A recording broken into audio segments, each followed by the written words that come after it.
over to the Curatorium of Secrets. We have something super important to discuss. You remember, right?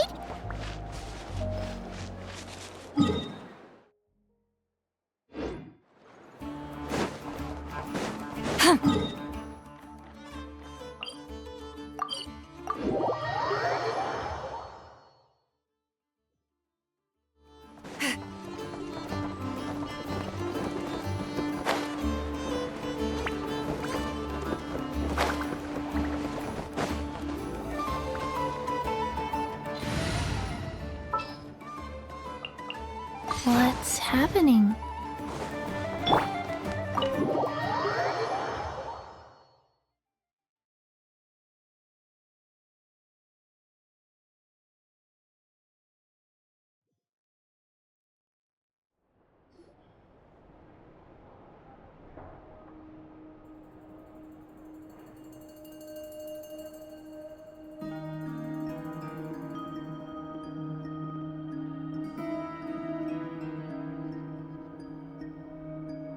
Looks like the gang's all here! Yep, all ready. How about you two? Green and good to go? Paimon's ready! Great, let's get rolling then. Great. Well, first things first. Wait. Someone's here. We heard your footsteps. Although... You've been here for a while now. I take it you followed the Traveler, but I don't sense any ill intent in you. Come on.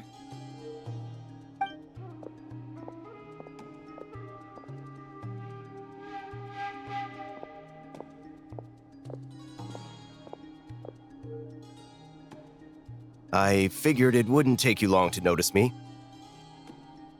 I come bearing news from my lady, the Knave. Dottore went through the motions of returning to Snezhnaya, but it was obviously a facade.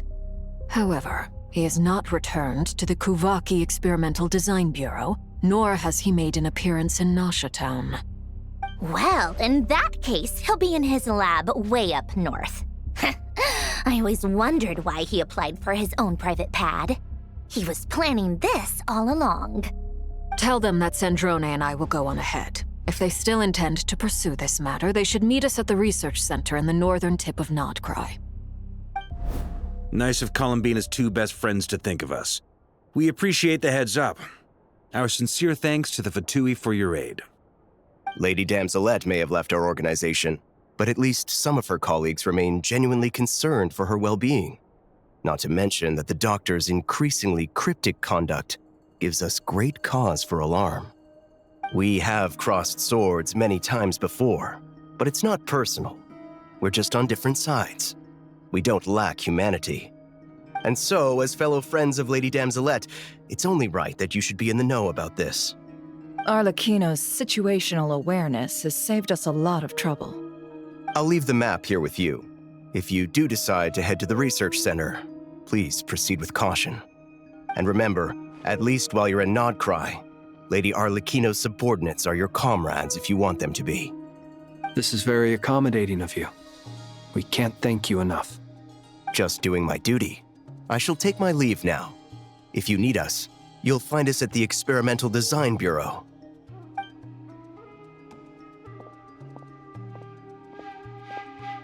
So, the Doctors left the Experimental Design Bureau and headed to some research center up north. Marionette seems to think he's been planning this for a long time. But when did it start?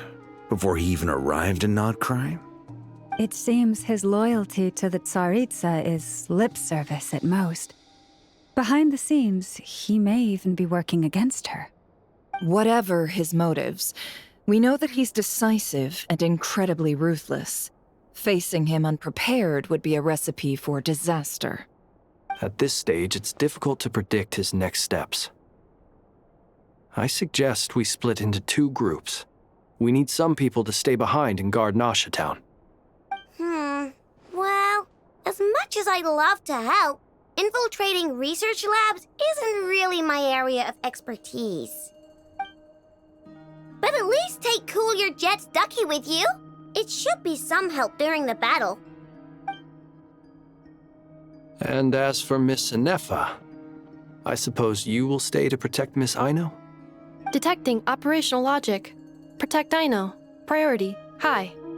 Just in case, Servarka, I think it would be best if you stayed behind as well. You can leave the research center to us. I mean, I would have said the Knight of Berea should probably be out on the front line, but okay, fine. Leave Nasha Town to me. Be careful out there, okay? If things get out of hand, fall back right away. Yehodo will be on hand to assist you. In my absence, she can handle any intel gathering work. You got it, boss. You guys make sure to get back here in one piece, all right? We will. Things are moving fast. We'd better head off soon if we hope to keep pace. So, it's infiltrate a secret research facility, or... Yeah, all right. Paimon will help out here instead. Sounds like it's gonna be a pretty intense fight. We all have to bring our A game here. So, anything you need to wrap up before we leave?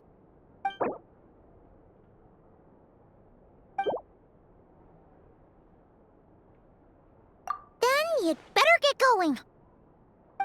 Very well.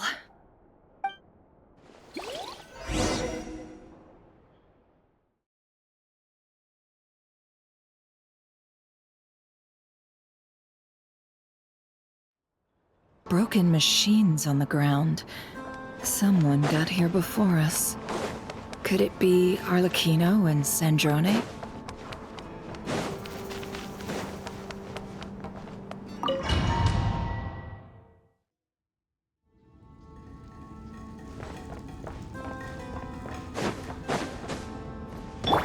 Leave this place.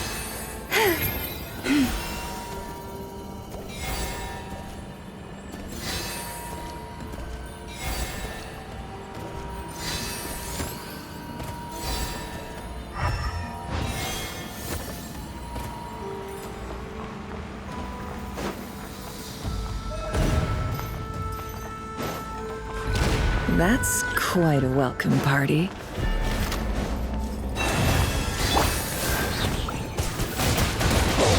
Water jet! No more lies!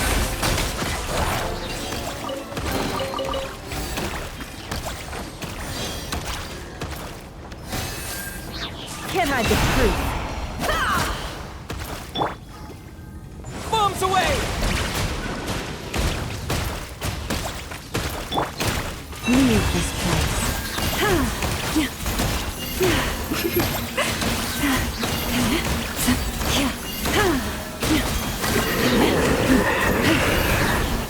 You poor lost lamb.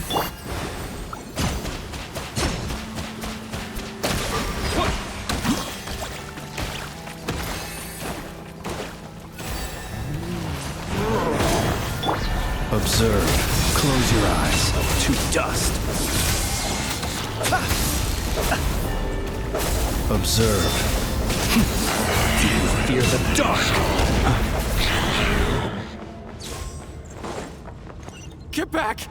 I said get back! Do you hear me? Why isn't it working? No! Don't come any closer! Don't!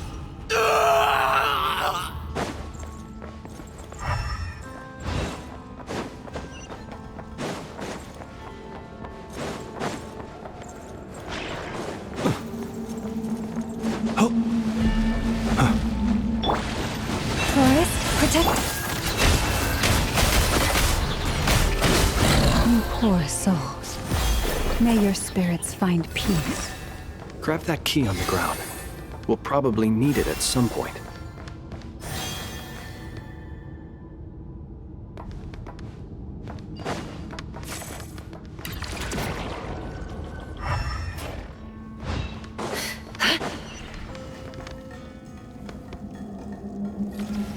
Watch out! Ugh, there's no way through. Let's go around.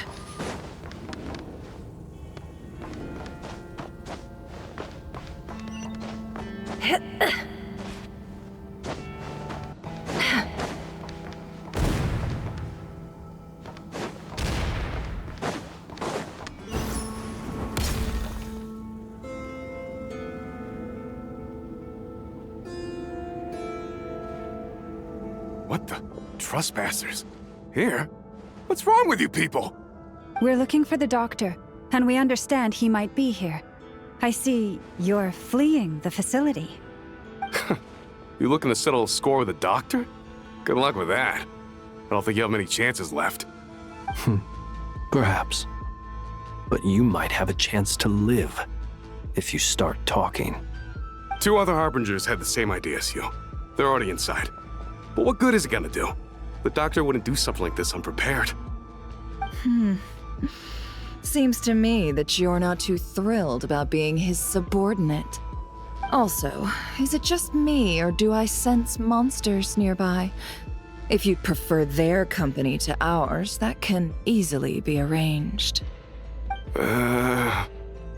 We need to know what the doctor is up to. Please, if you know anything at all, tell me. This is about more than us versus the doctor. His actions could have consequences for all of Nodcry, and perhaps even your homeland, Snezhnaya.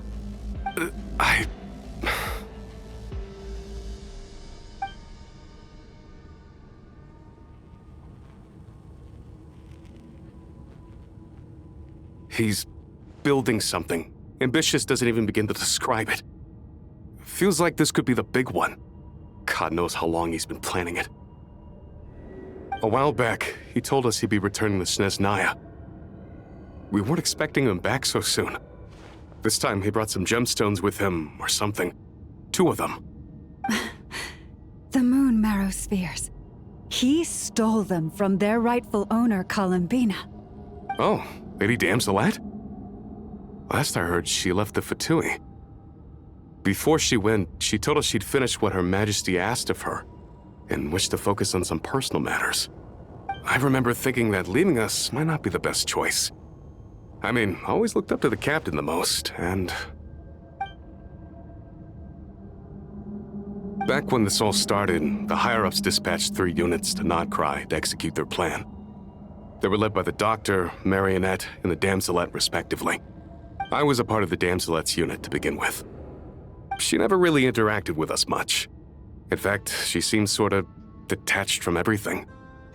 Not because she was distracted, just felt like she was indifferent to the world around her.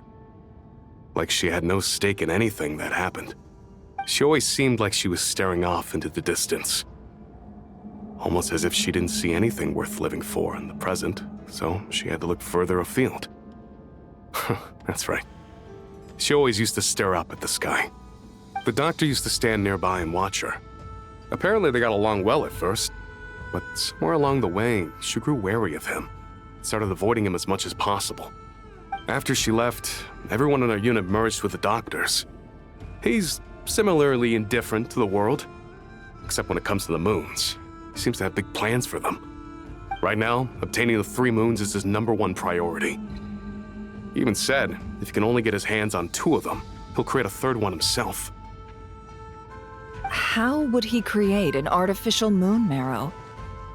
Maybe the knowledge he gained from the Hyperborean phantoms has something to do with it. Thank you for cooperating. We appreciate the level of detail. I get the sense that you'd serve under Columbina again if you had the chance. Would that be fair? No, she's no longer a Harbinger. As a member of the Fatui, my loyalty will always belong to the Tsaritsa. I'm only telling you all this because I don't completely trust the Doctor. His actions do not align with the goals that first brought us to Nodcry. I understand. We'll do everything within our power to stop him. The Knaves unit is based at the Kuvaki Experimental Design Bureau. Maybe you can seek refuge with them. Well, now we know what's going on here. Artificial moon marrow. He's likely well on the way to completing it. Dottore's technological capabilities are far more advanced than I thought. I fear this could get ugly. Everyone, prepare yourselves.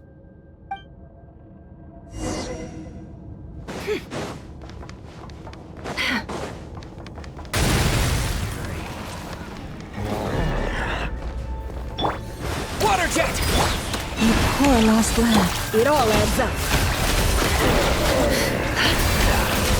No more lies.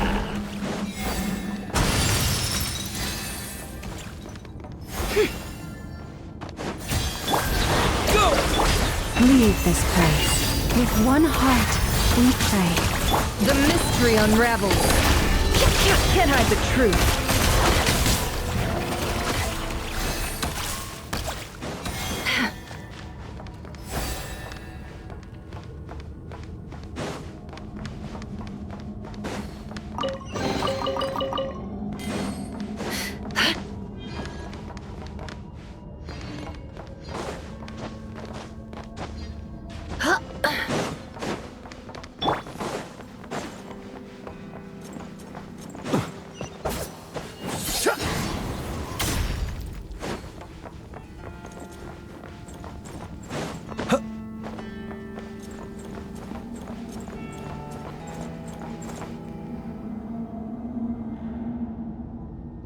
Welcome, one and all. I've been expecting you. I hope my humble research facility is to your liking. Yeah, we really appreciated fighting our way in through a horde of monsters. The gall. You expect us to believe you've just been patiently waiting for us? Of course I have. Should I be worried about something? Everything seems to be going quite smoothly so far, and you've shown up right on schedule. First Sandrone and Arlecchino, now you. Ah, quite a surfeit of guests I've had today. If you were looking for them, I should probably mention that Arlecchino disappeared as soon as she entered the facility.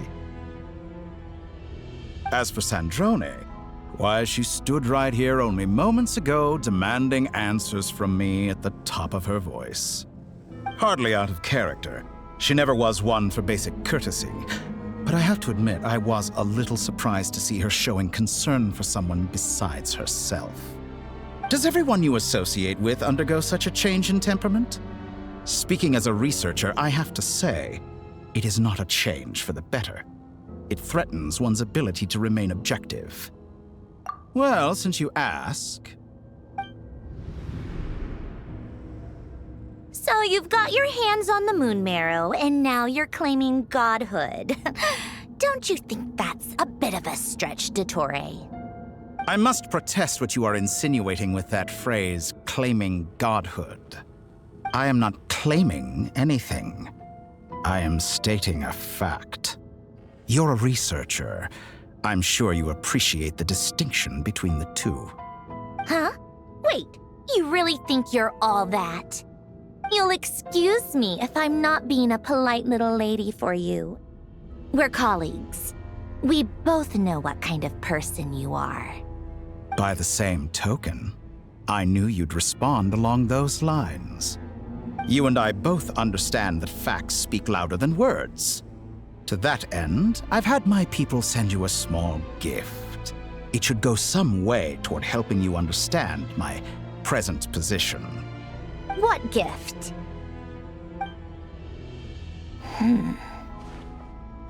Where have all your troops gone? Who knows? Perhaps they are already marching toward a new world, following in the footsteps of an unknown god. As vulgar and arrogant as you may be, dear Sandrone, I have no intention of taking out my displeasure on your subordinates. They will enjoy equal rights to my own. You sent your people to the Experimental Design Bureau? That's the Tsaritsa's property.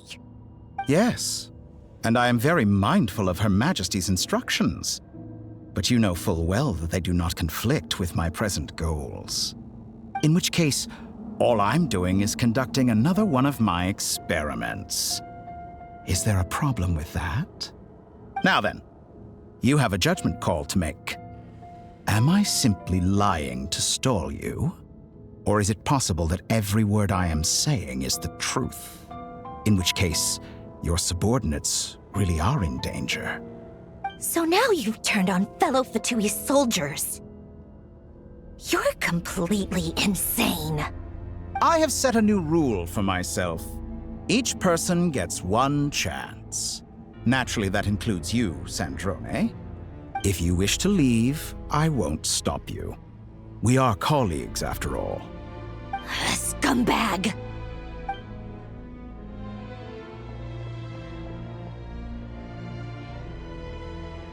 Still, I hadn't counted on Sandrone sparing any thought for the people of this world. Shame. I always found her self-centeredness to be one of her few better qualities. How can she ever hope to achieve greatness when she's so obsessed with protecting her little design bureau? It's more than a little disingenuous to speak of achieving greatness while taking hostages. Or does honor no longer mean anything to you? Honor? I have the marrow of 2 moons in my possession and will soon complete the construction of a 3rd. I will be the god of a new world. And you speak to me of honor? How charmingly naive. Those are sacred relics. You do not deserve them. In my view, many in this world do not deserve to be alive. And yet, I mercifully permit them to go on living, do I not? You'll come to regret your actions. Will I now? Let's see if you can make me.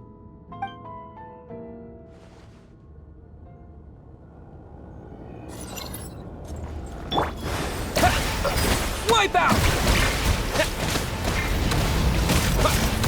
The long sleep beckons.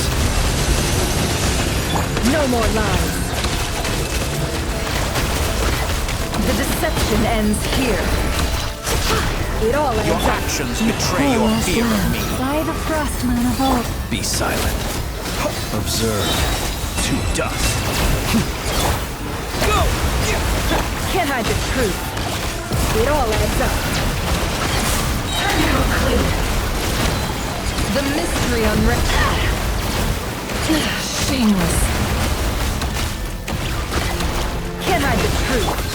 Is that the best you can do? Arlecchino. Thanks for the assistance. Arlecchino. They see you as an ally. What a farce. You're clearly here to destroy my research, not... I say she's more valuable.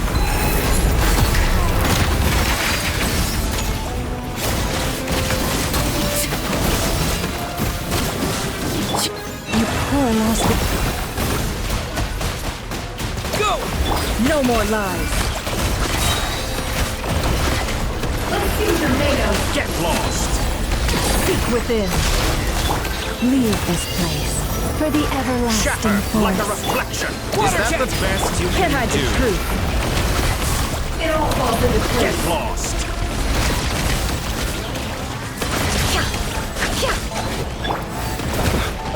Close your eyes. Observe. To dust. Forest? Transfixed.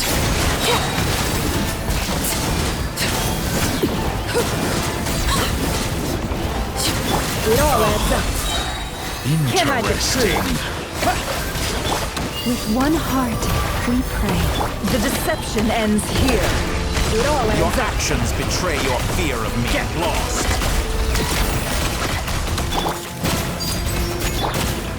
Bombs away!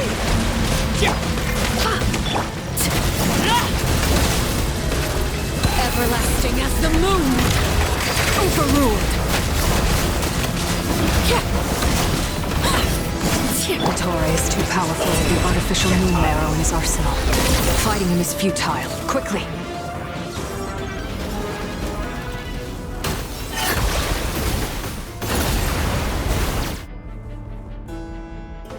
Let's go. I've always thought it is wiser to flee than surrender.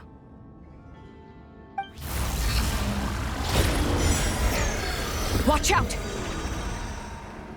What the? Forget about me! You should... Where's the traveler?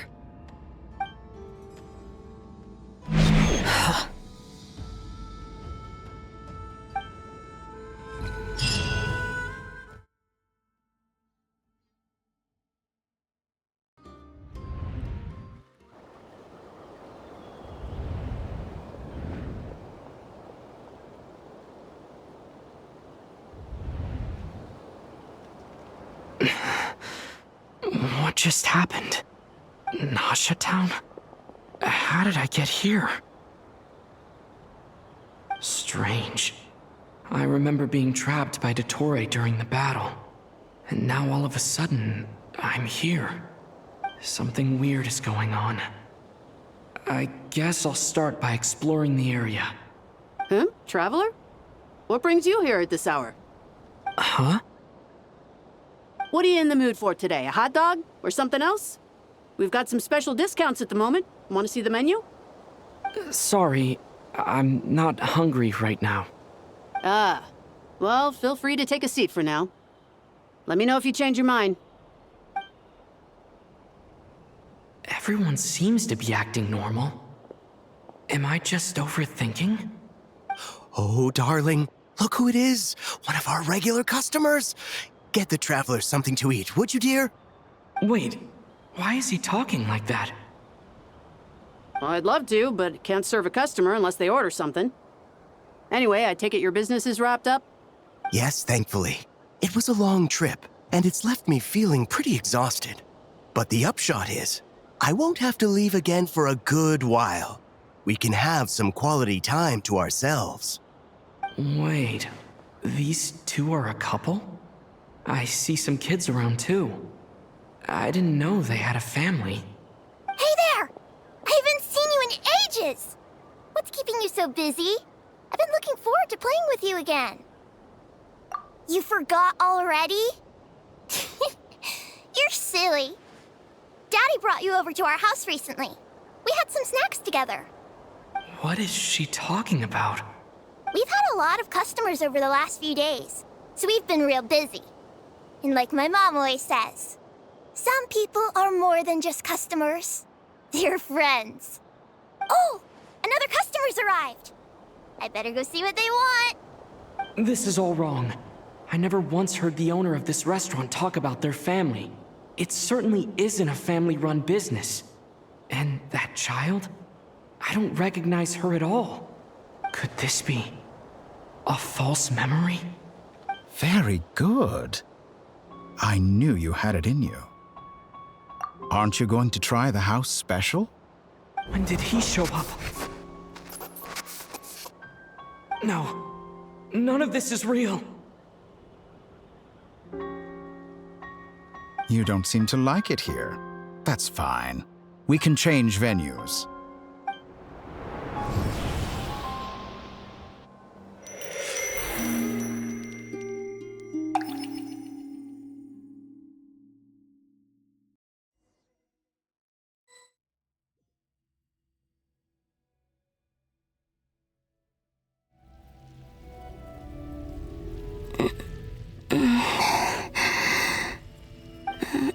I'm still alive. Where is this place? It took all my strength to open the moon gate, and then I leapt into it. So this is the moon's reflection? The mysterious realm beyond the gate?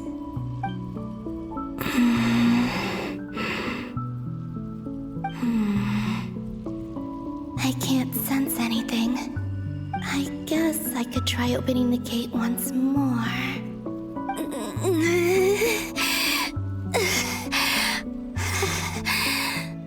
No response. Maybe this space can't be opened from inside. If this was the space that killed both Revier and his lover, then why am I unscathed? Or... no, I'm not unscathed. Even the air here feels frozen in place. There is nothing here with which I can restore my power. I should conserve my strength and proceed with caution.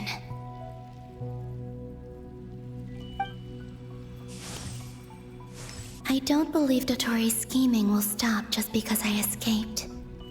If there is any chance that I can get back to the others, any chance at all, I must return.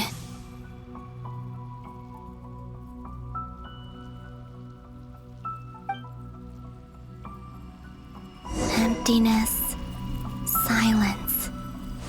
What is this place? Or maybe the real question is, what is it for? What's this? Looks like it responds to my power.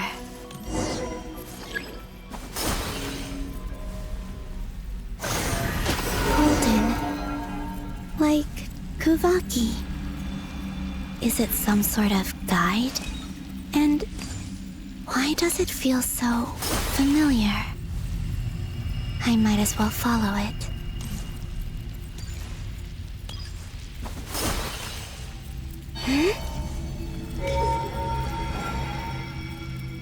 Where does this lead? Could it be the exit?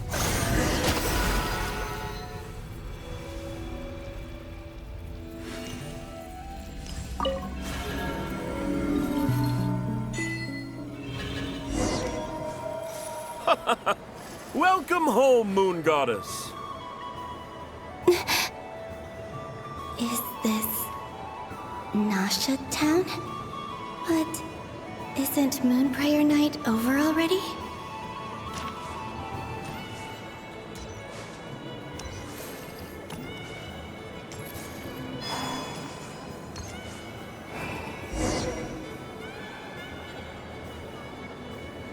Goodbye for now, Columbina.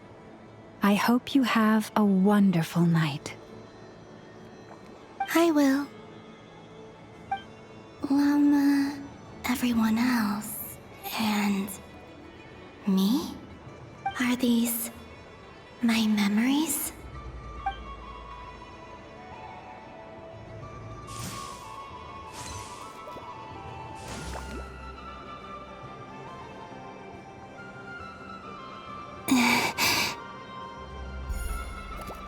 I can't touch them. It's as if we're separated by some impenetrable power.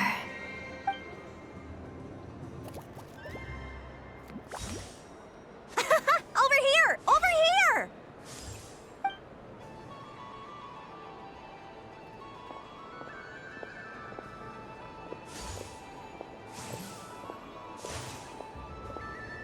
But the people in these memories pass right through me. Just like when I disappeared. If only I had known what would come to pass after that. Even so, I should still take a look around. Just being back here, it gives me the strength to keep going.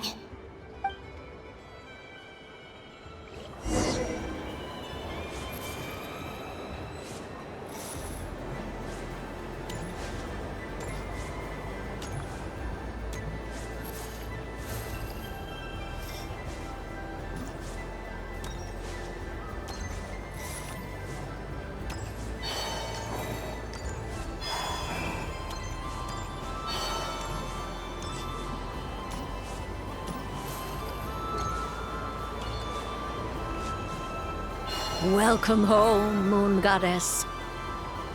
Oh, you're the genuine article. Alice was right. This Moon Prayer Night was worth watching after all. Oh, yes. That was the fortune-telling stall run by Barbeloth from the Hexen Circle.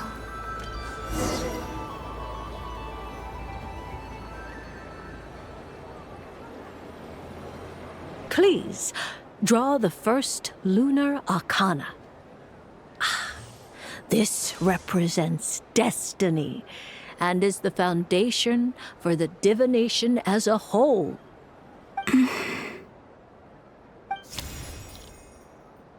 My destiny. I believe the card I drew was the moon. Now that I think about it, Barbeloth's divination was absolutely right. It's almost time to draw the last card. The one that represents the future.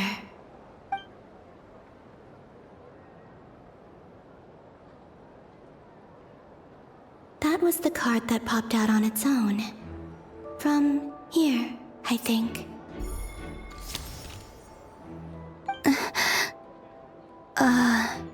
Kuvaki Pulse? What? Fascinating. I've never encountered this before in my role as a diviner.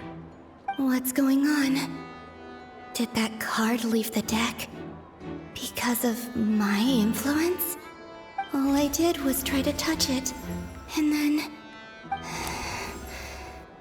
Maybe this memory space is not untouchable after all.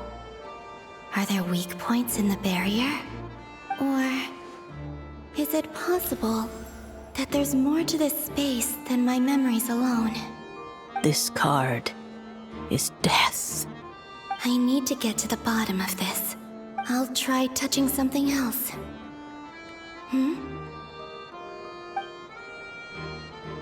Is this the wind? No, it's gravity. It's pulling me outwards. No, Traveler!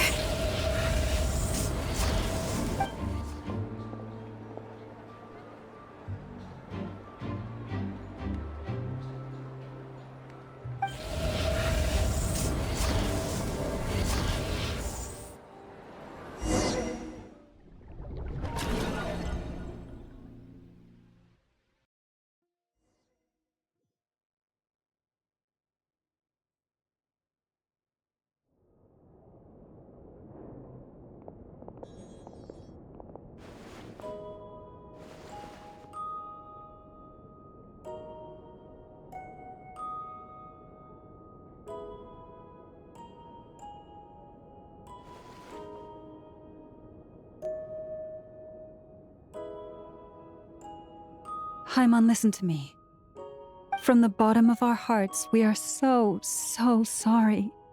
We completely understand how you must feel. The Traveler is trapped, and we all feel responsible for it.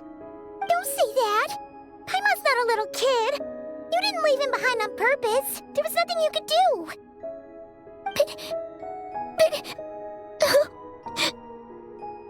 He's all alone in there.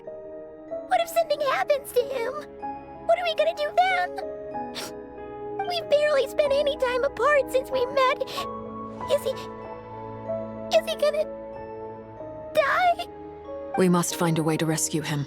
We were all involved in the operation where he was captured, and we do not abandon our comrades.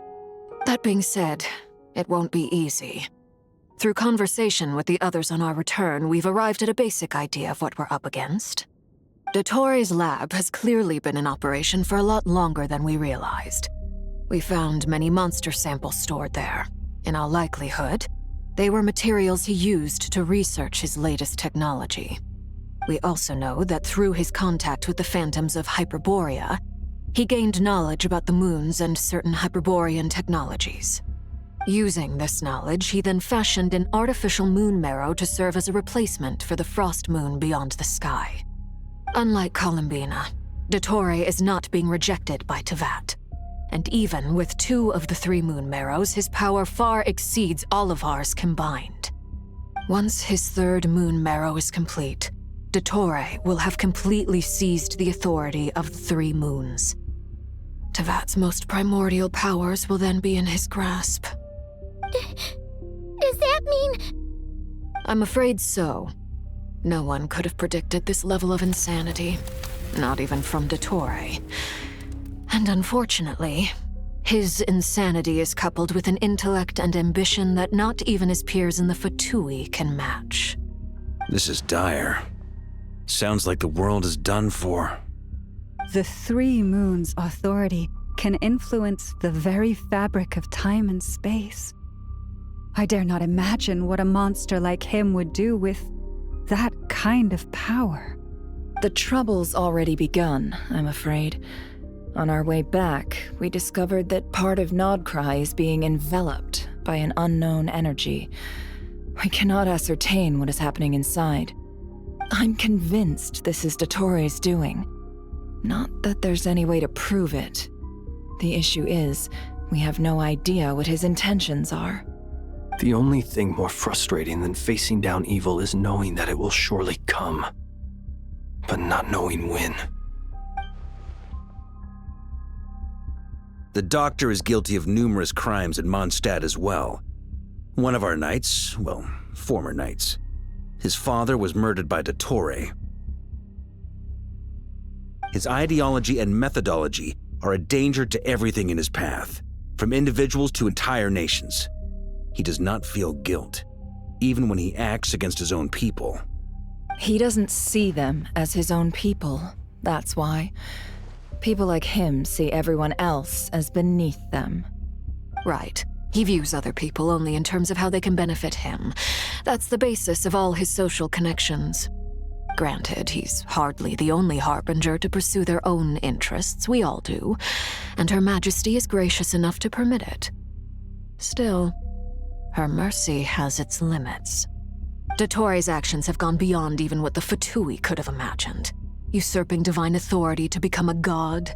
For a servant of the Tsaritsa, that goes beyond being disloyal. It's treason of the highest order. We can't expect him to heed the Tsaritsa's will once he gains the Three Moons' authority. Even we Harbingers consider him the most self-interested among us. Poor Traveler. Of all the people to get caught by... We have to go save him right now! Please! We gotta find a way! Paimon, I promise you, we are with you all the way. I get how you feel. I do. But it's gonna take more than strong emotions to take down an enemy like Dottore. What we need now is more information. Right. We can't even guarantee he's still at his research center. Before we can think about mounting a rescue operation, we need to confirm the Traveler's location. I'll find a way. Paimon knows, but... She's so scared. If anything happens to the Traveler... He might be the strongest person Paimon knows, but he's still human. He feels pain and bleeds just like anyone else. Then think things through before you stick your neck out. Unless you want to lose your head. Sandrone. Miss Sandrone, you're okay? Put the stuff over there, and be gentle with it. Am I okay? As you can see, I've had to move my whole livelihood out of the Experimental Design Bureau. It's been swallowed up by Dottore's energy field. If I'd left it any longer, I probably would have gotten stuck there. Ugh, Dottore always goes a little loco when he finds a shiny new toy. Not that he'd ever admit that. But this time, he's gone full psycho.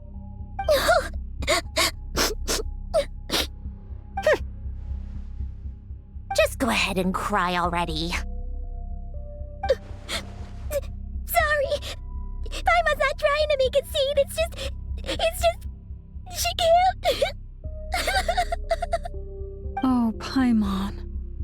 Let it all out. There's no shame in it. When you're overwhelmed by fear and despair, crying can help get it out of your system. You'll feel better for it. Okay then, while the baby of the group is having a moment, how about the grown-ups get to work? Give me your hand. You've made a discovery? Polonia, scan.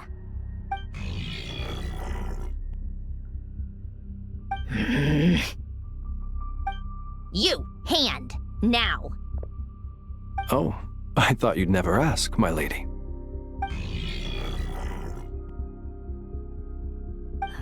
Curses! You're next, then you.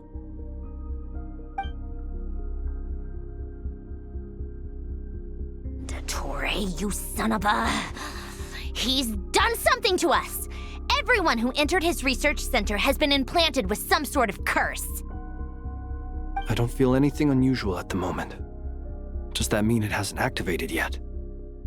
Is there a way to figure out its purpose and what might trigger it? My best guess is Dottore created it using the Moon Goddess's powers. 1 second, analyzing. Ugh! That friggin' maniac! So, what twisted game is he playing this time? The moment I analyzed the energy composition, some encrypted text appeared in my mind's eye. And when I deciphered it according to the Fatui standard encryption protocol, I got the following message. Feel free to run, or you will perish in Nod Cry. He's mocking us. Yep, he loves to toy with people. Only in this case, there might be more to it. But I didn't detect any murderous intent or malice either in the message or the curse's energy. As if This is him at his least malicious. Or perhaps all people are cowards in his eyes. Maybe he thinks the threat alone will be effective. What a despicable person. And he has the Traveler in his grasp. If I may, as unhinged as Dottore may be, he has always exercised great patience with the objects of his interest. I remember a comment he made when we first arrived in Nodcry. He said, "This world is, on the whole, an exceedingly dull place. But at least there are a few intriguing features, such as the gods or the Traveler. Presumably, they interest him because they're unknown quantities.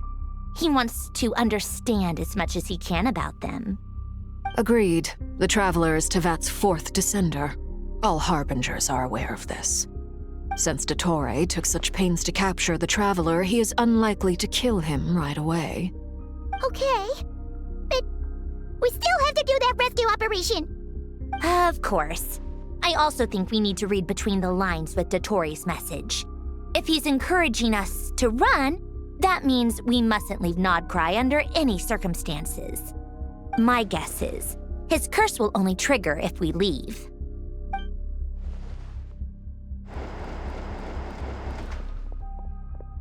We've discovered multiple energy fields.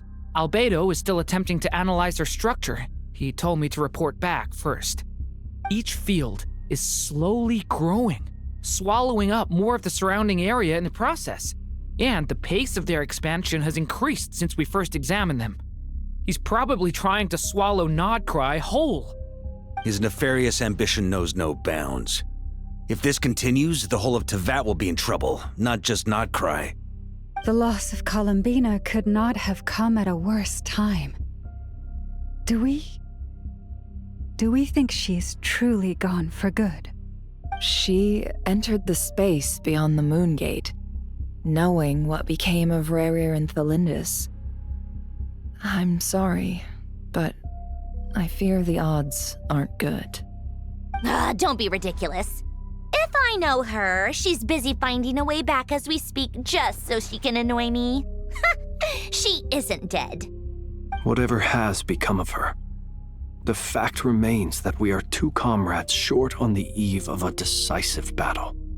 We need to find out the Traveler's location, but there is also other work to be done. Agreed. Whatever Dottore's planning, we have to get the local populace somewhere safe. So, as well as a rescue mission, we have to organize a mass evacuation at the same time.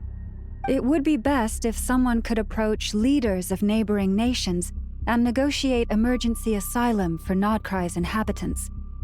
Can anyone handle that? Snezhnaya is one option.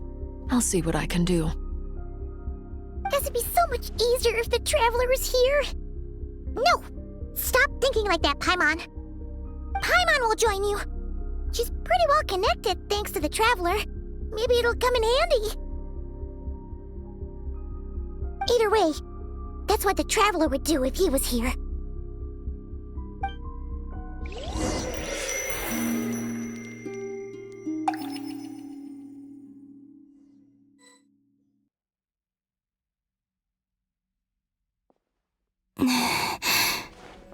Back here again. That gravitational force that pulled me back. Is this where it came from? When I saw that memory of Moon Prayer Night, I think I influenced reality. Was it just a coincidence? Or if only I could have sent the others some kind of warning on Moon Prayer Night. Maybe we could have stopped Dottore. I feel so heavy. Does entering that space consume a lot of energy? Well, even so, I have to keep moving forward. Back to emptiness and silence again. I should try and find my way back inside that memory.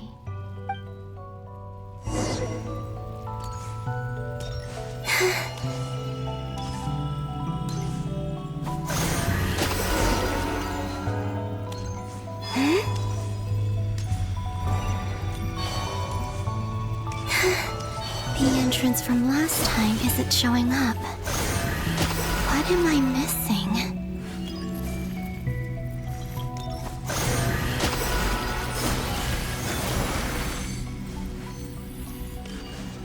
Looks like I need to gather these scattered fragments.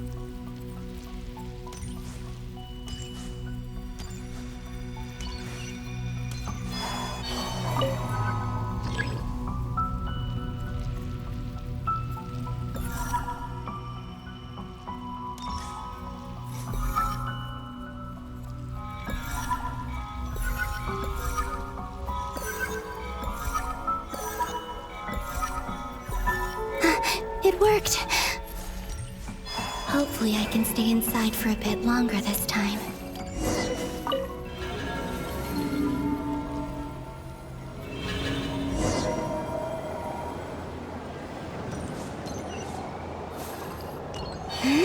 Ad Astra Abyssosk. Welcome to the Adventurers Guild. What? This doesn't look like Moon Prayer Night. Extra, extra! Latest issue of the Nasha Express! I don't think I've ever been here. Maybe this space isn't comprised of my memories after all. There aren't any festive decorations around.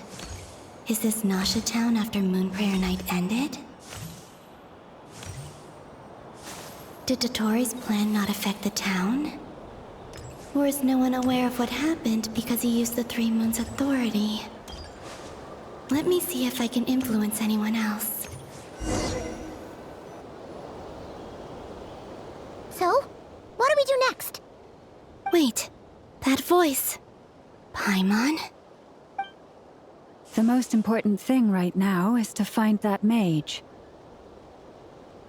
Lauma the Traveler and Mr. Varga are here too. I'd better go pay the Fatui a visit. Traveler!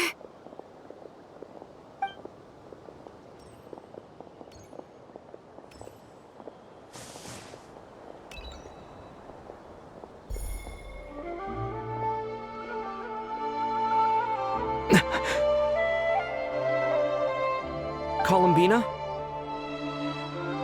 I made contact. It's me, Columbina. Huh?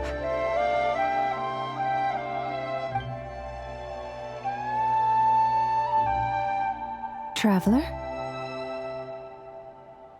Let's go! This is no time to be spacing out!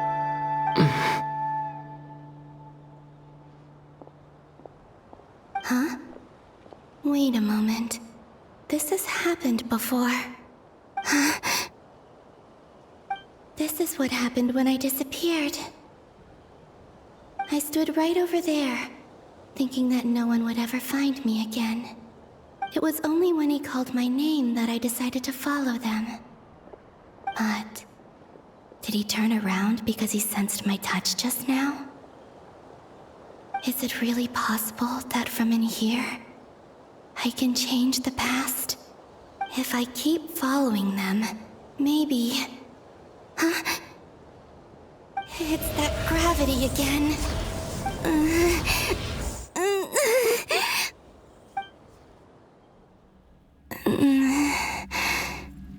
Every time I influence reality within that space, this force intervenes and pulls me back. It's as if it's trying to stop me from leaving.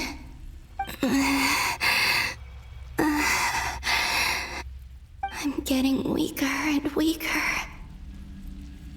I'll just have to try another approach next time. Come on, Columbina. Keep going.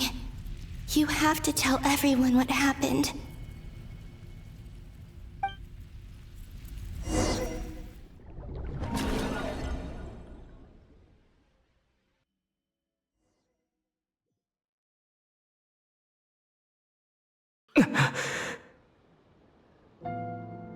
Suddenly, I've been plunged into darkness. Alone. It feels strange. As if something has grabbed hold of me. Is Dottore now powerful enough to interfere with space itself?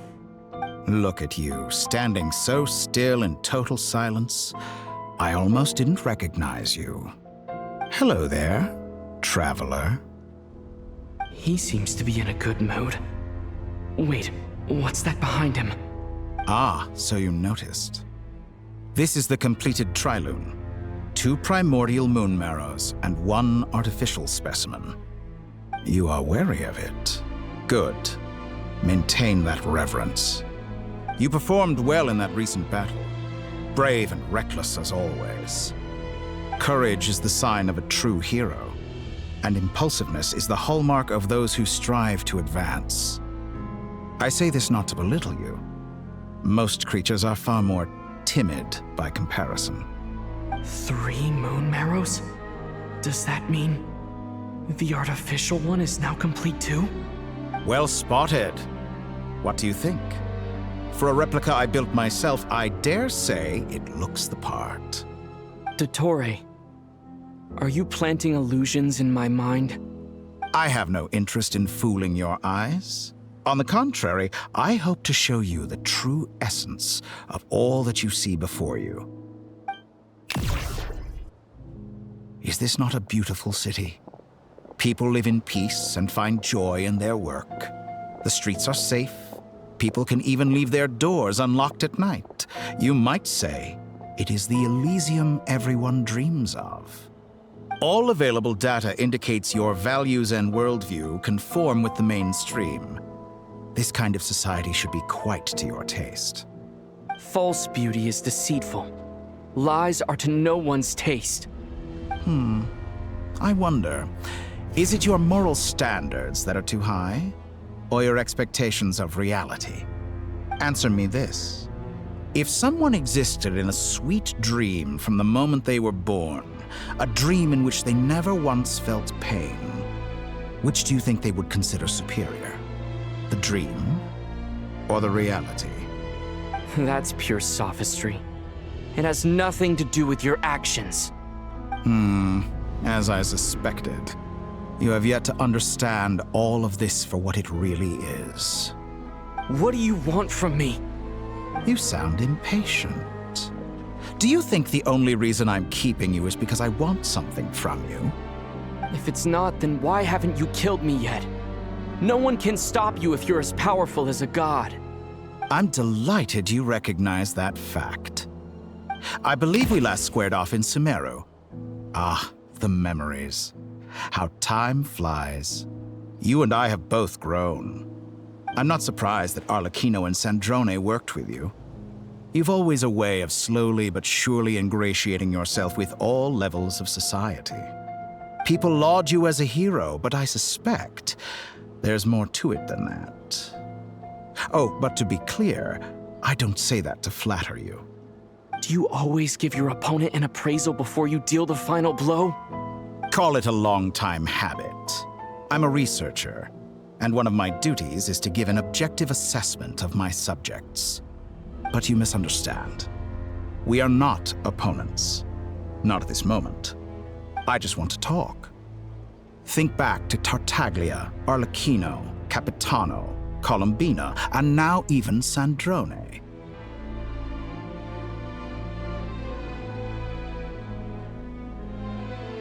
You've worked with each of them in the past.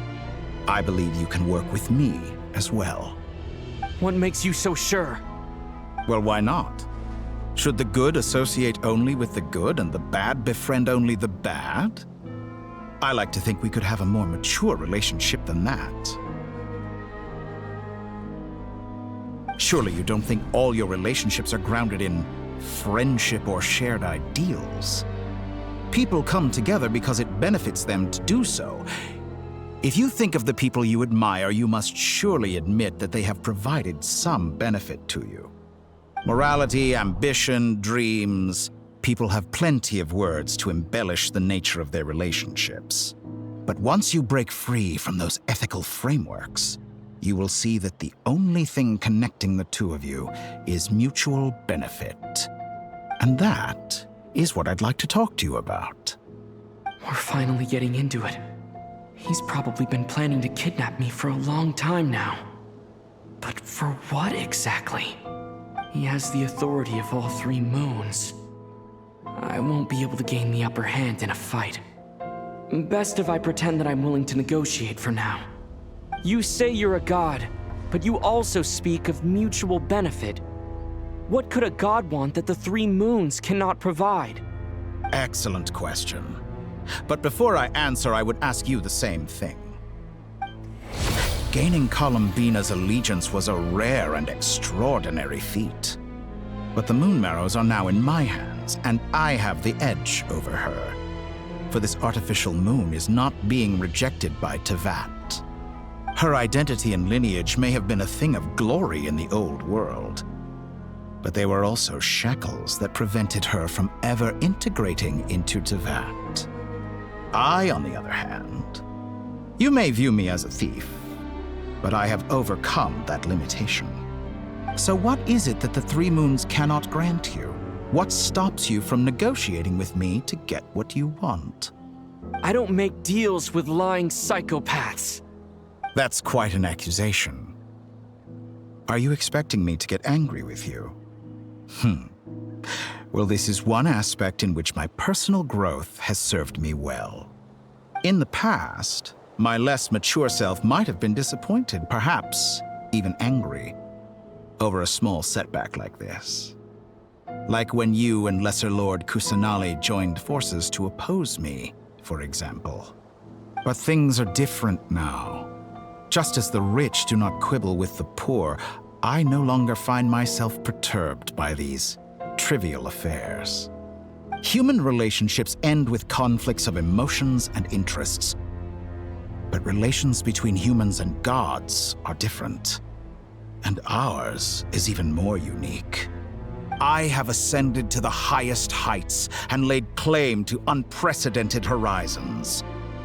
And you are no ordinary person to begin with.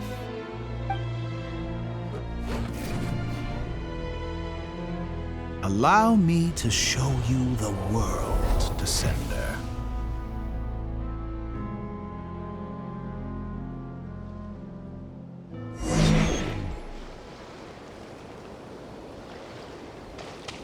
To stand, walk, jump, sit, and lie down. These are the most common of behaviors.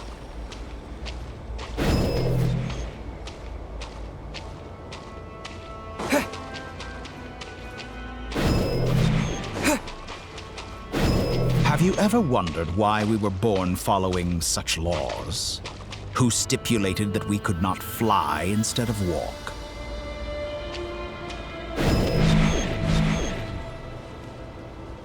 Terra Smash!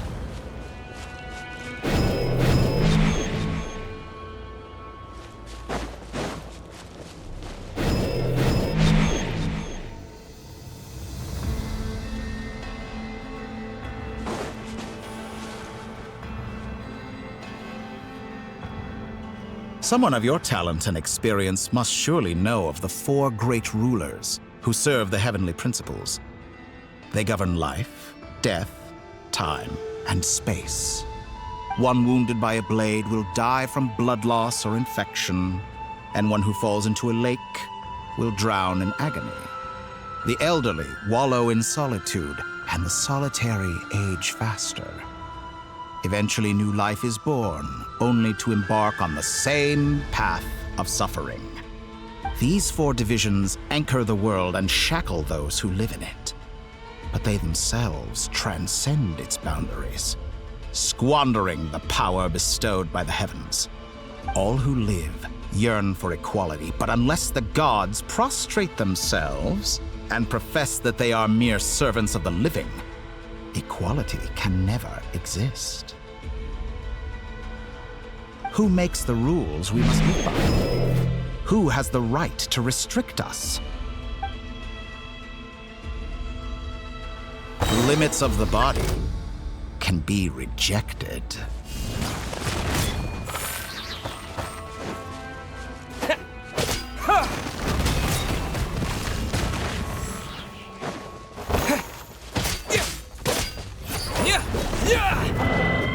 Terra Smash!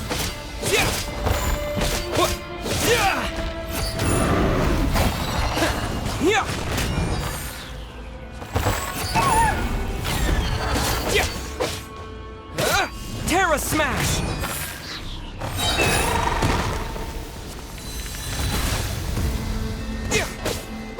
How does it feel to be among those with absolute power?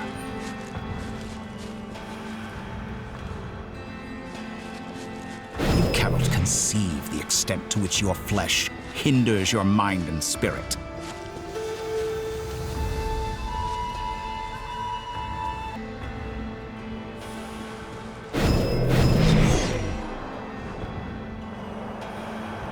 Only by discarding our useless, primitive eyes can we perceive a new world. How narrow-minded we all were in the past. Why should the final answer of the world not be the power that predates those of life, death, time, and space? The power of the Trilune. Through it, I have glimpsed new experimental possibilities. Nature suppressed, authority exiled, souls controlled.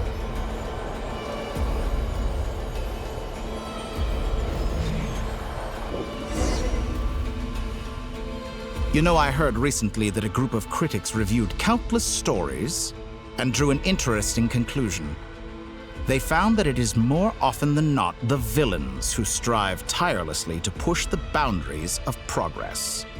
In fact, long before this, someone voiced a similar idea in an academia editorial.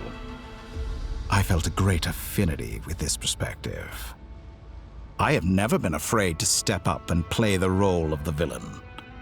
Fanatics are trampled down for their transgressions, and those who transcend are rebuked for their audacity.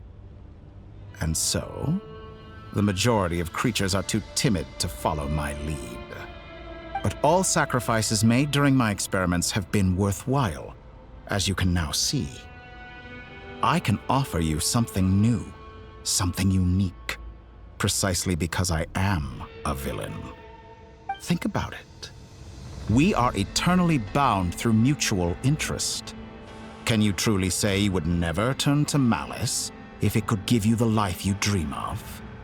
After all, what value do perfection and purity really have? They are fragile and feeble things, utterly tedious. I say, better to be governed by a flawed humanity than a gnosis. The true seeker of knowledge is the villain who undergoes countless tribulations in pursuit of their goal. I'm sure many people have told you that you're different. Because I'm a descender? Exactly. Very clever. But what does that got to do with you? I do not conceal my wicked deeds, my selfish desires, or my greed. A true researcher must act as I do if they are to understand and speak of the truth. And yet, a knowledge seeker like myself will inevitably grow tired of studying Tevat beyond a point. You have traveled to all corners of the world and met many people. Along the way, there have been moments when you were misunderstood or even became a wanted criminal. And all the while, you have spent your days doing some of the most mundane jobs in the world. You fight and toil, claim minuscule rewards from my friend Pantalone, then you fight some more, winning some battles and losing others as your search goes on. And this cycle continues, with no end in sight. Surely you must sometimes grow weary of being stuck in this same loop day after day. We're completely different. I embrace everything that life throws at me. I am engaged in every step of my journey. How does that make us different? I too embrace what life brings, researching everything that interests me. Think of all the novel things I've managed to create, like the artificial moon marrow. Don't you see? As unique a specimen as she was, even Columbina is not irreplaceable. Take that back! She's gone because of your actions! I didn't say that to anger you. Though admittedly, I don't see what there is to be angry about. Anything Columbina could do for you, I can do better. I know what your ultimate goal is. You wish to walk the path your sister walked, and seek answers from her at the end of that journey, don't you? Someone like you could never understand what it feels like to care about another person the way I care about her. Perhaps not, but that doesn't mean I can't help. I could find your sister right now, bring her before you, and make her give you the answers you seek. Don't be so presumptuous. You'll never begin to understand the situation between us. Oh, no. This is no presumption. I'm only offering what I know is possible with the power of the Trilune. But it seems like you would sooner continue with your journey through this world. Why? Do you truly desire this journey? Or is it simply a necessary process from which you cannot escape? Think of all the time and energy you have spent, everything you've had to endure just to make it this far. Is this really what you want?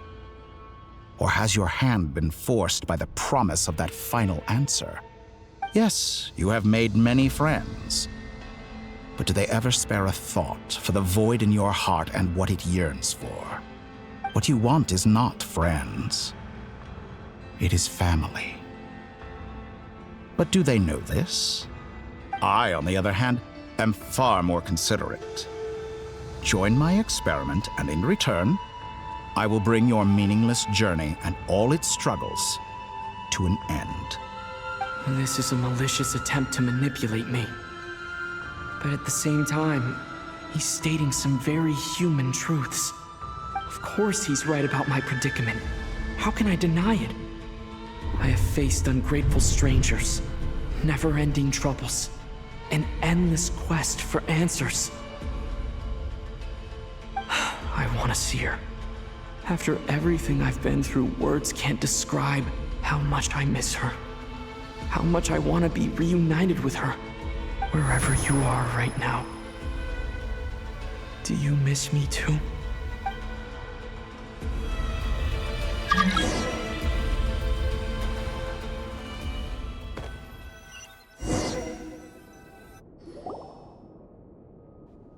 All right, everyone.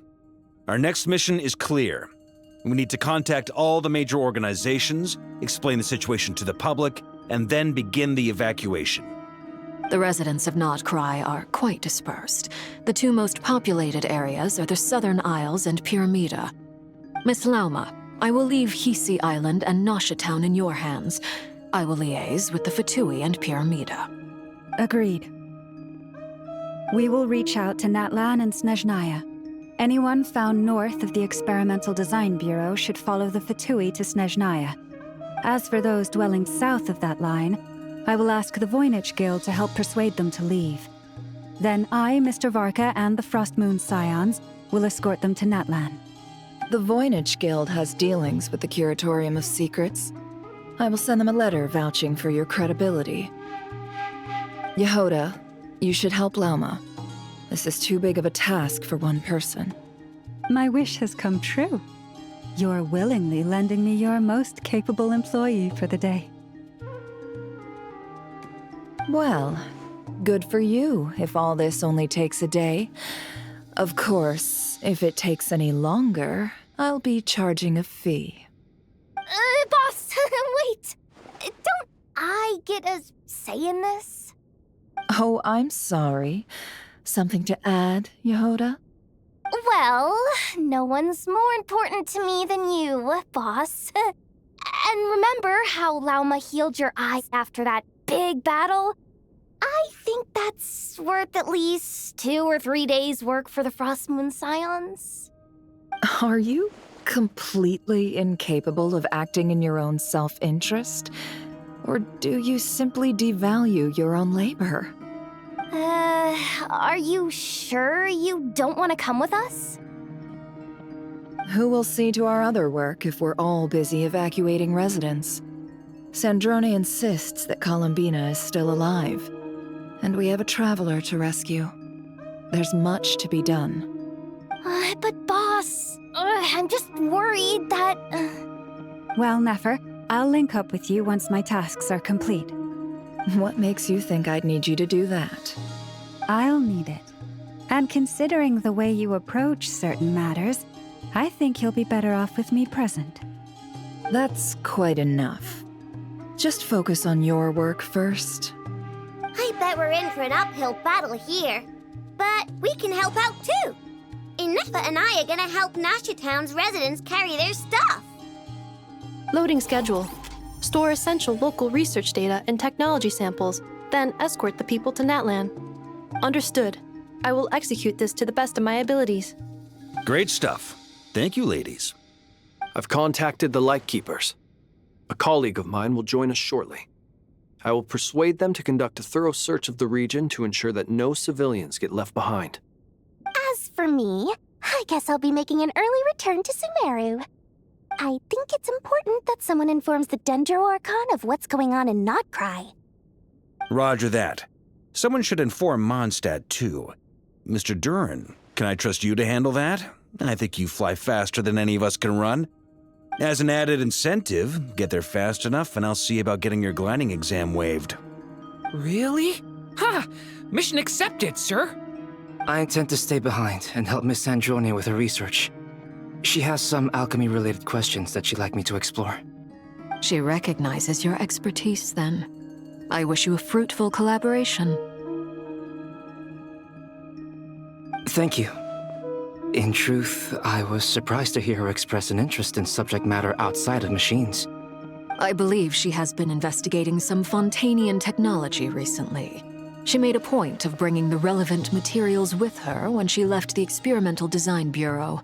She's sorting through everything in her room as we speak. I should mention that we have one other friend who isn't present. He hasn't made his position in all of this clear. But if we know anything about him, he's likely investigating on his own. Paimon's been very quiet today. But I know how close she and the Traveler are with the Natlanese. She should come with us to the border. Okay. Paimon will do her best. Make sure to heed Sandrone's warning. Many of us have been cursed by Dottore. As such, under no circumstances should anyone cross national borders. Remain within Nodcry. That aside, personally, I have faith in Columbina. Things look grim, sure, but who knows how it'll play out. Same goes for rescuing the Traveler. Both of them are important allies and friends. We'll be counting on you to gather intel on them, Miss Nefer. Oh, wonderful. You're all here.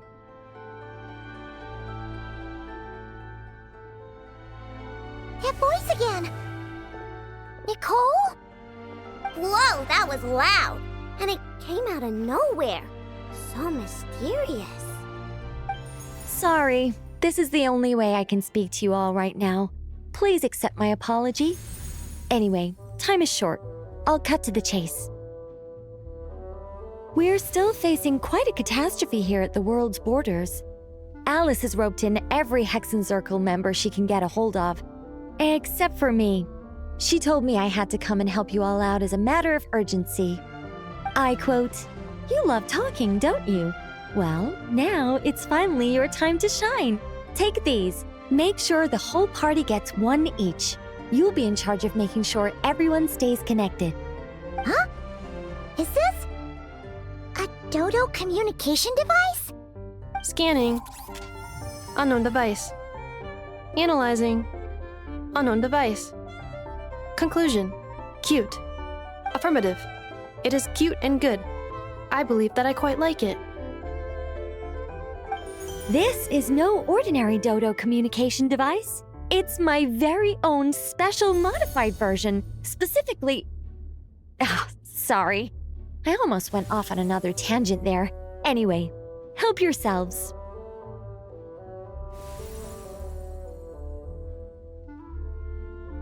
It will allow us to communicate over long distances within Nodcry.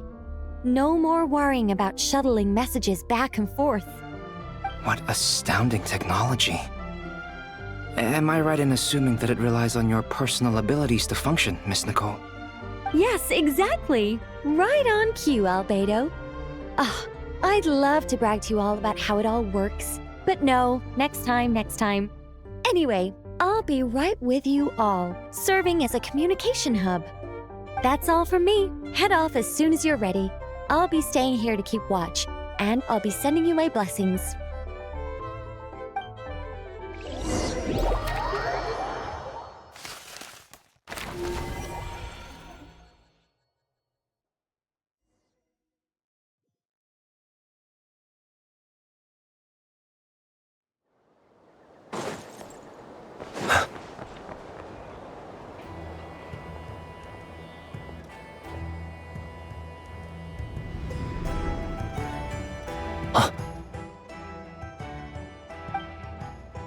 Sir Flint. Perfect timing. I just arrived myself. You are most considerate, Master Ilua. But in fact, I know you have been sitting here for quite some time. If you saw me, why didn't you say something? I was curious to see how long you could sit still for. Also, shouldn't you have managed to sense me approaching? That would be a first. You always seem to appear out of thin air without making a peep. Also, how many times do I have to tell you not to address me as master? I don't qualify. I beg to differ. Why should a young man so well versed in social graces as yourself not be worthy of that title? Please, Lord Flint. Sir Flint. I'm begging you, don't flatter me into complacency like you do with everyone else. You understand me better than most. My newest acquaintances tell me I love complimenting others. What do you think? I think they don't understand why you do it. You just love puffing people up till they're a big, happy ball of hot air that floats away into the sky. In all sincerity, I can only hope that they bring good tidings when they come back down to Earth. Is the situation that bad? We just held a strategy meeting. Let me fill you in.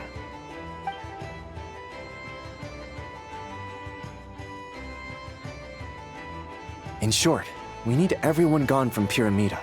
We also need a team of Lightkeepers to scour the more remote regions of Nodcry for civilians to evacuate. I only hope we have enough personnel. We do.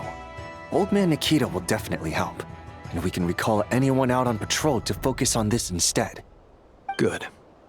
I'm sure you and the others will make short work of this. Now, don't forget, once you've completed this task, make sure you and the rest of the team evacuate to either Snezhnaya or Natlan as well. Flint? If you've got something to say, Master Ilua, why not guess what I'm thinking right now? You mentioned that you have something else to deal with later. How difficult is it going to be? I doubt it will be easy. I know you're a Lightkeeper, and it's your duty to protect others in times of crisis. But I have a feeling that you'll be walking into grave danger. However bad things have gotten in the past, Nodcry has never faced a mass evacuation before. But from the sounds of it, you don't intend to come with us. I don't mean to pry, and it's probably none of my business. But whatever it is you're intending, you don't have to go through with it, you know. I've been afflicted with some sort of curse, and I'm told it may well trigger if I set foot outside of Nodcry. As such, I cannot leave. I have to act, if for no other reason than to fight this curse. What? No. Why? Why would anyone want to curse you? There are plenty of people out there willing to trample over others in pursuit of their own goals. Frankly, Sir Flint, I am furious. You're making light of what is an incredibly serious situation. Indeed I am. And? And what? I told you, I'm furious about this. Nothing I can do about it, I'm afraid. Things happen, and we just have to deal with them. If you find yourself feeling angry, perhaps start by drinking a big glass of water. Hey, you mean you're completely unmoved by my anger? I'm devastated. Then allow me to express my sincerest regret. Come by the lighthouse sometime. We'll catch ourselves a few fish, have a little barbecue, play some cards and bask in the sun. Maybe I need to spell this out. Lean in a little, Flint's. Oh my, this doesn't bode well. Word is that you were caught up in a real horror show recently. People were amazed that you returned safe and sound. They've been debating whether you're even human. I've returned safe and sound from plenty of crises. When you say people, do you mean other people? Or do you just mean you? Fine. I'll be frank. You're not human, are you? Heavens. Now that's a horrifying thought. You know what? Forget it. We'll revisit this once it's all over. A sound plan. Albeit a little ominous sounding. Just promise me you'll come back in one piece, all right? For you, Master Ilua. How could I refuse? Also, please pass my regards on to our colleagues. Tell them, thank you all for your assistance. Please put safety first as you proceed with the operation.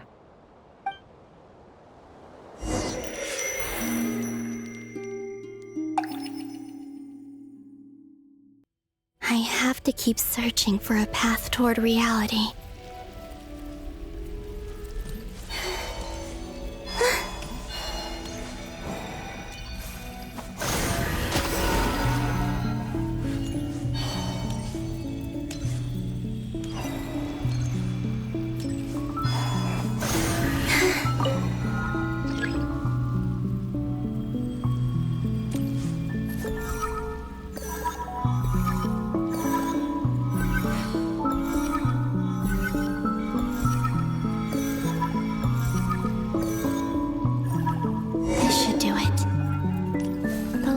Times I tried to influence reality in this space, it consumed a lot of Kuvaki. I'll try and be more careful this time. I need to leave key clues behind using less power. I hope everyone still remembers what I said on Moon Prayer Night.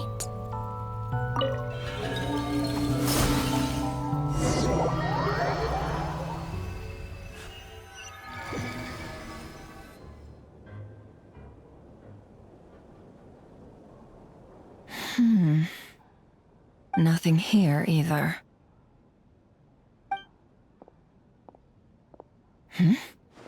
Flint's? Ah, Miss Nefer. What are you doing here? Unless... I just spoke with Ilua about arrangements for the search and came for a walk nearby. As for you, why would... It appears we think along similar lines. And neither of us likes to accept things at face value. As well as figuring out how to gather intel on the Traveler, I wanted to confirm some of my own suspicions. Also, we'll need to bring a lot of force to bear against Dottore, even if we're only looking to rescue the Traveler. We can't leave anything to chance. You don't think Columbina perished either, do you? I'm merely considering the possibility that she survived, just as you are. How much can we really know about a deity like her anyway? Do you remember what she said on Moon Prayer Night? About using moonlight to send messages to us? Of course. I think that's why we're both here. Where have you checked so far? I've been focusing on the outdoors. Anywhere the moonlight shines. I checked most of Nasha Town, but didn't find anything. I checked the Curatorium of Secrets, and a few rooms where I thought I might find some leads. But no luck here either. The only places I haven't looked yet are the rooms in the flagship. But process of elimination isn't the only thing that brought me here. Oh, really? What's your other reason? After all that build-up, our mystery ally never showed up even once!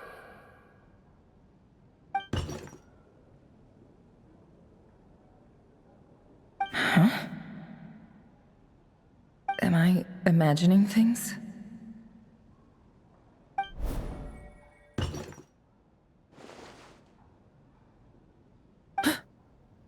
Come on, let's see what's going on. Oh no. I knocked over a vase as soon as I came in. It must have been caused by a Kuvaki fluctuation when I entered the space. Although, it seems like I'm not about to be pulled away this time. It looks like as long as I'm careful with my actions, it doesn't count as influencing reality. Anyway, is this the flagship? The Traveler mentioned that's where he was staying. I only went into the lobby last time, so I've never actually been here before. How does this space work? If nothing else, I can now be sure that it is not simply memory. He mentioned where his room was. I think it's this one.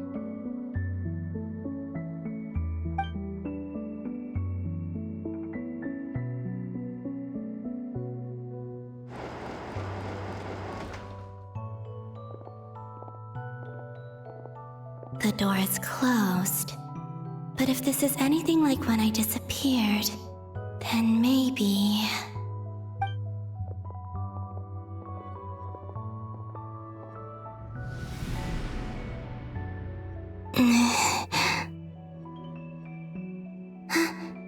I'm in. He and Paimon aren't here at the moment. I hope he's okay. I wonder what happened to him after that battle with Dottore. Best not to dwell on that for now. I need to try and leave them some clues.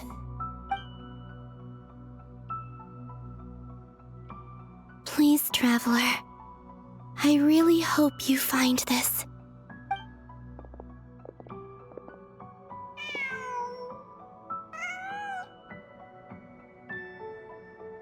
Huh.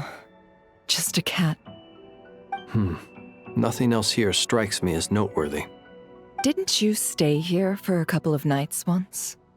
Before Rerir showed himself, yes. It's also where the Traveler and I first met. Did you notice anything unusual during your stay?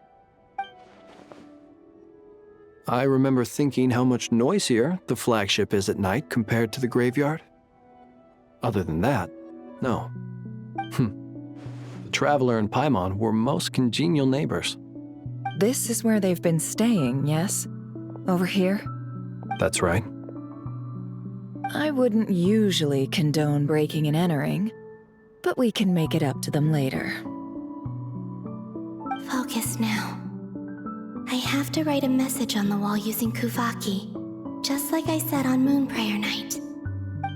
Simply open your windows on nights when the moon shines bright, and the moonlight will naturally flow towards the words I have written. Here goes. I'll need to carefully control my strength.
There's a noise outside the door.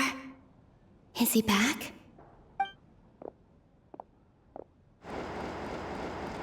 Please, you have to see these words.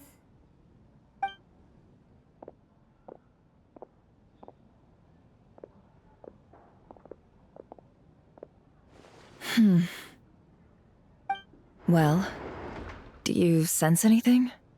Unfortunately, no. And this place was our last chance. Not necessarily. We've only looked in Nasha Town so far. Miss Columbina said she would leave messages at her friends' dwellings. It's still worth checking where Miss Lauma lives and where I live.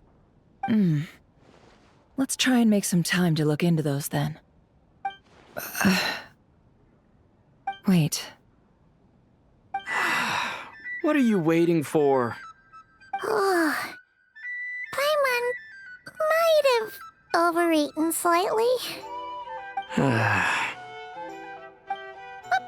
What's that look for? This is a victory feast. It's normal to eat a little more than usual. The Traveler and Paimon. It's really you. But why are they talking about a victory feast? Huh. You worried Paimon sick while you were out there fighting Rare. So this is your chance to make it up to her, alright? Wait. So this is the night after the battle against Rare. How did I end up here? That's quite a long time ago now. Wait. Time. That's it. Every time I've entered reality within this space, it's been at an earlier point in time. Every one of those points has been before I fell into the moon's reflection. And everything I've done to affect reality really did happen in the past. Does this mean that, within the moon's reflection, time flows backwards? Starting from the moment I fell in? Not long till Moon Prayer Night now. It's gonna be even livelier than tonight. Although, it's gonna be sad saying goodbye to the Damselette. She seems like a really nice person. Paimon. No, I can't. Even if I make contact, they probably won't understand what's going on. And in any case, I'll likely get pulled away again if I do. Instead, I have to find a way to get them to notice what I've written using the moonlight. Wait, even I hadn't thought of doing that before Moon Prayer Night. They'd never conceive of that possibility. Is there truly no other way? Don't lose heart. We'll find a way somehow. Huh? Oh, you say that, but the Frost Moon is beyond the fall sky. If we wanted to go visit her, how would we make it through to the other side? We might not have all the answers now, but I'm sure we'll find a way one day. Huh. Guess someone's gotta be the optimist. The present. The future. That's right. There are still things I can do. What's your plan? Flint's, when you were staying next door, did you ever open the window? No. The rooms here are dark and damp. And there's such a buildup of dust on the windows that the moonlight can't even get in. I didn't think it was worth the trouble. The moonlight? I think I see where you're going. One moment. I'll see if the owner is available. Don't bother. Time is of the essence.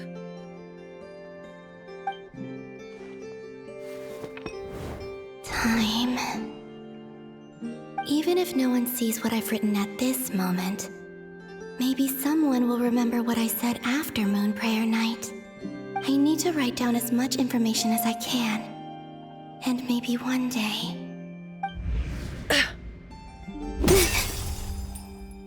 Huh? What's up with you? You can't even hold your cup steady. Are you getting tired? A little. Well, you should probably hit the hay then. You've had a really tough couple of days for you.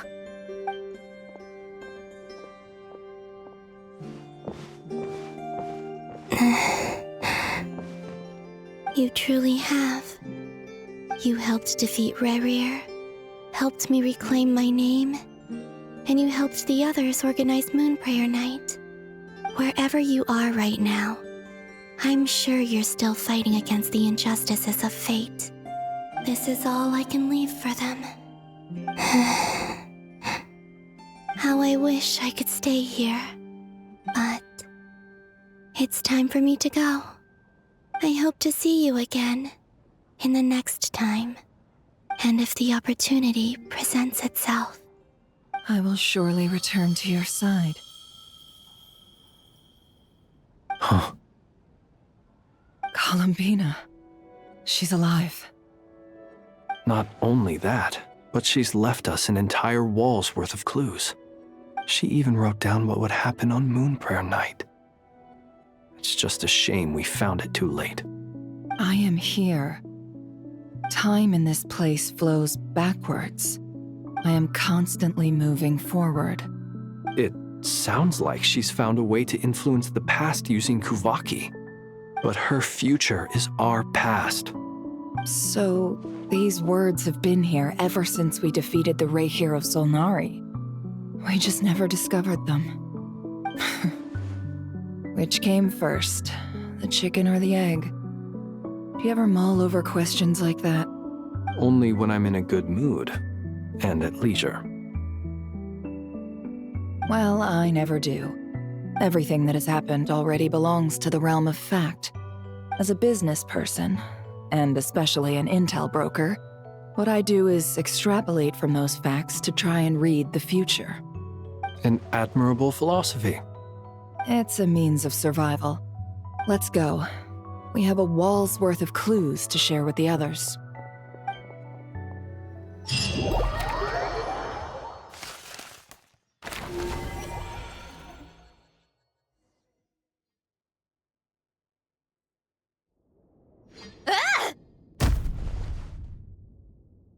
It appears that the doctor's energy signature has changed to something similar to Kuvaki, but not like the Kuvaki we're used to. Nodcry's Kuvaki devices will only have a limited effect on it. I can see why you've chosen to place your hopes in alchemy instead. Also, I must say these books are rather profound. My subordinates just shipped them in from Fontaine. Some of them are from the Narcissenkreuz Ordo. Some are incident reports from Petrichor, and then there's a few test reports for these junk machines. Additionally, after some further scanning, I've discovered something extremely annoying. What's that? Tevat's skies contain multiple moons. A long time ago, when I did my first scan, I detected 3, just as the legends say. But when I checked again just now, I detected 4 moons. So there's one extra? Yeah. Originally, I thought that if I could still find 3 moons, that would at least mean Columbina's still alive. But then it occurred to me that apart from the frost moon, Tevat's moons are just husks. And husks surely shouldn't show up in the scan, since they're not alive. It's weird, isn't it? If we can't even distinguish between a dead and a living moon, how are we supposed to know whether a moon goddess is still alive? Or does this mean that the moon marrows are equivalent to the moons themselves? It's certainly possible. In which case, the 4th moon you detected may be Dottores' artificial creation. So he wasn't bluffing. He really built his own moon marrow. Ugh! I'm so mad right now! It's easy to get overwhelmed when you have too much on your plate. Maybe you need to relax. Perhaps try going for a walk. Or simply take a few deep breaths. Nothing can calm me down at a time like this. I need more time, and I need progress.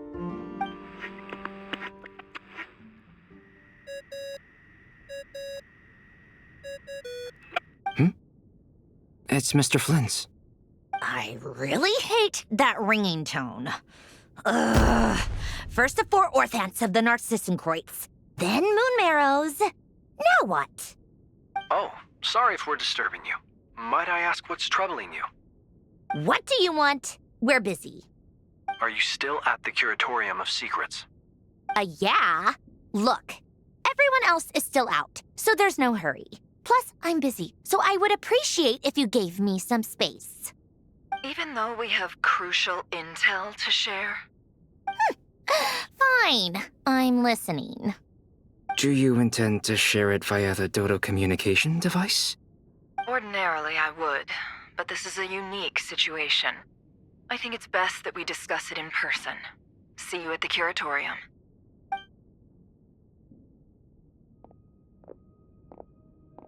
All right then.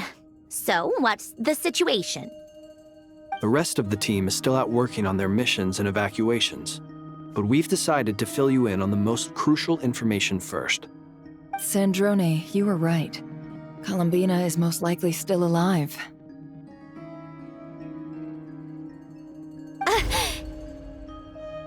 That's the best news we've received in a while, by a long way.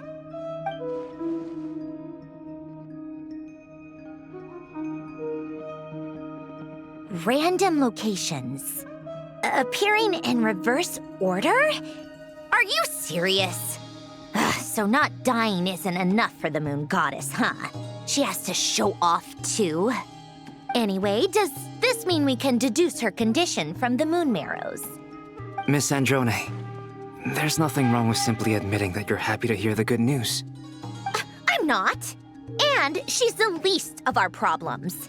We're facing a huge crisis. If she can't control the flow of time in there, she's just gonna keep moving backwards. Different points in time won't intersect, and she'll never find a way out. Let's say life begins with a drop of water. When did time begin? The moment this planet came into being? No, that's not right. Her final destination would be the moment at which the space she is in was created. But it doesn't seem like we can influence that space from the outside world. So how can we help her? Also, if she's alive, Rerir and Thalindis might be too. But as far as we know, neither of them have come back out.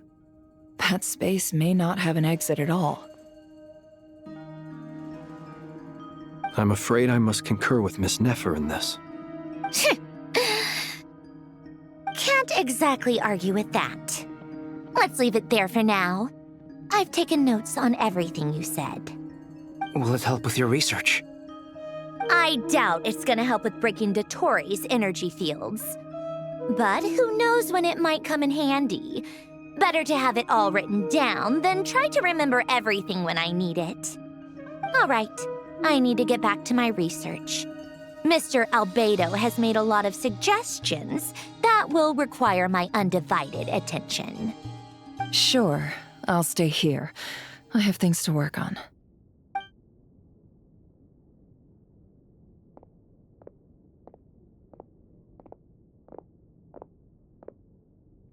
Paimon, are you there? Oh, right. She went with Varka to Natlan, didn't she? Good thing we've moved her and the Traveler's luggage in here. Speaking of the Traveler, where could they be? There's a note from Paimon. Paimon here. Not in at the moment, but if anyone needs to borrow her stuff or the Travelers, go ahead and help yourself. Paimon won't be mad. Also, Traveler, if you get back before Paimon, make sure to get some rest. Paimon misses you a lot, but put your health first, all right? How sweet. Well, since you offered, Paimon, don't mind if I do. This is the Traveler and Paimon's luggage. All the items they use day to day are here. It's well organized. I wonder which of them is responsible for that. What do we have here?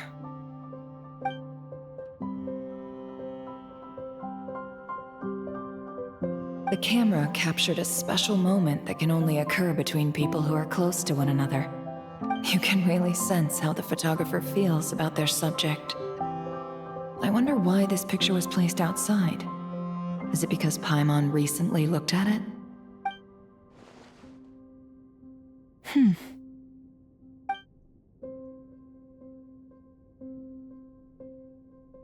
This must belong to the Traveler. Perfect. I'll use this. Hang in there. We'll find you.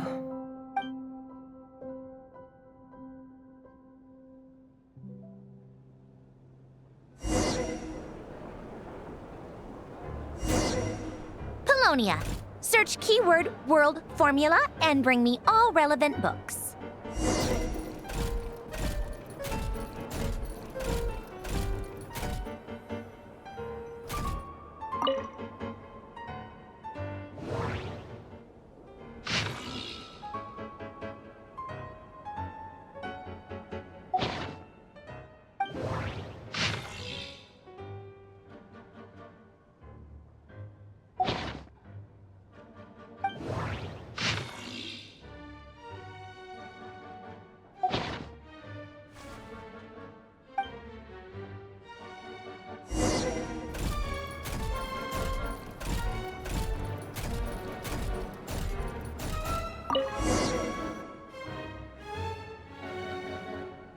Let's see.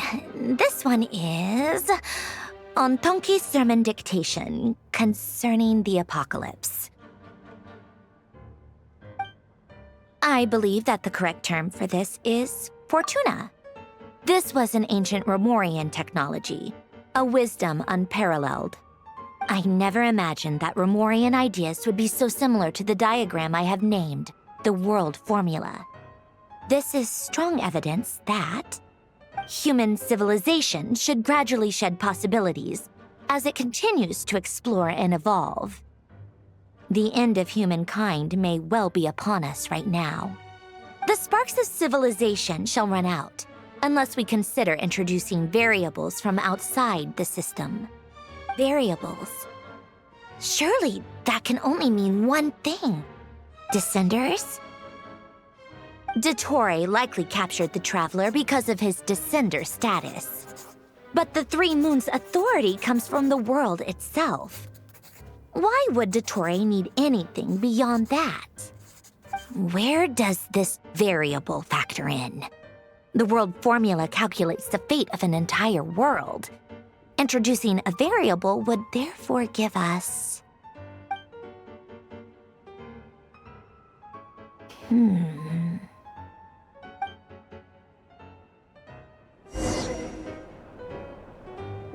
Polonia, search keyword pathway and bring me all relevant books.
Otonki Sermon Dictation. Explications on the Chemical Marriage. These titles are pretty esoteric. Observe and compute the pathway displayed in the guidance diagram. Deconstructing and reversing its effects could generate potential ideas. So, it's one of Renee's draft lectures. Deconstructing the pathway. I suppose that could lead to a breakthrough.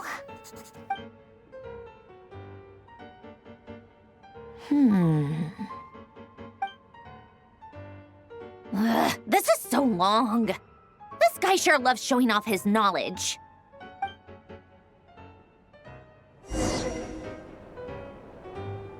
Polonia, search keyword tree model and bring me all relevant books.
Most of the experimental devices proposed by the Lilia Crucis Ordo are built based on the simple and basic logical structure of a tree model.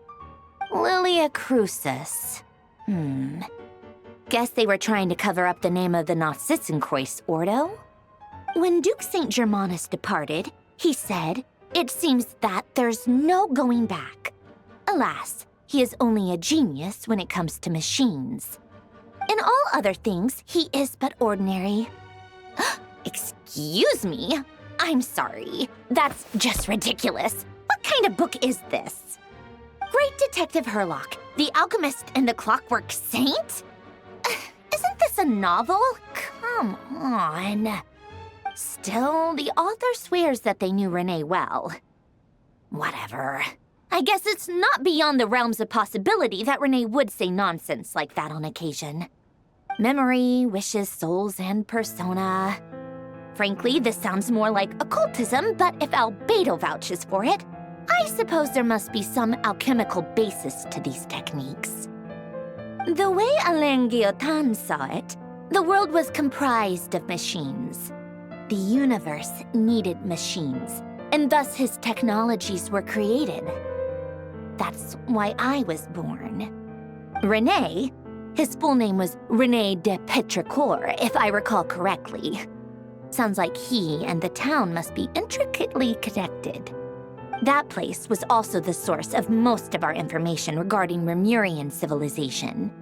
Seems like some of his projects were based on their technology. The cutting of souls and storing them in vessels. These seemingly unrelated techniques underpinned René's research. Assuming that the 4 orthants correspond to alchemical categories. The chemical marriage model? Alain would have scoffed at that. He never would have let those theories or parameters anywhere near his mathematical formulas.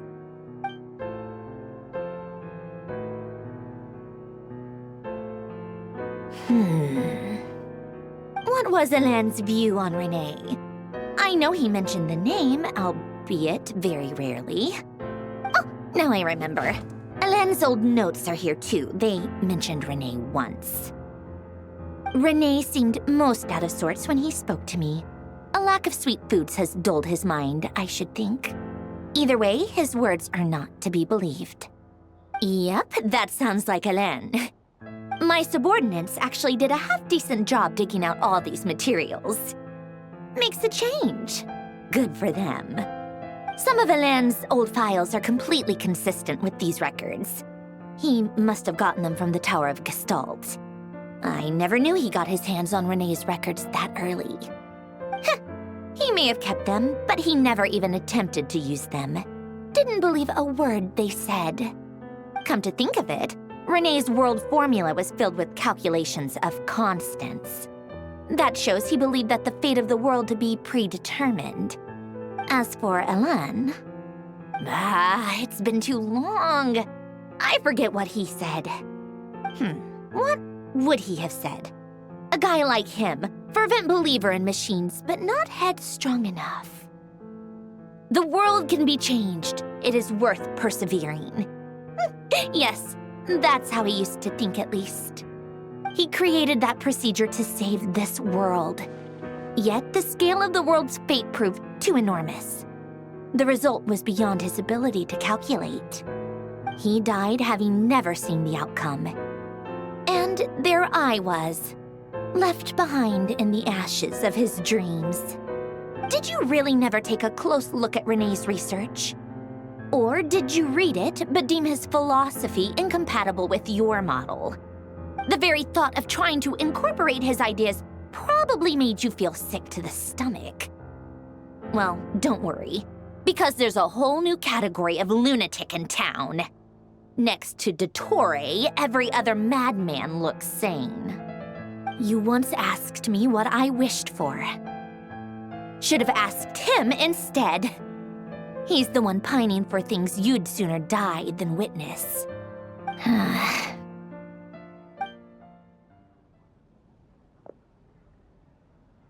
Even the tiniest variable can make big waves in the present. Now then, Allow me to put these incompatible fragments together in your stead.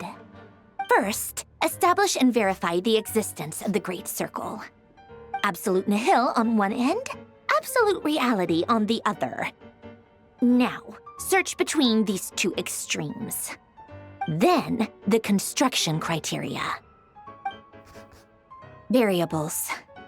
The sparks of civilization shall run out unless we consider introducing variables from outside the system. Input variables. Traverse the world, space-time, and civilization. Then extract the essential nodes from the records to determine which variables they point to. The primordial power that differentiated itself from the void. The power of light. Yes, light. Records. Hyperborea. This is so horrendously complicated. After all that, I'm still missing a few variables. I need to think this through again. How do you think it looks, Polonia? Like the frenzied scrawlings of a madwoman? Fine, keep it to yourself. It's not like you can talk anyway. I'll assume you gave it a passing grade. I jest. But true madness does often start with trying to save the world. What would Arlecchino and Columbina think if they saw this incomprehensible hen scratch? They'd probably have me institutionalized. So would Rosaline. She's been dead for a while now. When I close my eyes and think back, I can still see her face. And that enormous dress she used to wear. Such a bizarre choice. What possessed her? Oh, and the clack-clack of those heels used to drive me insane. No one's asking me, obviously, but I hope you all know that I never wanted to save the world. I'm not crazy. I don't have delusional ambitions, and that's a clinical fact. The world needs a solution, but I don't need the world's validation. It's the world begging me for answers, not the other way around.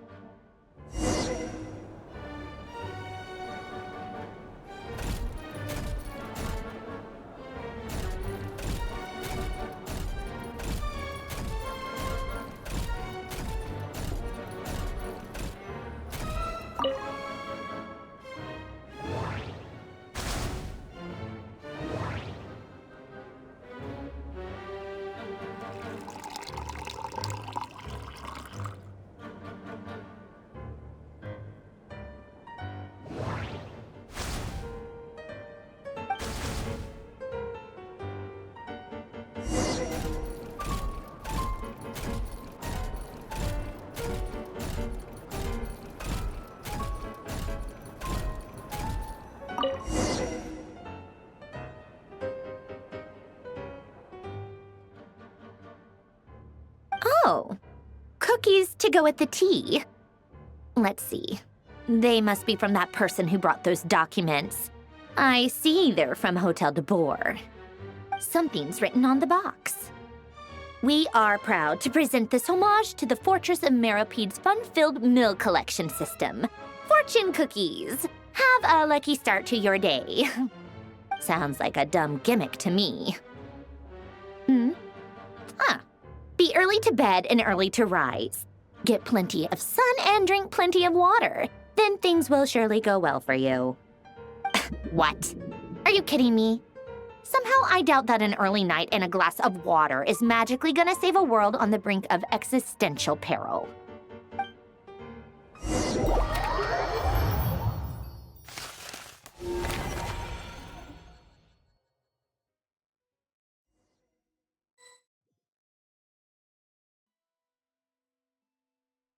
Lady Arlecchino, word has reached us that Lady Marionette's troops are all in position. They are ready to act as soon as the order is given. Excellent. The only thing is, they are fewer in number than we expected. It looks like many of them must have lost their lives at the hand of the monsters released by the Doctor. Can't be helped. Allow them to join our ranks and keep in contact. As you wish.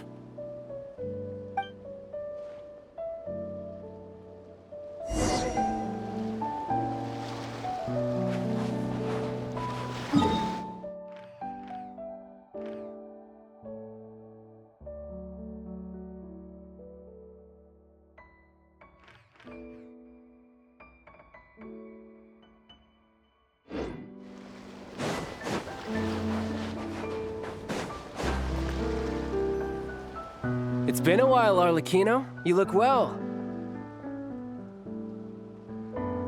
Did Dottore really have to build his lab right on the sole path between Snezhnaya and Nodcry? Had to go on a huge detour to stay out of its line of sight. Sounds like an arduous journey. I assume you've brought word from Her Majesty? Of course, all part of the job. Firstly, the Tsaritsa has authorized Fatui Internal Affairs to review Dottore's case. They will reach a formal verdict on whether he has turned traitor and whether he poses a threat to Snezhnaya. While they're working on that, I've been ordered to come and receive the refugees from Nodcry. They are nearby. My team will escort you to them shortly. Great. Aside from that, Her Majesty has a message for you and Sandrone personally. Huh? Where is Sandrone? She stayed behind to work since I was making the trip anyway. It seemed sensible to have one person on standby at base while the other came out to meet you. All right, guess that's just how she rolls. In that case, tell her that the Tsaritsa's decree this time is pretty awesome sounding. I think she'll like this one. Still, I wonder what... Wait, what's that? Did one of our troops turn into a monster? Take him out.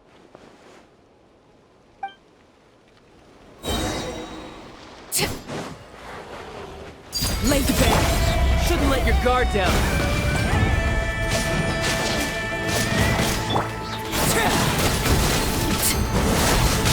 You've gotten stronger, Arlecchino. Nice. Stop that right now. I appreciate the praise, but I am not fighting you today. I knew it.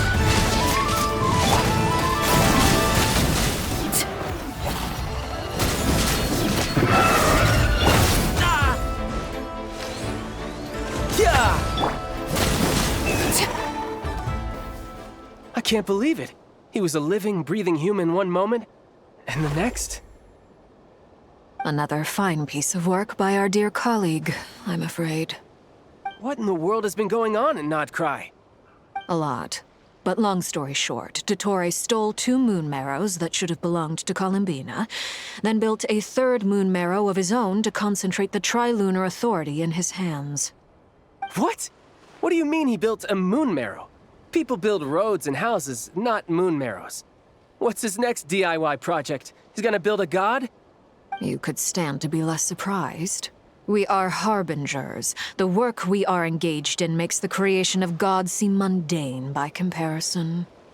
I tell everyone who asks that you once crossed swords with Rex Lapis while serving as a key supporter for Rosaline's plan. But right now, you're acting like a common adventurer. Thanks for speaking up for me. Those 2 really took me for a ride back then. Then again, surely no common adventurer would manage to get tangled up with them the way I did. That's gotta count in my favor, right? It almost sounds like you wish to repeat the experience. I might have to lower my opinion of you. No. I'll stop talking. Please, go on. Dottore is currently still experimenting with his newfound power in ways that continue to corrode the outside world. As for the human mutation, I believe this is simply a consequence of his experiments, and not a strategic move. That radiant beast was once a subordinate of Sandrone's. I suspect he was only allowed to live so that he could become an experimental subject. Also, those of us who fought Dottore have been afflicted with a curse. As such, I cannot leave Nodcry. This is so much worse than I thought. No wonder Her Majesty's decree is so extreme. While these exceptional circumstances persist, the Harbingers are hereby authorized to use unilateral executive powers.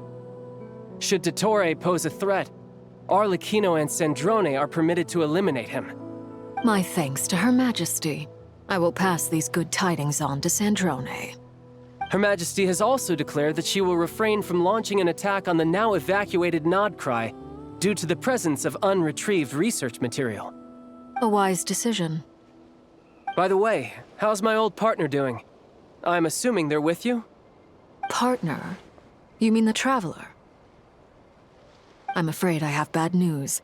He was captured after our failed assault in Dottore's lab. His whereabouts are currently unknown. What? Why? Since when does Dottore have a bone to pick with him? That is indeed the question. I'm not sure he does. He must have some other goal in mind. This won't do. I have to rescue him. You can't. We have no idea where the Traveler is.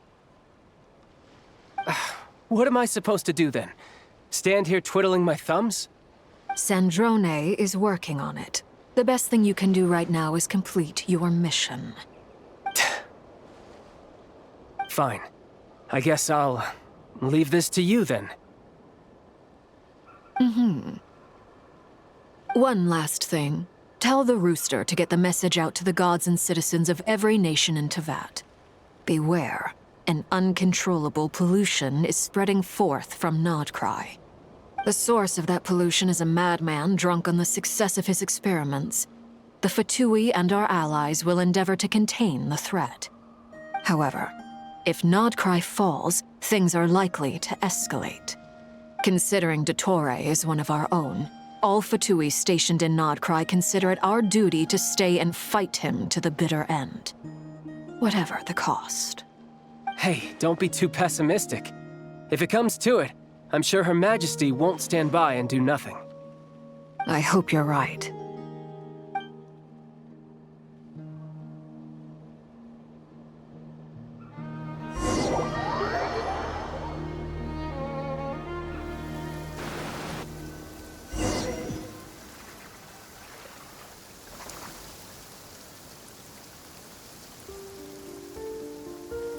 You're right on time. Thanks. Hey, do you think I'll get that gliding exam exemption? I made sure I was on my best behavior in Mondstadt. I landed well outside the city and walked in through the gates. I'll help you apply, don't worry. For now, let's see what we have here. What are the Doctor's energy fields even made from? The usual attract and repel principles that govern Kuvaki don't seem to apply to them. They are very mysterious, but ultimately, they appear to be comprised of energies from the three realms. Thanks to research by Master and the Hexen Circle, we know that Tevat's 7 elements are derived from the more primordial power of the Light Realm, which is antagonistic with the power of the Void Realm. Since you have the power of the Dragon Durin within you, I'm sure you can already tell that this energy field contains no abyssal energy. That's true. It's not abyssal energy. It's something pure, wild, and untamed. I've been thinking about something. Do you still remember the device that Dory supplied from the Academia when you and Miss Columbina fought Rarier? That was one of the most marvelous feats of ingenuity I've ever seen. The design, the craftsmanship, the material selection. I couldn't fault any of it. Not to mention the operating principles. Surely the most ingenious feature of all. Dory didn't go into detail on how it functions, but I have a working theory. The clue was that Miss Columbina was somehow able to use the pyro energy that you provided, despite the fact that, as a moon goddess, she should only be able to use Light Realm energy in principle. Now, all elemental energy is, of course, derived from Light Realm energy to begin with. Hence, I suspect that the device works by restoring elemental energy to its original state. This presumes a theoretical model of the 7 elements akin to that of light refracted through a prism. Perhaps it is no mere analogy. Maybe there is indeed a prism in this model. I almost wonder if the idea for the device was conceived based on direct observations of said prism. It would explain how such an ironclad design concept was achieved. It is at once a masterwork of engineering and a groundbreaking application of the Academia's latest elemental theories. I suspect only Lesser Lord Kusanali herself could have devised such an ambitious technology. But back to the energy field before us. If this is pure Light Realm energy, its relation to elemental energy is one of integration versus division. Or you could say that the former contains the latter. Could this mean that elemental energy can dilute the power of the Light Realm? Should we give it a try? We should.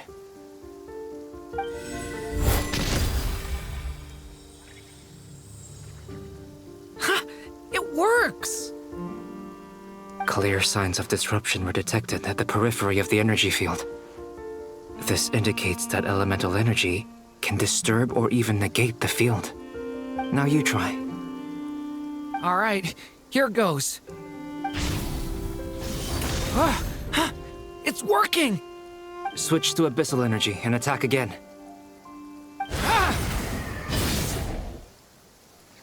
No surprises there. Abyssal power drains the energy field to a significantly greater extent. I now feel confident in asserting that the energy field is indeed pure light realm energy, and that elemental energy can dilute it. But the energy field is huge. How much elemental energy will it take to neutralize it? We don't have to neutralize it completely. We can try other approaches. That's all for theory. Would you like to continue watching? So you knew I was here? Huh? When did you get here? A while ago. But Albedo sounded like he was working on his thesis defense back there. Back in Sumeru. You can end a person's whole career by interrupting them mid-speech. Very thoughtful of you. I'm truly touched. Could I ask you to lend me a hand? With what? A little test. Try using Animo to unleash a concentrated assault with circular blades, with the goal of breaking through at a singular point. Nice! This time it tore through the field. Tremendous. This is a major breakthrough. Should we go through? We probably shouldn't risk having mutually antagonistic energies in such close proximity. Durin, you stay here and watch the entrance. Hat Guy and I will go in to investigate. Sounds sensible to me. Keep your eyes peeled, Durin. Don't worry, I got this. You two be careful in there. Just give me the signal if you need help and I'll dive right in. What do you mean, signal? It's based on a new alchemical concoction I developed last month. When 2 bottles of it are smashed on the ground together, they emit a blinding burst of light. If it comes to that, remember to shield your eyes with your hat. Glad I asked. Thanks for the heads up.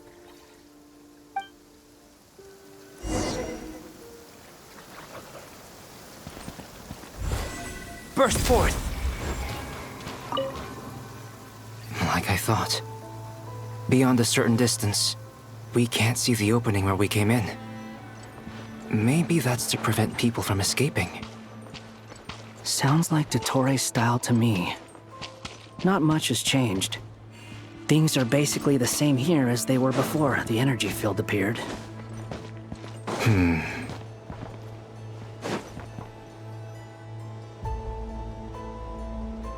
They have no heartbeats and they're not breathing. We can only assume they're dead.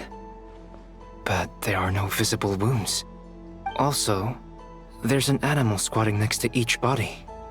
It's watching us. That's not an animal's gaze. What are you trying to tell us?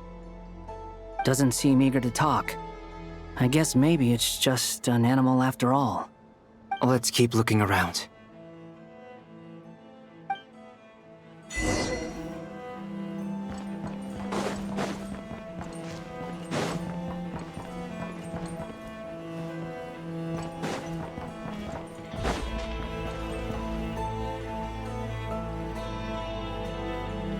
Same situation everywhere. Not a living soul in sight. Just countless bodies with animals standing watch over them. Well, I think we can safely rule out the possibility that they're all pets. Is skirting around the topic your way of showing consideration for other people's feelings? Just being cautious. I don't doubt that you can handle the truth.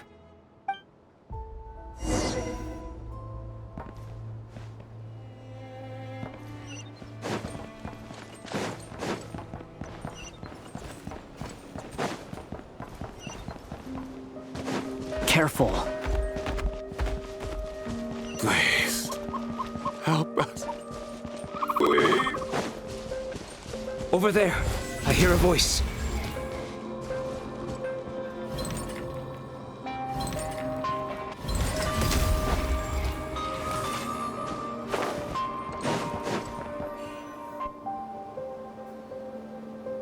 Please. Help us. Please. What happened here? I don't know. Suddenly, everyone collapsed. Then my line of sight got lower. I still have some of my senses left. I gotta get out of here.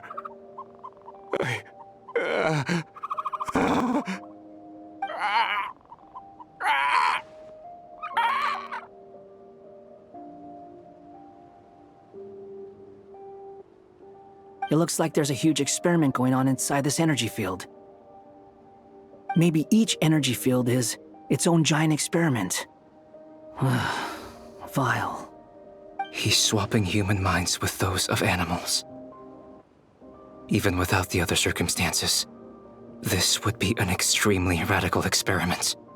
Those people may have lost their sense of selves, but they are not fully animals either. If they were, they would have left. But instead, their instincts are driving them to remain by their dead bodies. We should go. No sense in sticking around here longer than we need to. Agreed.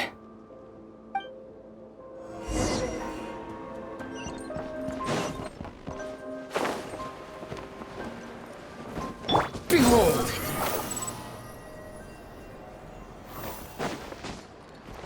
Quit following me.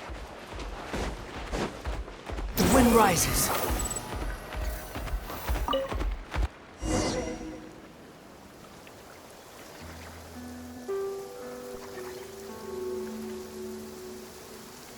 You're back! Everything okay?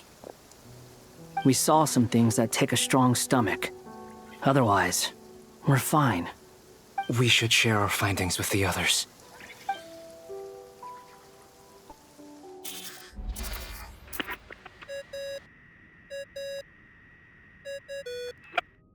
Yes? Who is it? Miss Nefer, it's me, Albedo. We found a way to break through the energy fields. With enough control, it's possible to tear them open using elemental energy. Also, we managed to take a look inside. Dottore is carrying out his cruel experiments on an immense scale. Any residents who have failed to evacuate in time will likely meet a grisly end. Sounds like he's living down to our expectations. Might I ask how things are proceeding on your end? I'm just about to get started. I'll be in touch once I have a result. Understood. Stay safe. I will.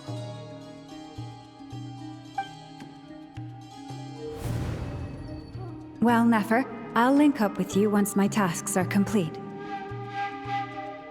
What makes you think I'd need you to do that? I'll need it. And considering the way you approach certain matters, I think you'll be better off with me present.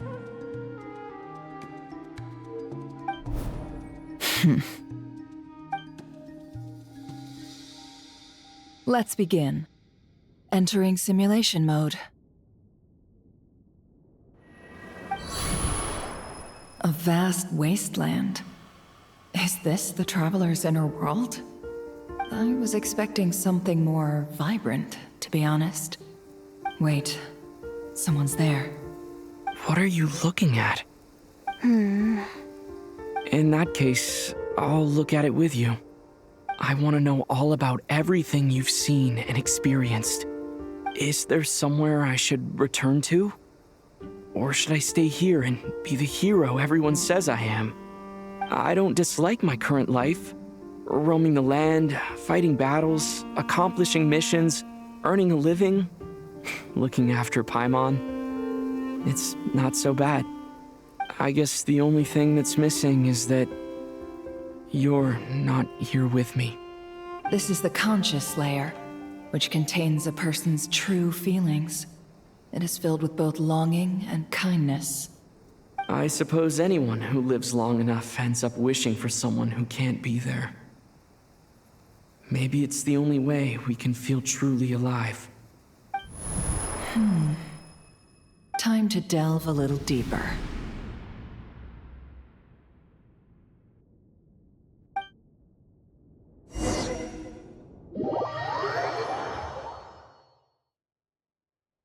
Menasha Town is hardly the optimal choice for a place to live, but it has character and a reasonable population density. What are you trying to say?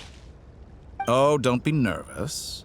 I was just thinking where might make a good starting point for your journey. Perhaps I should send you further afield. Conria, perhaps. Conria ceased to exist long ago.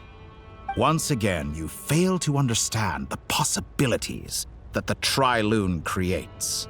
Anything that has existed in the past, I can now recreate. You simply do not wish to see that happen.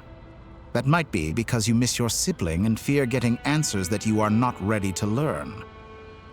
But this is not for me to judge.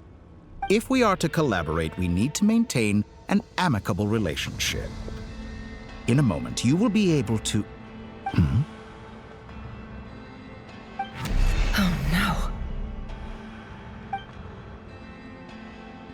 What are you...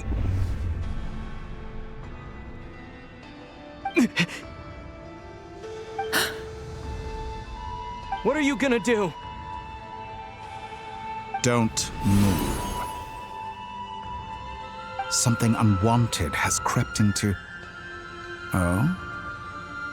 Gone as quickly as it came.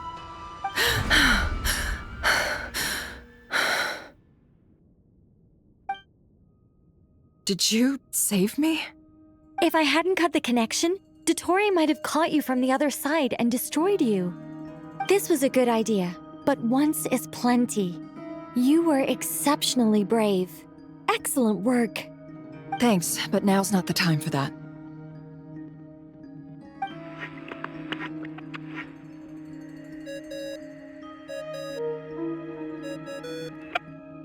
Albedo speaking. I think I know where he is. What is this endless darkness? I can't see anything, even though my eyes are wide open. But why? What happened? Ah, sorry about that. I take it you didn't notice. Just now, a friend of yours took a little peek into your mind. Could it be Nefer? How did she do it? Did she use something as a medium to connect to me? Do you think she's aware of your current circumstances? Oh dear. Have I stunned you into silence? I only wanted to slow down your time a little so I could stop your intruder in her tracks. It would have been nice to capture the spy. I must say, I'm finding the ability to adjust the flow of time rather intriguing. The moment you closed your eyes, time seemed to grow impossibly viscous, didn't it? A whole month passed before you opened your eyes again, but only for you. No one else was affected. I dare say this is something only a god can achieve. Point taken. You've proven once again that you have god-tier powers. Oh, you misunderstand. This wasn't about proving a point. I was testing things out. I find I learn best by doing, and I have to admit, time is not the easiest dimension to control. I only wanted to make you sleep for a short while, but it ended up lasting a whole month. Clearly some finesse is required to wield the authority over time as I wish. I hope you're not angry with me. It was only a month's discrepancy, nothing too serious. Had I been off by a year, a decade, or even a century, that would have been quite a different story. You could have frozen me for millions of years. So much for collaboration. You aren't showing much sincerity. Millions of years? To what end? I wonder if you don't understand humans all that well. They are very pragmatic creatures who understand only that which they can perceive with their senses. If I had you sit here for a week, I imagine people might sympathize. But if I left you here for 100, 1,000, or 10,000 years, the sheer size of that number would cause it to lose all meaning to them. They would not have the capacity to comprehend your suffering, and thus they could not empathize. Unfortunately, while gods do exist in Tevat, it is ordinary humans that account for most of the population. Their lifespans are so limited, their bodies so fragile. Did you ever really hope that they could begin to understand someone like you? Your long life and unique origins make you fundamentally different from them. How long will it be before they start to treat you like the alien you are? Before you are ostracized, outcast? Alien? Even I feel bad for you sometimes. This world has made you into a slave. So many times you have served its will, and not once have the powers that be ever thought to grant you the one simple thing you wish for. You have been treated most unfairly. I can change that. I will grant you special privileges and give you back the status you rightly deserve as a descender.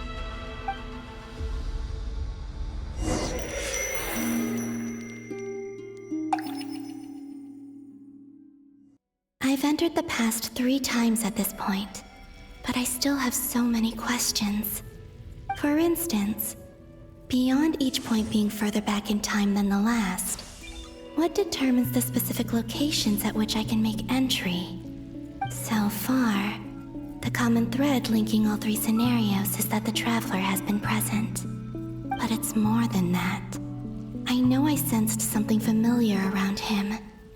What was it? I'll keep this question in mind as I carry on.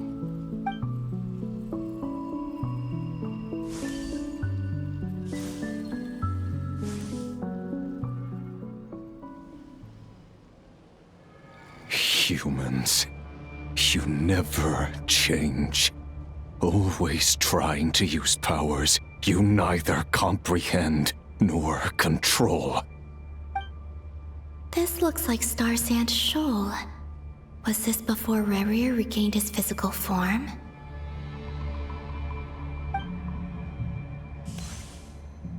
You've messed with the cannon again, huh? Sorry, but this round's not gonna go your way. The cannon. That's right. I was at Silver Moon Hall and I sensed an abnormal Kuvaki fluctuation coming from Nasha Town. And right after that, came an ominous power emanating from Star Sand Shoal. My body was once torn into countless pieces and hurled into the swirling chaos of time itself. But even so, my life and will were not extinguished. I wonder if I could try to prevent his resurrection. But how would I do it? What can I do, here and now? Traveler!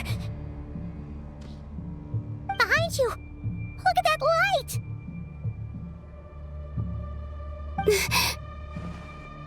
No, I won't make it in time. He's using the Kuvaki shield, like I taught him. Is he going to use it to block the cannon's beam? He's strong. I'm sure he can manage. But the force released when the beam impacts the shield might lead to collateral damage. Easy Island. The Frost Moon Scions will be exposed to lethal levels of Kuvaki. A question, if I may. Kind Miss Columbina. When the cannon's Kuvaki beam was deflected earlier, I saw several bolts of energy streak toward Hisi Island, only to be blocked. Did you also have a hand in that? Maybe that really was me after all. Well, future me. But I don't know if I have enough power left. Siki sato pasa sais, niti ipotuvtos. There's no time. Osestikos paratin tirantur risuiku, topirto aithion feraton. I have to make it. Oh, Frost Moon. Oh, great land. Oh, slumbering moonlight of Notcry. If you can hear me, if you can sense my call, then please, heed me once more!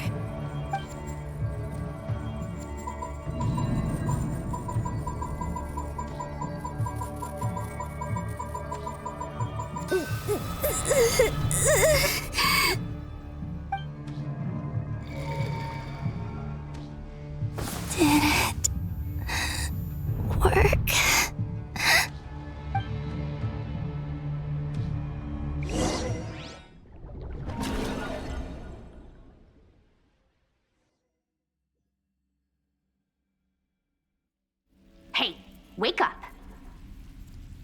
Hey, did you hear me?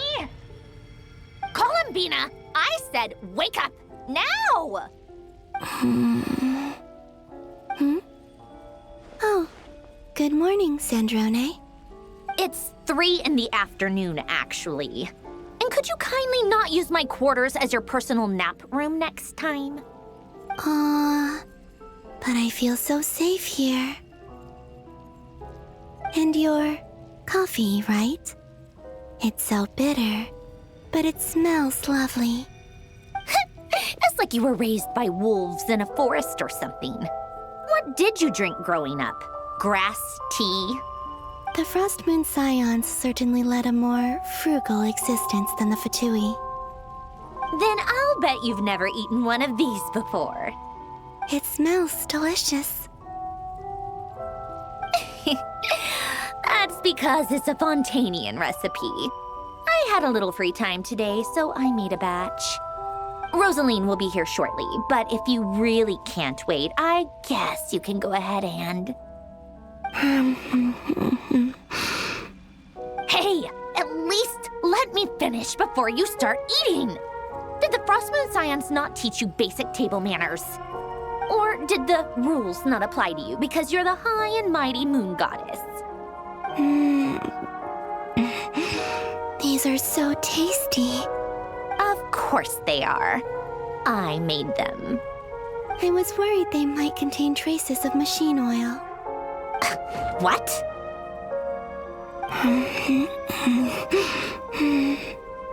You know, there's something I've always wanted to ask you. Why did you leave your old home and join the Fatui?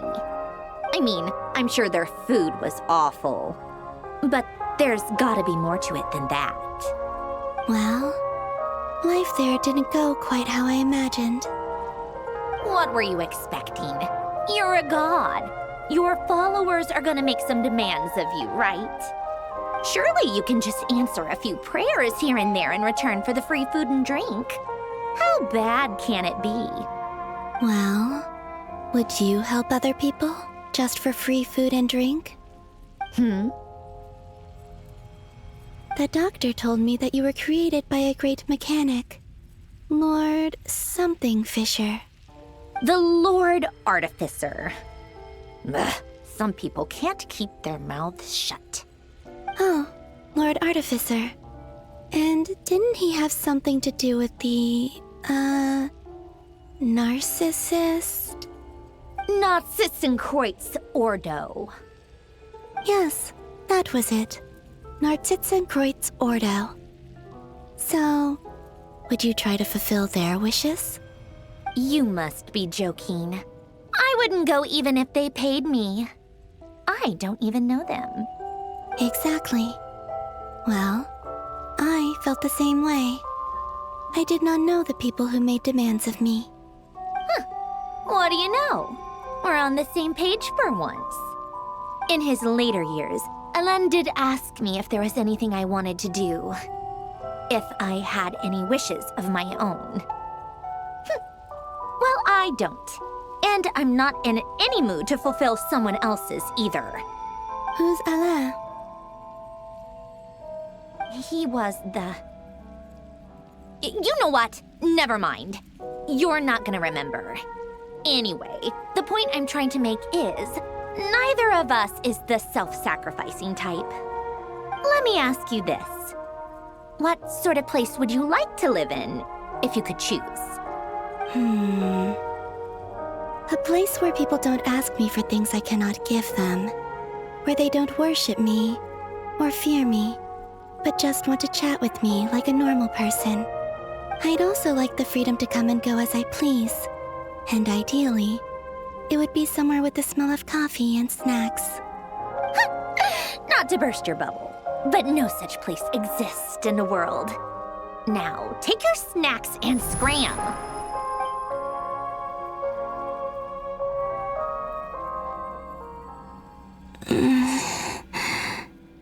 Did I pass out? Of course. I'm back here again. I dreamed of events from my past. Sandrone. Traveler. I miss you all so much. Back there, I guess I managed to harness all the Kuvaki energy on Hisi Island. But how did I do it? Time is flowing backwards here, and I can use that familiar power to enter the world of the past. That mystery ally everyone talked about. It was me all along. I can sense that there isn't much more power remaining up ahead. What lies at the end of all of this? Will time keep flowing into the past? And will I ever find my way back?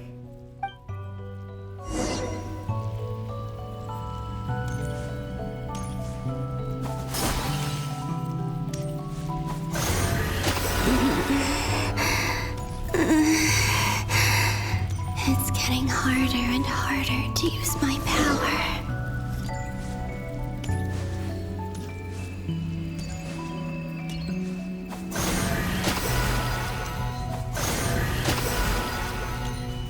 I'm no match for the Abyss in this state. I need to avoid the contaminated fragments.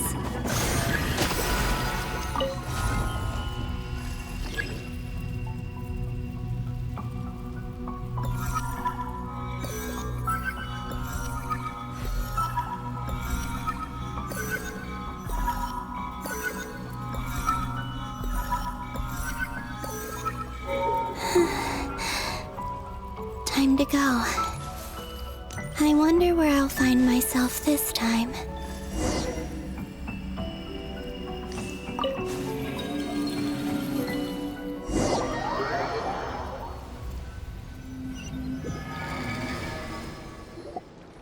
The Final Night Cemetery.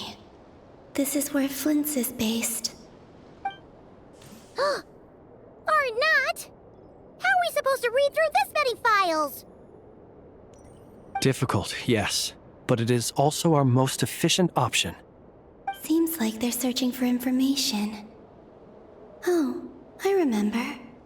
Flint and Varga talked about some files on the Wild Hunt. Was this my doing too? To expose the true intentions of this Rereer, we need to dive into Notcry's history. Are my actions changing the past? Or are they simply completing a process? Is all of this inevitable? Or am I the one making these decisions? If I choose not to help them now, will it change how things turn out? Hope we don't land on our heads then. They're my friends. I can't not help them.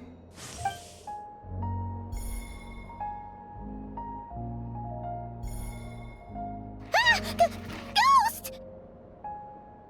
And the other one was... here. Hey! Another file's moving!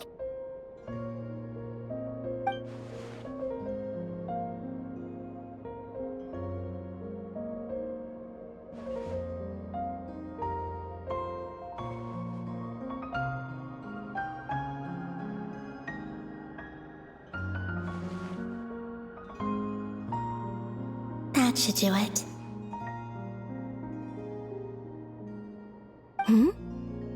Luanatar? You can sense my presence? Wait!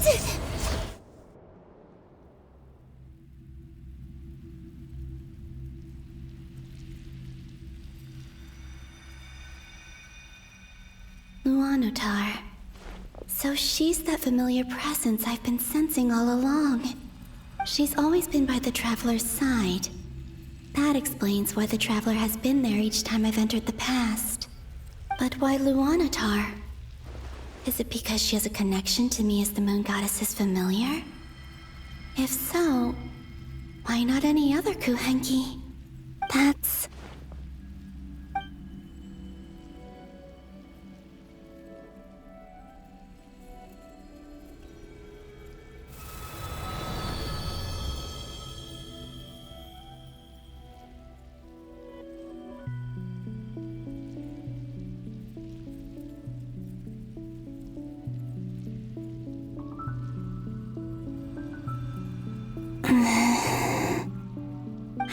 cannot sense any power up ahead. Just a void, stretching out into infinity. This is likely my final chance to enter the past. It's now or never. I have to find a way back.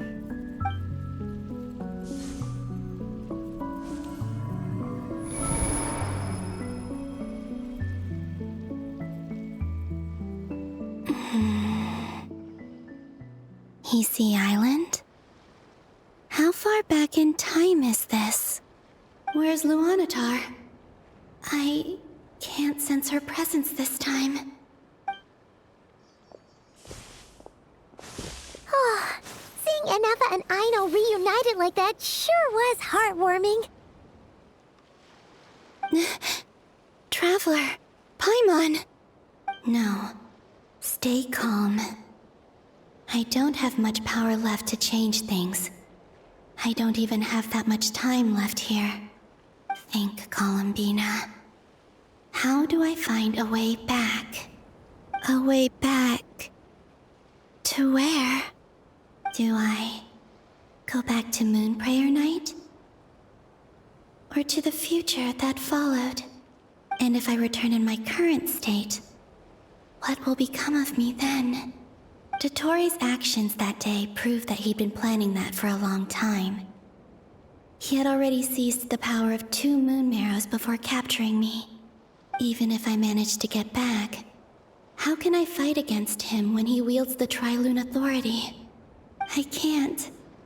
If I go back like this, I'll be playing right into his hands. I have to find some way of rivaling the power he has usurped. Wait. Time flowing backwards. The Tri-Lune Authority. Does that mean? I think I know what the final destination of this lunar reflection might be. I know what I must do. Speaking of homes, we must already be close to where the Frost Moon Scions live. The vibe here feels different, just like the scenery. But how do I communicate my plan to my friends? Should I write it down here? No. Someone else will see it. I need something with a close connection to me. Something I can use as a medium to tell them what's happened to me in here. Now it makes sense.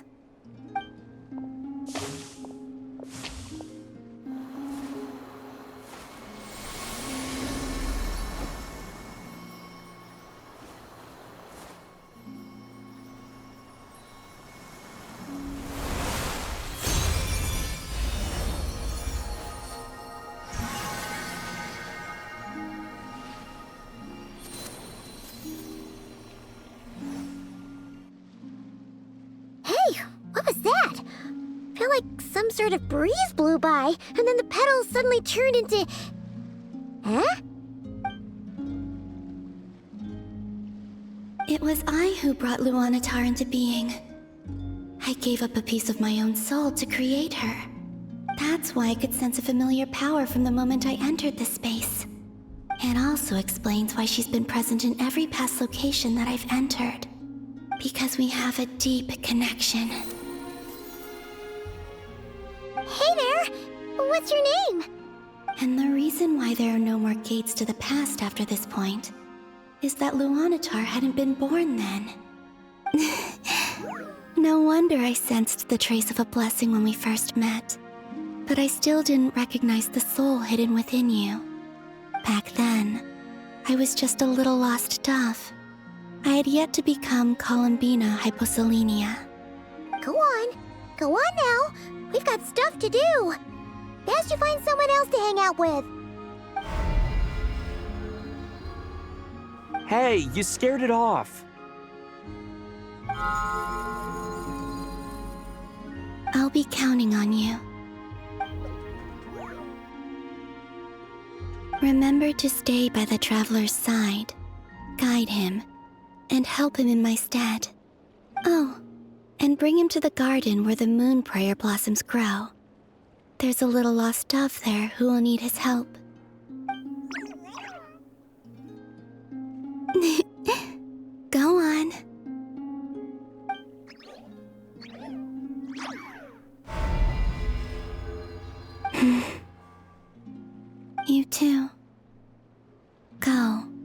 should live your story. As for mine must go in a different direction.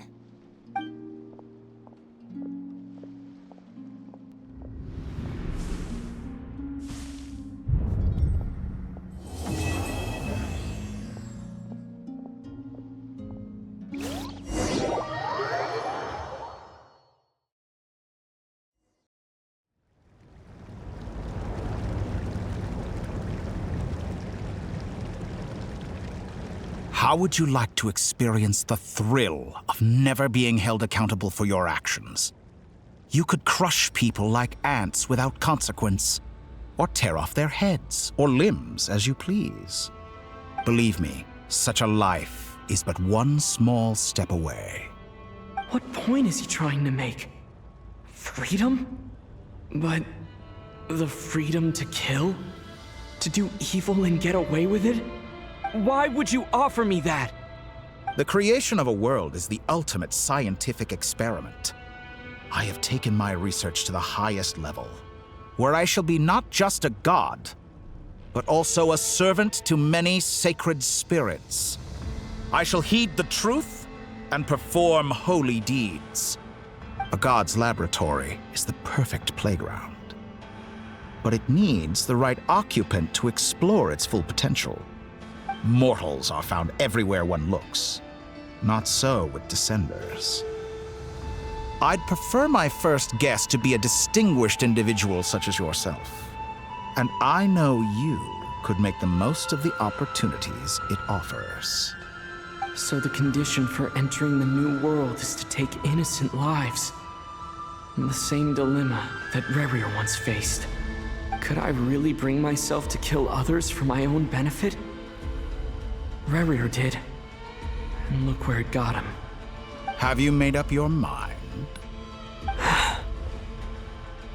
I can't do it. Your playground is no place for me. You're putting your hopes in the wrong person. But we both know I'm not quite the hero you say I am either. I have my own reasons for the journey I'm on. And they aren't all selfless. You've grown a lot since we last met. But there are still things you are unwilling to compromise on. This will only hinder you. Why don't I lower my requirements a little as a gesture of goodwill? I'll give you a little time to learn to be a less noble soul. That'll make things much easier for you. I really doubt I could live that sort of life. And yet you already sound less defiant than a moment ago. The benefits appeal to you because you can read the signs of the times. Why don't we return to my research facility? Your last visit was so rushed. There is much that I have yet to show you.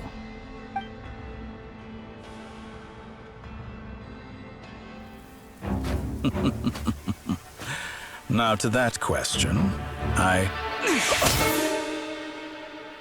Heroes don't attack from behind. Guess I'm no hero. This is most disappointing.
You're still gonna call me Hat Guy after that, huh?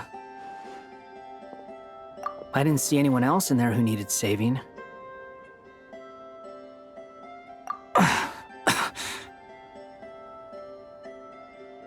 It's nothing. I'll be fine. Why are you looking at me like that? Is it that shocking that I'd come to your rescue? I owed you a favor back in Sumeru. Now we're even. Distracting Dottore was tough. I won't lie. He's not gonna fall for the same trick twice. That was my one shot.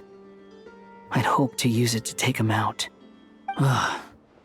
I never wanted to obliterate someone more than I do right now.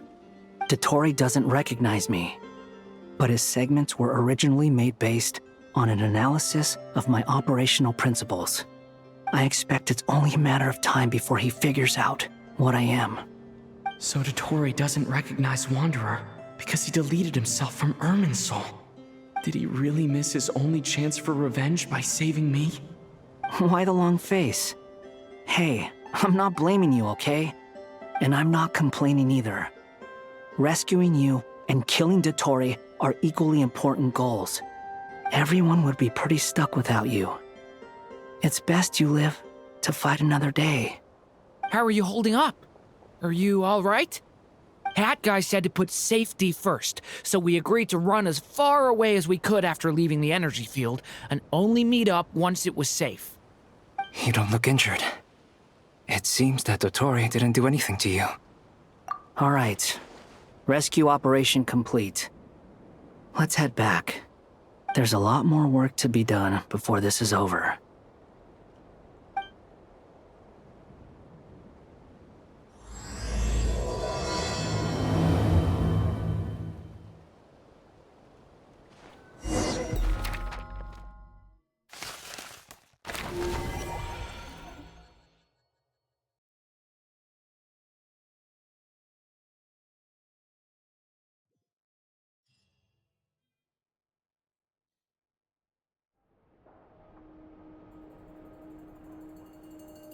Understood. I will bear the Tsaritsa's decree in mind. I don't see what's so awesome about it, though. Does he really think everyone else is as immature as him? I'm not stooping to Tartaglia's level. I thought you might say that. How's your progress? Quite promising, actually. That alchemist Albedo gave me a few ideas. Remember how I asked you to look up some files for me? That stuff on the Nachtschitzenkreuz Institute. René de Petrichor and Jakob Ingold. Alain Guillotin despised René's theories and methods, but he never managed to come up with better alternatives either. So I adopted some of René's ideas. I thought Alain was like a father to you. He and René were mortal enemies, were they not? And what would you say if Linny and his friends one day learned something useful from someone you utterly detested? I would applaud them for it. That would mean that they have surpassed me. For all we know, Alain Guillotin might have thought the same thing. Not that it matters, though. He's dead, and I'm alive. So it's my call to make. Once you die, it doesn't matter how great you were in life. Only the living get to decide what happens next. Hey, come on out. They're back. Huh?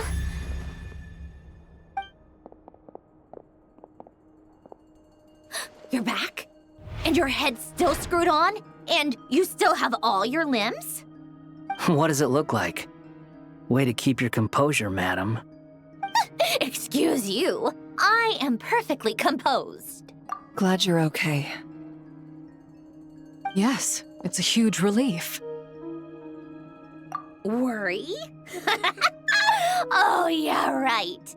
You think we, the Fatui, were worried about you? We were worried sick. Hey! The Traveler and I were already friends.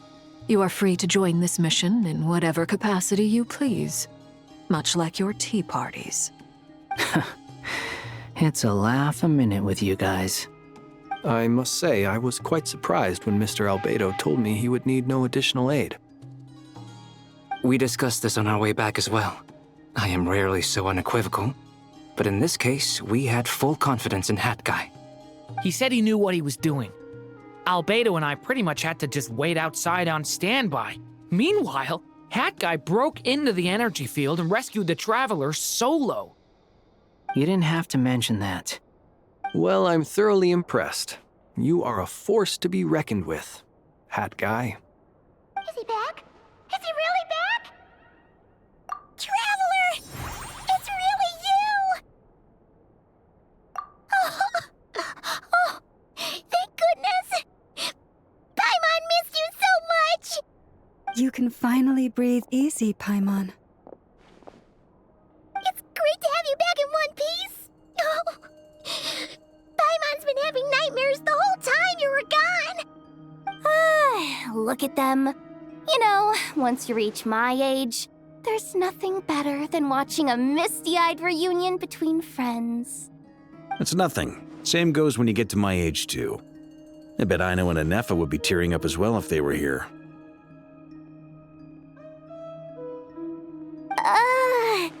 Varka, I'm not sure Anefa can cry. Oh, yeah, good point. Hey, your eyes are looking a little red and puffy. Come here, let's hug it out. What? Ew, no! No, thank you. You're not my dad, okay? Knock it off! Everyone, I'm sorry for all the trouble I caused you. But the silver lining is, I didn't come away from this ordeal empty-handed. While I was being held captive, I learned a lot about Dottoro's current capabilities, and what he plans to do with them. Allow me to explain.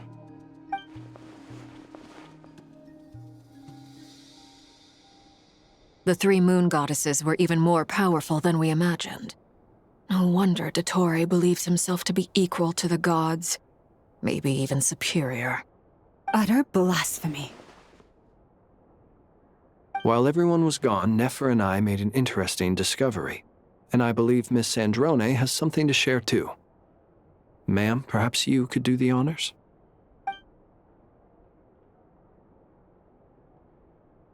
Called it.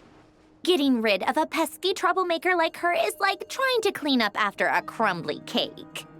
It always comes back to haunt you. Our next step is to find a way to bring her back. A place where time flows backwards, with no destination in sight. Surely it must have been created for a specific purpose. But I fear the answers are buried deep in Tevat's history, held by great powers beyond our reach. It sounds like she's on a specific path through time, just traveling in the opposite direction to us. The question is, where does that path lead? Or will it keep going to infinity? We considered that question as well. Strictly speaking, time is not infinite. Indeed not. Every road has an end. Nicole! You sure loved quietly sneaking in mid-conversation. I do, in fact. It's something I've always done at our mages' tea parties. Quiet, mysterious, and persuasive. You wonder what lies at the end of her road. Well, just as the world has a beginning and an end, so too does time. And so, the end of the road is the moment that Tevat was born. But where Miss Columbina will end up along this road, that depends on where this particular river of reverse time began. What about the original moons and the moon goddesses? Do they have a beginning too? All things do. In the beginning, no moons adorned the sky. It was the Dragon King Nibelung who raised the three moons into the heavens, and thus were the moon goddesses born. They were shadows of the planet, born to wield Nibelung's authority and oversee the world on his behalf. They were extensions of his will, manifestations of his majesty. But then one day, they disappeared just as suddenly as they had once been brought into being. Nobody knew where they had gone.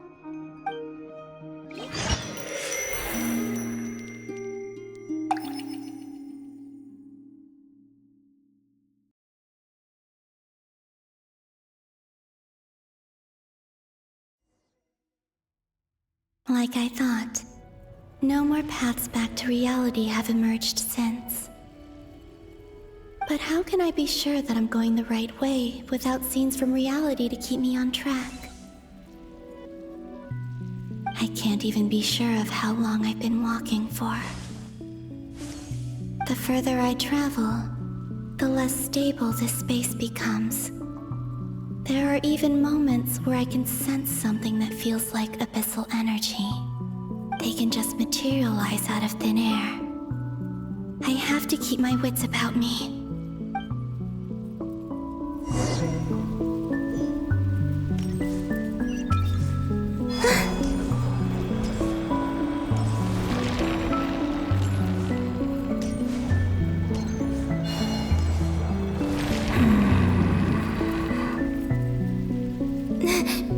Is that the ray here of Solnari?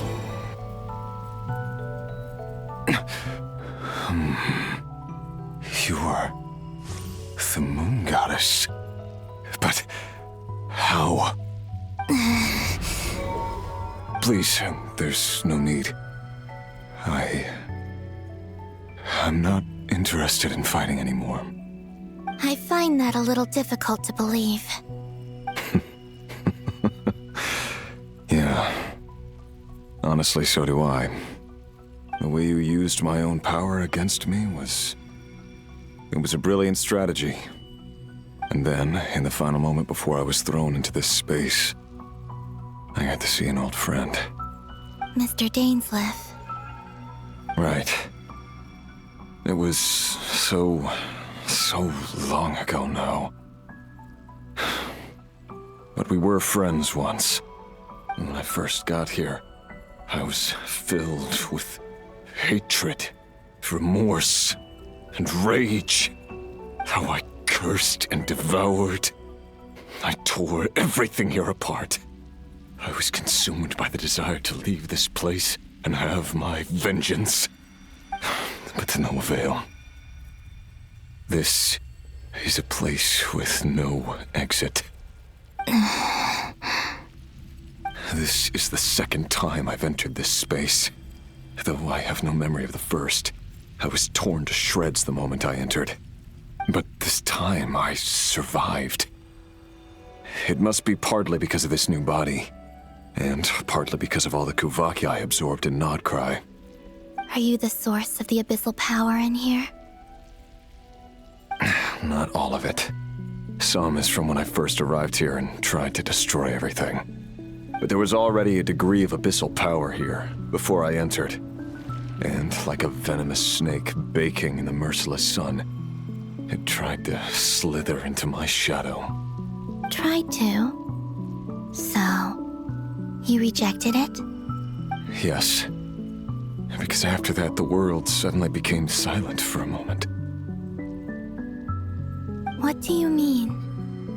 The voices in my head, they were gone. And then, I saw her. Her? The Lindis.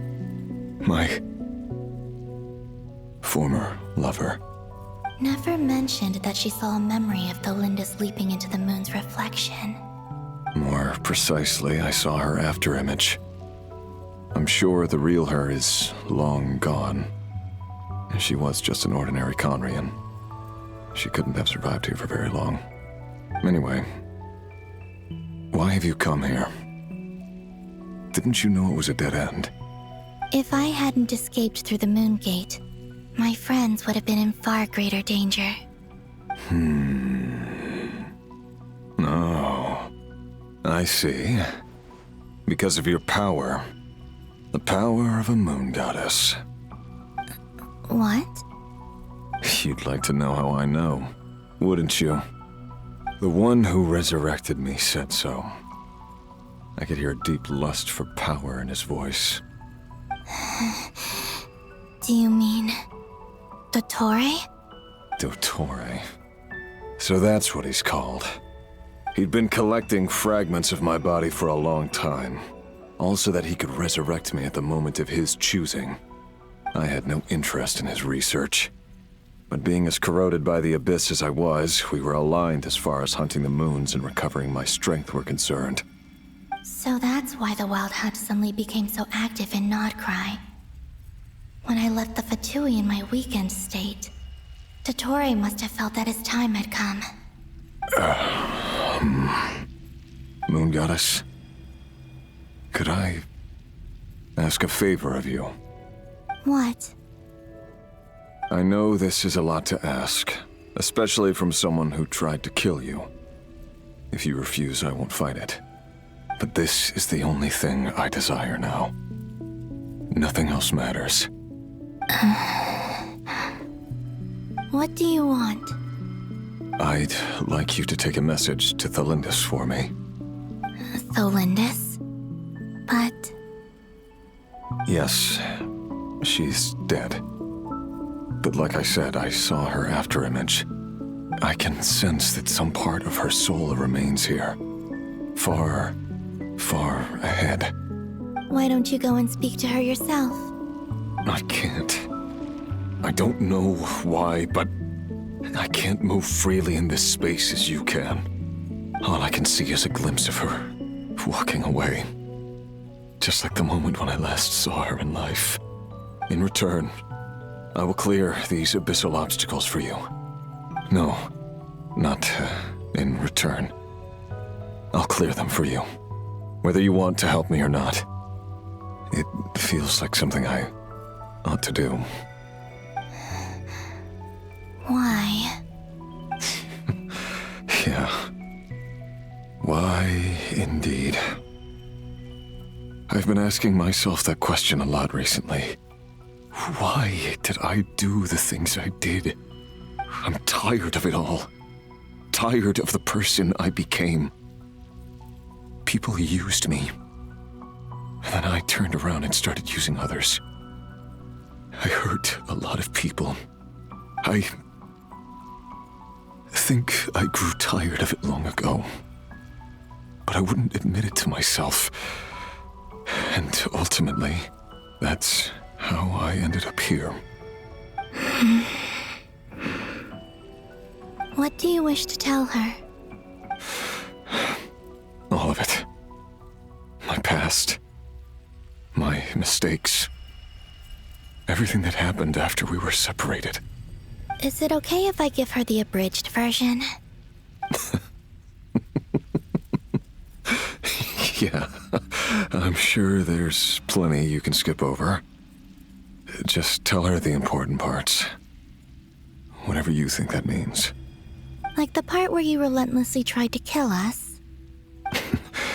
It's up to you. Love demands honesty. But my relationship with Thelindis was built on lies. We hid too much from each other. But after living my whole life in the shadows, I don't want to hide anything anymore. I will do my best. There.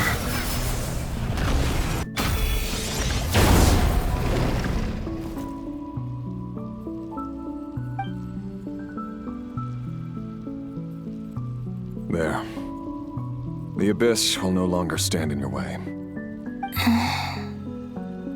Even though Mr. Dainsliff felt he had to fight you, I think he still regarded you as a friend. Dane? He said that you betrayed him, but he also felt great remorse at never having understood what you were truly going through. Why tell me this? Because if he'd known that someone could take a message to you, I believe that's what he would have said. Thank you. It means a lot. I know this will sound strange coming from me, but don't die, Moon Goddess. I can tell that you're determined to get out of here.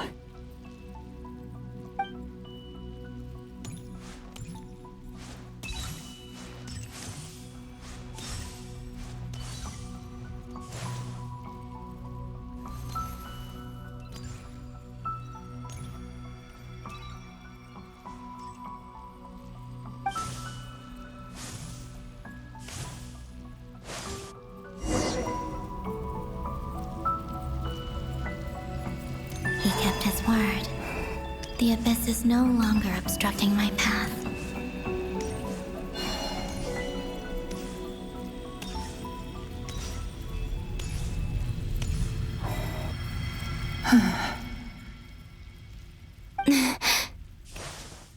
Is that the Lindis? She wasn't far off at all. And yet, they can never meet. Hello, Miss Delindis. Who are you? How do you know my name? I've never seen anyone else here before. You can call me Columbina. I promised Rerir that I'd bring a message to you. Rerir? My Rerir? Is he well? He's doing better than he was. Better than he was, huh? Sounds like he's had a pretty rough time. Others have had a rough time on his account too. In many cases, their time ran out because of him. And I'm not just talking about the children of the Crimson Moon. So, things got worse before they got better. Could you tell me what happened, Miss Columbina? Are you sure you wish to know? Yes. This is my opportunity to learn the truth. No matter how hard it is to hear, I have to know. I admire your courage. However, time is short. I cannot stay here for long.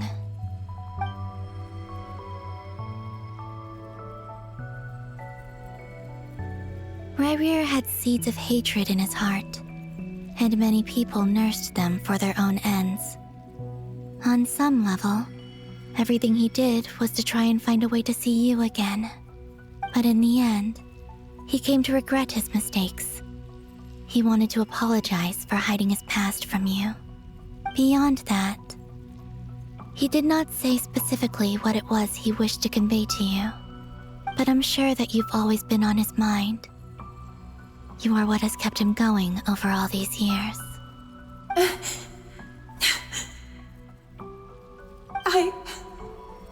I'm sorry, Miss Columbina.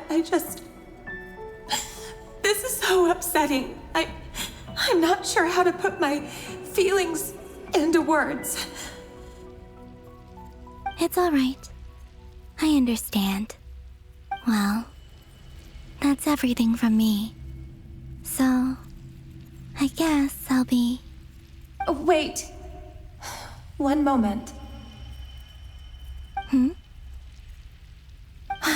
Time flows backwards here. The road ahead only leads further and further into the past. I know. I intend to reach the end of that road. Without a moon marrow, without the 3 moons' power, you won't make it far. Wait, unless... Are you one of the moon goddesses? You could say that. I see. I often think to myself, if life is like a train ride, why haven't I reached the terminus? Where am I even going? And it's not just me, it's this whole place. Wherever it is, it seems like it's existed forever. It's such a mystery. Where is it going? I must seem so ridiculous. I can't answer these basic questions, and yet I jumped right in here without hesitating, only to be torn apart the moment I entered by powerful energy currents. Only my soul remains now. Thinking back, I was suddenly overcome with fear and terror in that moment. Perhaps I too became bewitched by the abyss. I may have been the leverage it needed to control Rerir. I used to be a researcher at the Universitas Magistrorum in Conria, researching the iridescent moon's marrow. Eventually, I came to the conclusion that time in here flows in reverse. Rerir was one of the Venster King's retainers. With me, he was in an impossible position. It plagued him constantly. I wanted to help him escape his lot in life. I wanted him to be happy, so I thought I'd use this place to return to the past. At the time, I thought I could just go back to the day that the Vinster King first found the princess. It was only after meeting the princess that the Vinster King started going too far with his research into the Abyss. That was the day all of our woes began. I thought I could stop the king from ever meeting her and solve everything. I couldn't kill the Vinster King himself, so I had to find another way to save Rayrir. That's why I wanted to go back, to kill the person who had brought new possibilities to our realm. I'm sure it was a futile endeavor, but the Abyss probably enhances the basest human desires, so I naively hoped I could change everything. But I was simply too weak, like a speck of dust against the whole universe. Look at me. I didn't even survive the journey here. Not physically, at least. I know I'm never getting out of here, but you're different. You can make it, and I want to help you. I owe you that much. How do you plan to help me? Have you noticed the golden energy that exists here? Based on my past research and my observations since coming here, I believe they carry you forward faster. I can share what I've learned and help you understand the pattern in which this energy appears.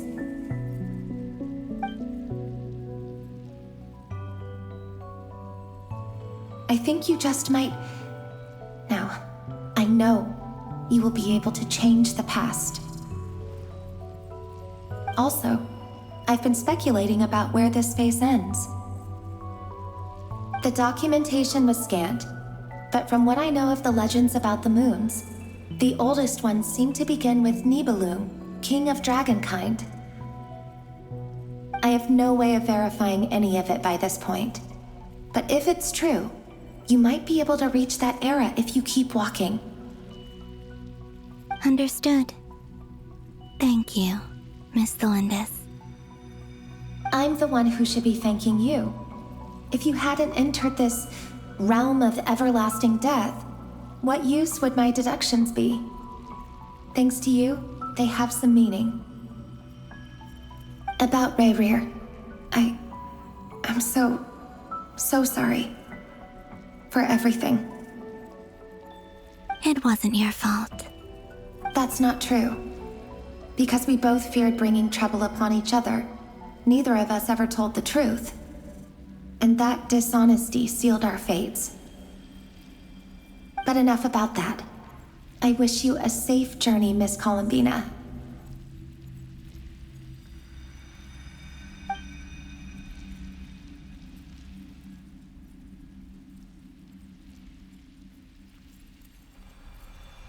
And may the outside world never have to experience pain like this again. Rayrir, you're there, aren't you?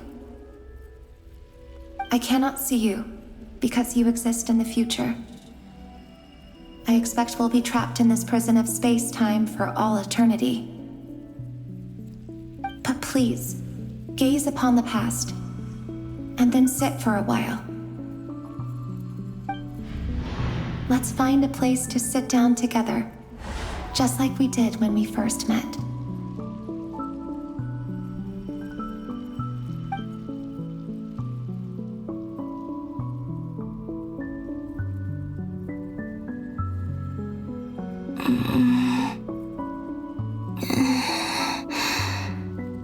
How long have I been walking? How much further till I reach the end?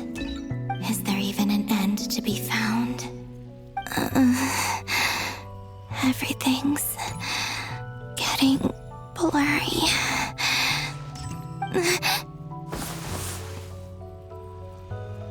Huh? Are you all right, little sister? Have you come from the distant future?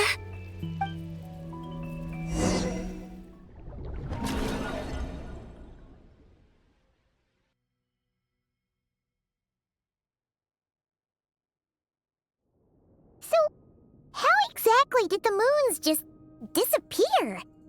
Shouldn't it be a little harder to get rid of major creations like moons? The world is a vast and ancient place. On a certain scale, all life lasts for but a fleeting moment. Miss Nicole explained that the moon goddesses likely perished in the War of Funerary Flame. The moons themselves were also destroyed at that time, save for the Frost Moon, from which a new moon goddess was later born. Am I missing something then? 'Cause the stories say that the moon goddesses were born on the moon, but doesn't Columbina say she was born in Nodcry? Huh, you're right! Why do their birthplaces differ? What's the difference between the two generations of moon goddesses? Also, remember what Sandrone said? Her scans detected 4 moons. In other words, 4 moon marrows. Technically, the result of the scan means that 4 moon marrows were detected and positively identified as moons in that moment. In other words, this piece of information alone isn't enough for us to know how Miss Columbina is doing right now. Yep, we have no way of staying up to date on whether she's dead or alive. She's on her own for now. But at least she's trying her best to get back to us. Yeah. She's a tough cookie. And a sore loser, too. We have to trust that she'll find a way. Because we really need her power. As much as it pains me to say it, we've got no chance of beating Dottore in a straight-up fight. He's much too powerful. It wouldn't even be close. That maniac is going to devour everything in his path until he reaches us. We need to find someone or something that can stop him before he does anything worse. I'll be frank. Our only hope of defeating this false god is with a real moon goddess on our side. I'm not just saying this because Columbina's a friend and I want her back safe and sound. It's just the truth. And I know that even she was no match for him when he attacked, but I don't have a better solution. We're not giving up on saving her, whether she can defeat Dottore or not. Right. Don't worry, Miss Sandrone. We're all aligned on saving Columbina. No one's trying to argue that we can only justify saving our friend because it will help save the world. This is about multitasking. We want to save both. So, she's more than just a moon goddess to you guys? Absolutely. Duh! She's part of the gang! And you are too, you know. Yes, I know. You don't need to labor the point. I knew that the moment I came running over with my documents that I was part of the in-group. I mean, if Arlecchino can fit in, I certainly can. Anyway, as for how we get Columbina back, I've been working on it constantly. But I think I'm still lacking certain information about the moon. I'd probably get there if I could continue my calculations, but the problem is, I've run out of computing power. Computing power? You mean you need more energy? No, the issue isn't energy, it's processing power. There's so much data to get through that the whole process has just ground to a halt. That's a tricky problem. René de Petrichor of the Nazissenkreuz Ordo once foretold the fate of the world. But I don't know how he did it. My guess is that he used the primordial sea's power. However, that won't work for me. His methodology was vastly different from my own. What's worse, they're incompatible. And to top it all off, we can't even leave Nodcry. Ugh, this is so annoying. If I'd known we'd run into a bottleneck like this. Well, no, the design bureau's a bust as well. Curse that Dottore! Couldn't have made this harder for me if he tried. Oh, what do we do then? How about we grab a bite to eat and take a break? Maybe something will come to mind after you've cleared your head. You don't get it, do you? I'm trying to calculate the fate of an entire world here. And I need accurate results, not big prophecies. Where the heck am I gonna find the computing power for that? Ahem. Anyway, time to shelve the discussion on technical difficulties. Being a killjoy isn't very ladylike, after all. Either way, we've done what we can. Rest well, everyone. Remember to let us know if anything new comes up. Hat guy? Is he hinting that we should talk outside? Let's go somewhere a little more private.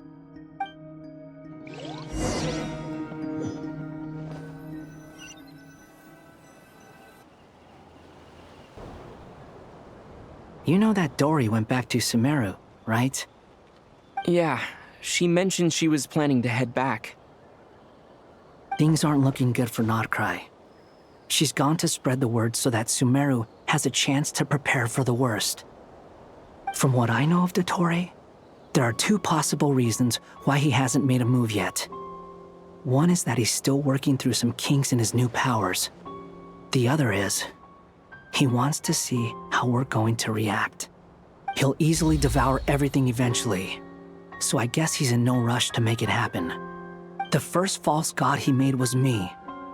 Now it's his turn. Even though my records were erased from Irminsul, Dottore's ideas haven't changed one bit. He once told me that becoming a god was like turning yourself into a hungry wolf or giant serpent to devour the moon. Clearly, he began studying the moon goddess's powers long before he even tried making a god.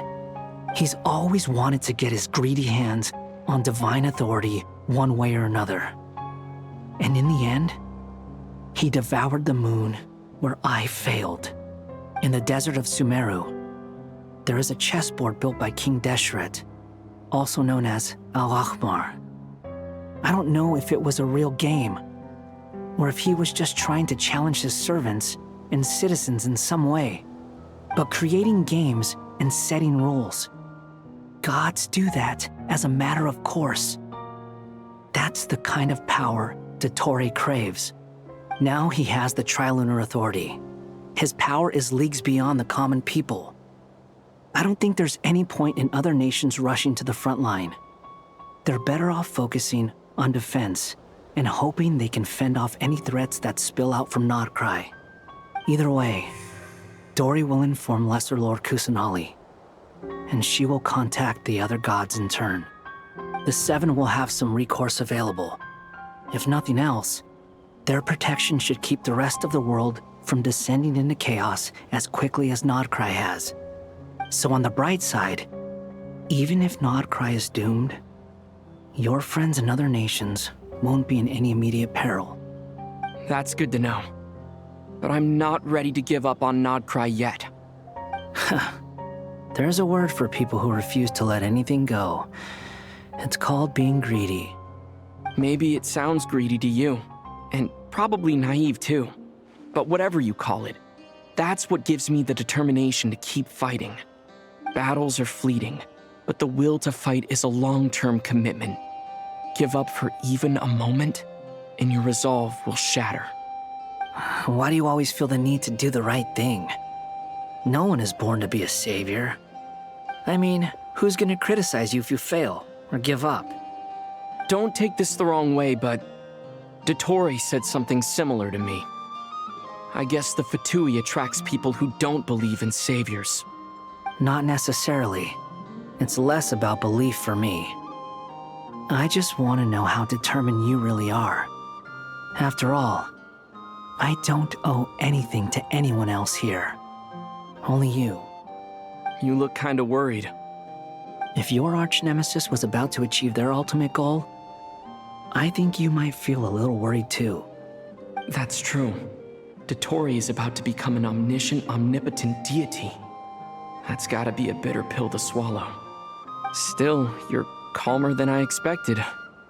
Obviously.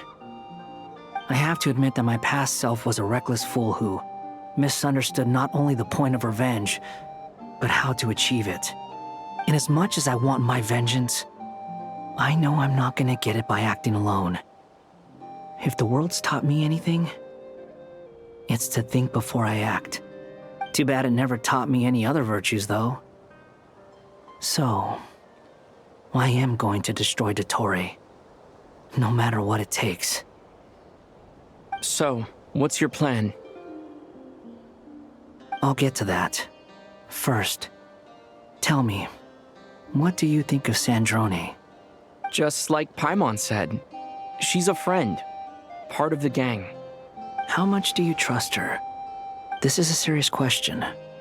Think carefully before you answer. Although she's with the Fatui, she has her own values, and she's helped us a lot. If nothing else, she's clearly going the extra mile for Columbina. I see no reason not to trust her. If you say so. In that case, the three of us need to talk. I have some thoughts about her computing problem. It can be solved, but it will come with a cost. How much? If I can afford it, I'll cover it. Sometimes your heroism really backs me into a corner. You know that? Come on, let's go talk to her.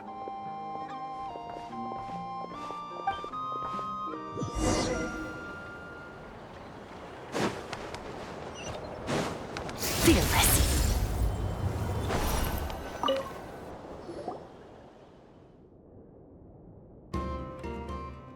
Miss Androne, Traveler. Hey there. Paimon's here too! She was just helping them sort through their things. How did your chat go? That was fast. The call only just ended. Well, you said it was urgent, so we got here as quickly as we could. Albedo, I have some alchemy questions for you. I see. Looks like my knowledge proved useful after all.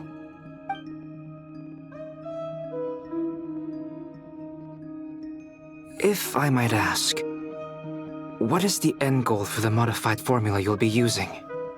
I needed to predict the future of the entire world. But I've run into some teething issues since trying to implement Renee's theory of the 4 Orthants. I see. I'll have a look at it.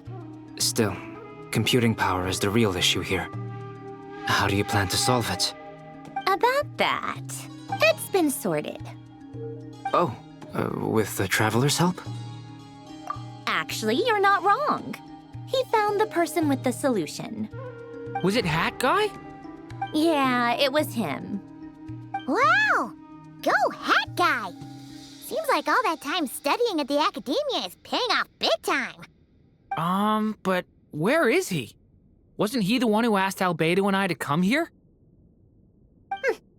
Come with me.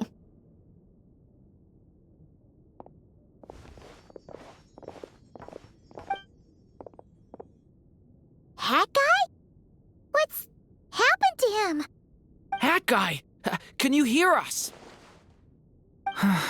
No response. I guess he's in hibernation. Hat Guy mentioned that he was a puppet. It seems that his functions are currently shut down. I presume this has something to do with the solution to your computing problem. That's right. He and the Traveler came to see me. Wait, what? You have a solution? Would you calm down? Why do you always react so hysterically to everything? Excuse me? How would you know? You shouldn't be so quick to judge complete strangers. It's very bad manners. Oh, please. It doesn't take that long to figure out that you have a temper. Where does a mere student get that kind of confidence? I've actually published more papers than you. Not that status counts for much. Even Paimon's applied for academia admission. Huh? Are you serious? See? This is why I can't be bothered to explain myself. She recognizes no one's skills but her own. Okay, fine. I'll hear you out. So, tell me, how do you propose to solve my computing power problem? This world itself is constantly processing all kinds of information. If it's the world's future you're trying to calculate, you need a processing device that's designed to cope with that volume. Easier said than done. Only Irminsul can handle that kind of... Wait, is that what you're suggesting? But surely we can't just plug my formula directly into the ley lines. You should be able to tell that I'm not human, right? Yeah, I noticed. The technology, though, seems pretty ancient. Very different from Fontaine's.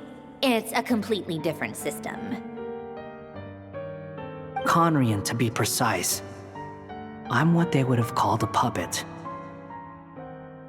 Puppets need an energy source and processing power.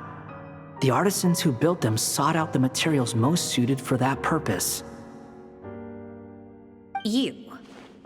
Do you mean...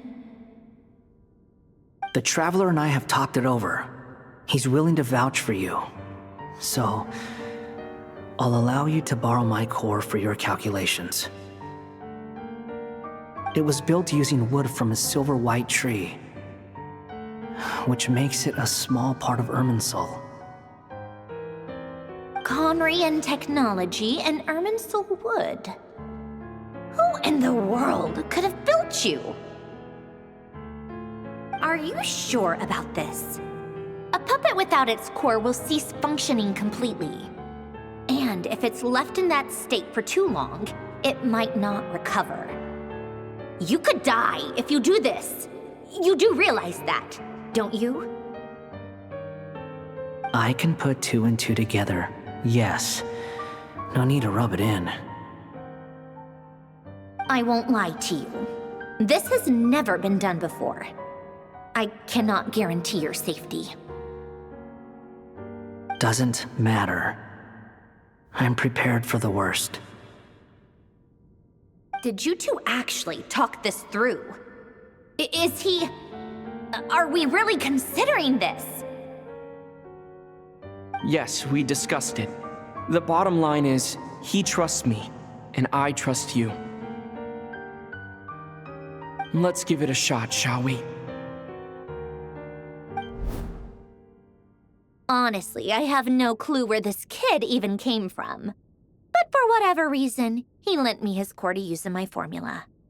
I'm very close to finishing my calculations now, and the core is currently in use. So I'm sorry, but I can only show you a sketch right now. This is what the core looks like.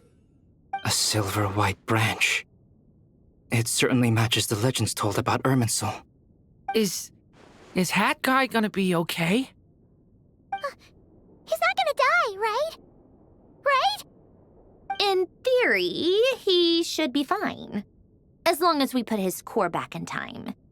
Beyond that, all I can say is that I'll try my best to avoid risk and make sure the core doesn't sustain any damage. I think I know why you called us here now. Someone needs to watch over his body and make sure it's protected until the process completes. Correct.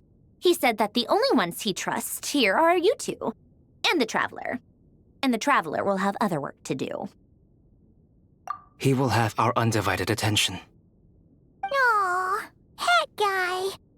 On a more positive note, things are progressing steadily on my end. I'll call everyone in for a meeting once the results are out.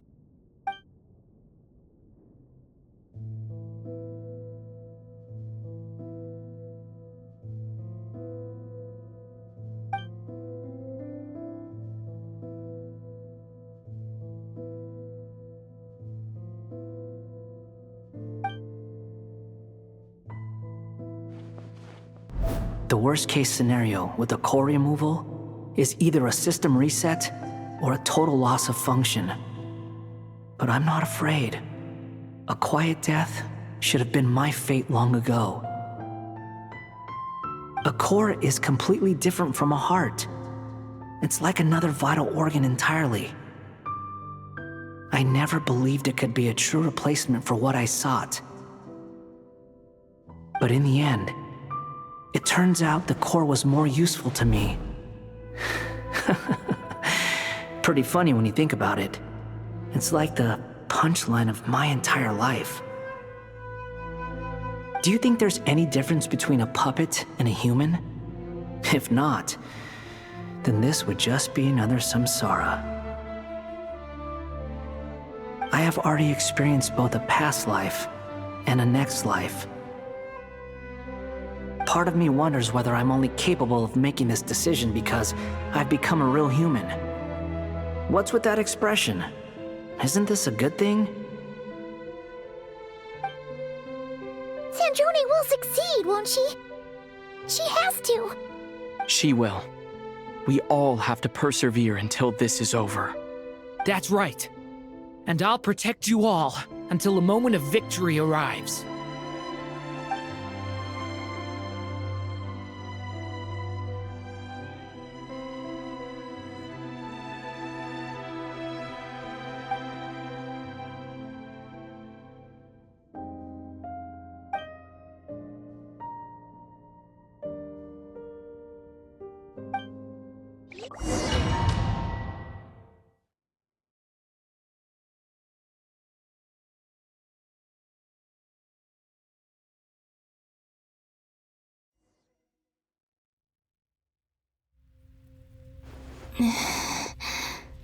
Who are you? Call me Sonnet. You have the same power as Canon. Sonnet. So, you're the goddess of the iridescent moon? Oh, goodness. You recognize me? Well then, what's your name? Columbina. Columbina Hyposelenia. Hyposelenia. What a lovely name. Did you choose it yourself? It was a joint effort between me and my friends. Friends? You mean your friends in the heavens? Huh? Oh, sorry. You must be exhausted. I apologize. Hang in there. Let me introduce you to my older sisters. Do you mean the other two moon goddesses? Arya and Canon? Wow, you sure know a lot. Hey, does that mean that our story goes on into the future? Oh, I guess that wasn't the best question to ask. It's all right. We were prepared for that possibility.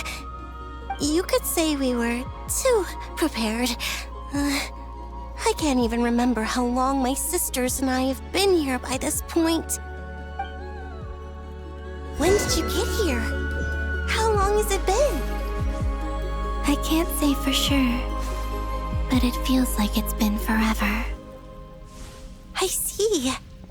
Are you feeling all right? You look a little unwell. I can hold out a while longer.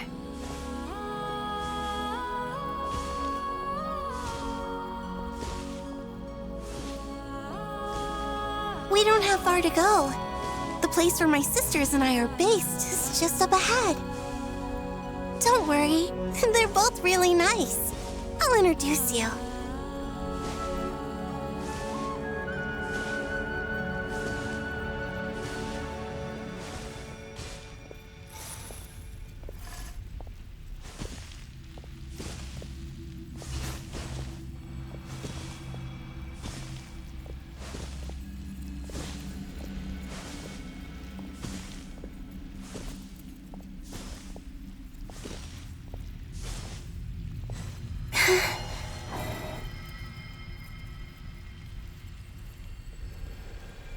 Sisters! I'm back!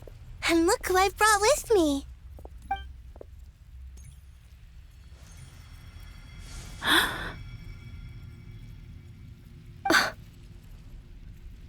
It's our lovely little sister, born in the far future. The pleasure is all mine.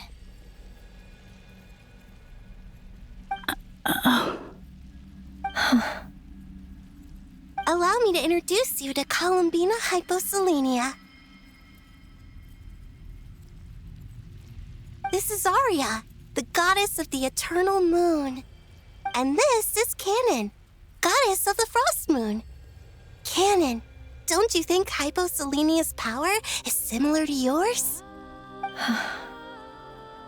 Hello, Columbina. I apologize for our startled reaction just now. And please, forgive our little sister if she's been annoying you. She tends to talk a lot. It's fine. You seem shy. Don't worry, Columbina Hyposelenia. No one can hurt you here. Could you tell me where here is? Please. I must know.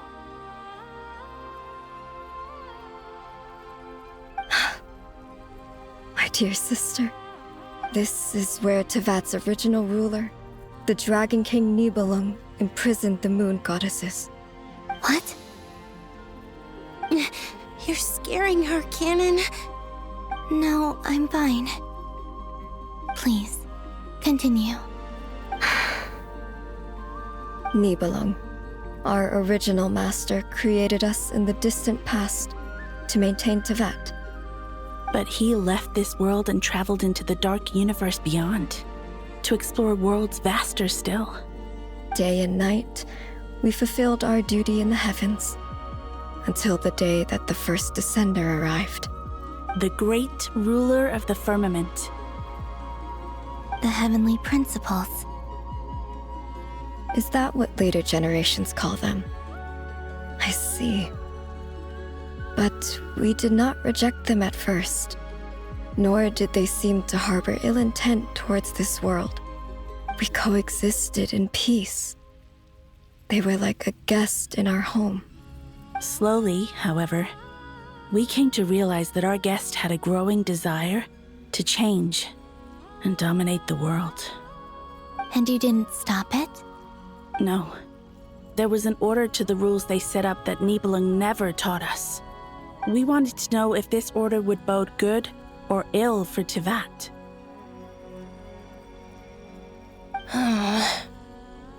All right. Canon and I wanted to know. Sonnet was against it from the outset. Later, we discovered that this great ruler of the firmament bore an almost paranoid hostility toward the desire of certain life forms to seek power. Or perhaps they feared them. They would even cast down celestial nails as manifestations of their power, to punish the civilizations of the world below. Only this was far beyond mere punishment. Right. Their rules brought order, but the price people paid for merely testing the limits of those rules was far too great. I did everything in my power to help the punished escape catastrophe, but still, too many lives were lost. The ancestors of the Frost Moon Scions were some of the ones you helped. But just when we had decided to take countermeasures, the Dragon King, Nibelung, returned. And so began the War of Funerary Flame. So, that's the name the world gave that war in the future. Well, who won in the end? As far as I know, the Heavenly Principles won, although it came at a great cost. They remained in Tevat, where they continue to rule to this day. And the world's original master, the Dragon King Nibelung, was destroyed. And what of the moons? Are there still 3 moons in Tevat's skies? You can tell us the truth, Columbina. We know we are but remnants of a bygone age. We are prepared for the answer. Only the Frost Moon remains. But it has been cast beyond the false firmament by the Heavenly Principles. The eternal and iridescent moons were both shattered during the war. So death finally came for us in the end. Sonnet. But you're still here, aren't you? A moon goddess cannot live without her moon, Columbina. She's right. That's why I began to disappear. Because the frost moon is cut off by the false sky. How much worse it would have been if it were outright destroyed. Our souls may endure within this lunar palace, but if our moons are destroyed, then we shall disappear the moment we depart from it. I'm sorry. There's no need to apologize to us, dear sister. If anything, we owe the world an apology. If only we'd decided to act sooner, rather than arguing amongst ourselves. all the more reason not to spend this time in regret and repentance. Instead, we should focus our efforts on how we might help our future sister. Sorry? Don't you see, Columbina, your story is not yet over. Is that not why you are here?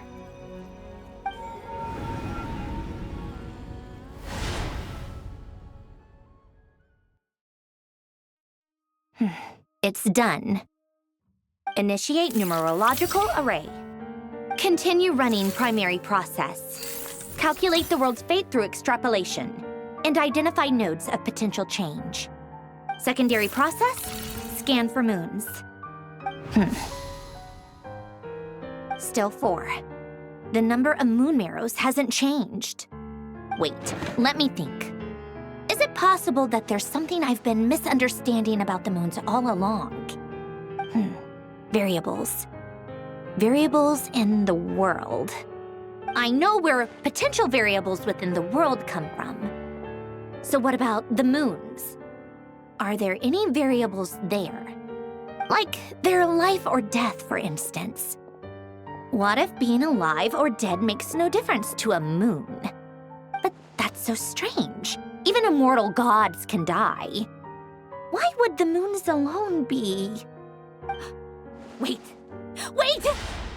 I've got it! If alive or dead is considered a variable, we might have had this wrong the whole time. No one ever said that a moon marrow equals a living moon. We just made that assumption ourselves. Initiate secondary process. Scan again. This time filtering out interfering perimeter, moon marrow. I don't care if they're natural or artificial. Get them out of my search results! Why? It says 3 moons still exist in Teyvat, even after excluding the moon marrows. But we know for a fact that 2 of them are dead. Redo the scan. Narrow the results to living moons and real moons. No, scrap that. Narrow it down to moons that have lunar authority and remain alive. Why?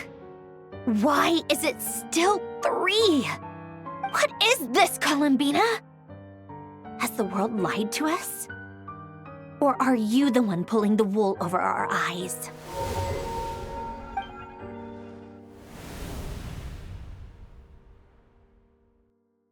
So, you think that the moon's reflection might be where Nibelung imprisoned the 3 moon sisters?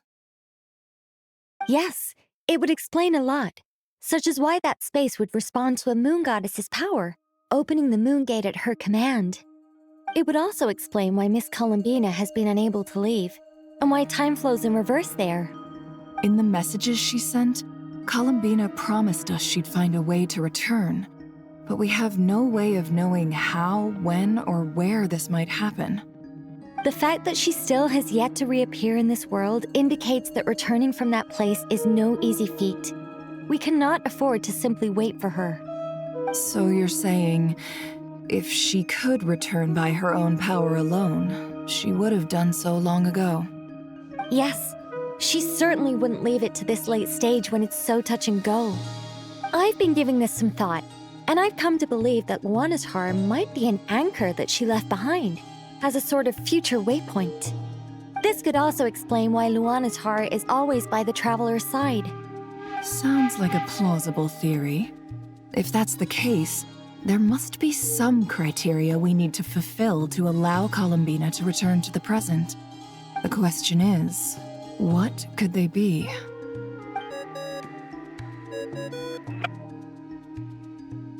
Hello? Listen up! This is extremely important!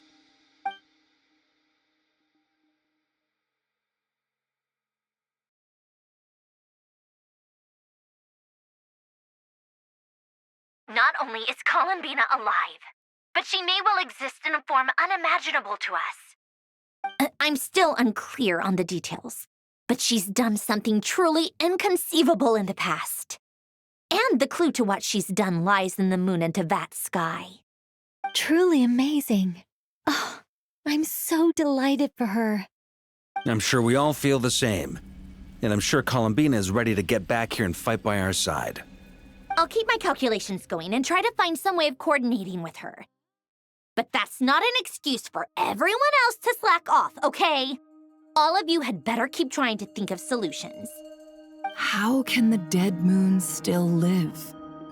And Luanatar?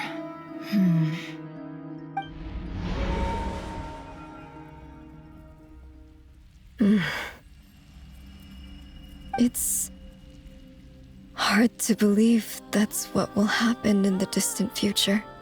Our authority is linked to the most fundamental rules of Tevat.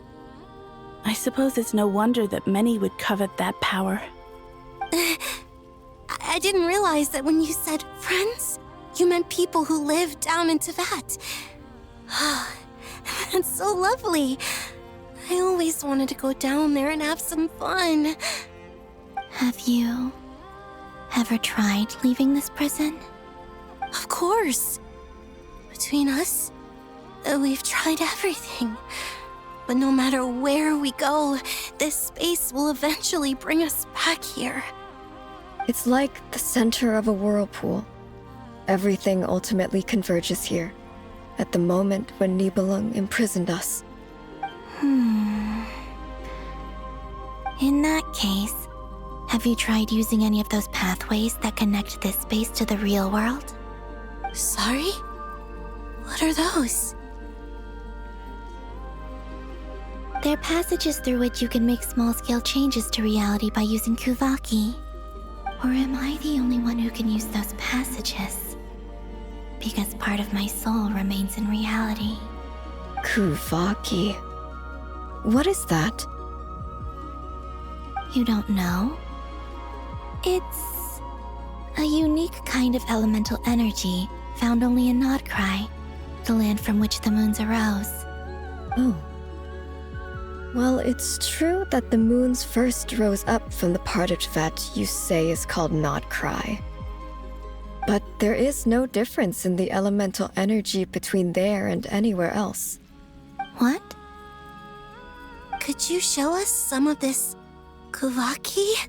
Hyposelenia? Maybe if we see it, it'll make more sense. Okay.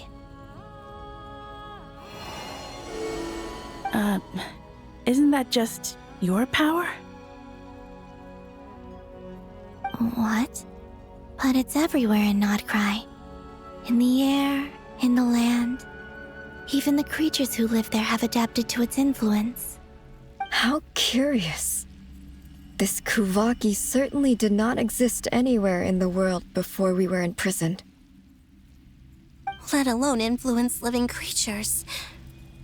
So, how exactly does it affect them anyway? Can they float in the air like us?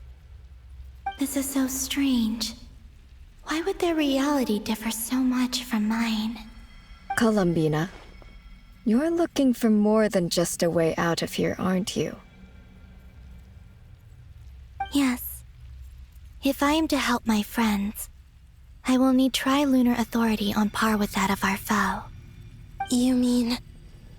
you'll need our power? This sounds extremely risky. The three moons' powers are not mutually compatible. Concentrating them into one goddess will be a very painful process. And if anything goes wrong, it could tear you to pieces. I know. But I'm willing to take that risk. Even so, let's say we successfully transfer our authority to you. How will you take it outside this prison? Nibelung constructed this realm specifically to prevent us from using our powers to interfere in his war. No moon goddess can leave this place alive. What if I don't leave alive?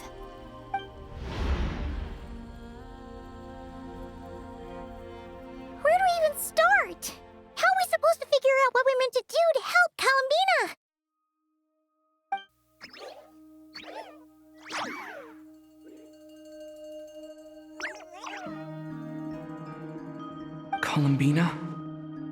What do you need from us? If she really got to the beginning of time in there, how do you think she'd leave us a message?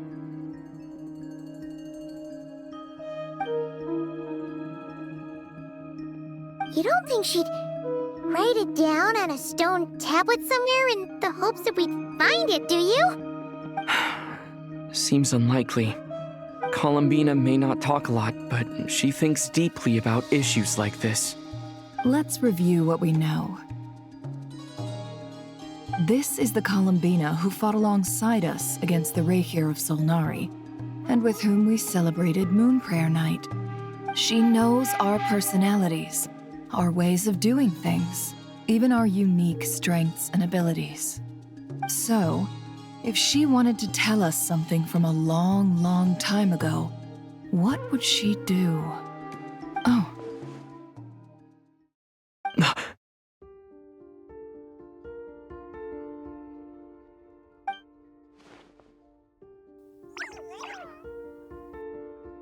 Traveler, you once said that those golden ripples also appeared when Luanatar was born.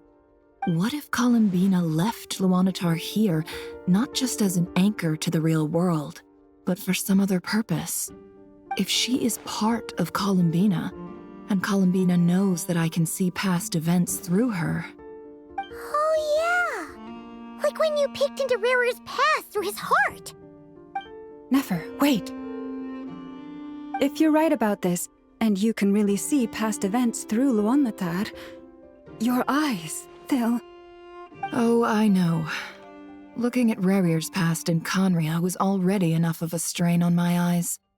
Looking this far back into the past, it'll surely blind me. But it's our only chance. This is the only way. Boss. We spoke about this once, a long time ago. Do you remember what I said, Yehoda? The day I lose my sight, the Curatorium of Secrets will be yours to run. But... What's wrong? I'd be overjoyed if I were you. This day's come a lot earlier than either of us expected. I need to know you'll honor our agreement, Yehoda. Promise me. Yes, Boss Neff. I promise. Are you sure you don't want some time to think this through? What is there to think through? I should have gone blind after our battle with Rerir. Frankly, it's almost criminal that I got away with it for this long. Then at least let me take some precautions on your behalf. And if you really do lose your sight, I'll visit your office every day and make sure you're well looked after. Oh, please, anything but that. I was actually ready to go through with this. Are you trying to scare me into backing out? As if I could ever scare you. I'll assume you're just joking to calm your nerves. All right, enough chit-chat. Let's do this.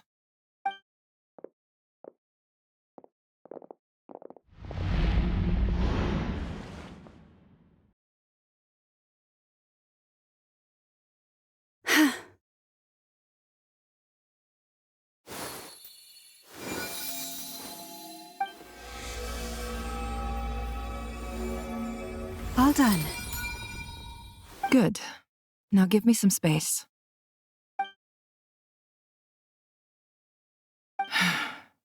Come on then, little one.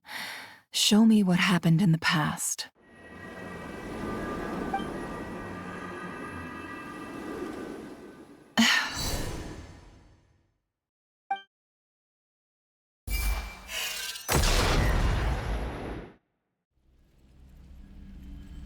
Between the Trilunar Authority, Kuvaki, and the sole-surviving moon, the Frost Moon, I think I might know how to get back. But I will need my sister's help. Time to go talk it over with them.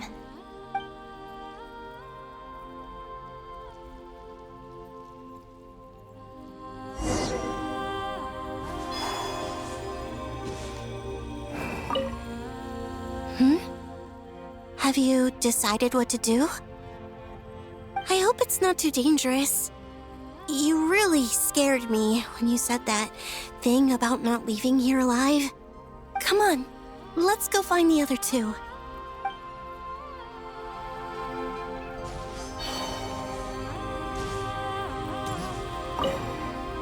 It seems you have reached a decision. I'm all ears. What do you propose?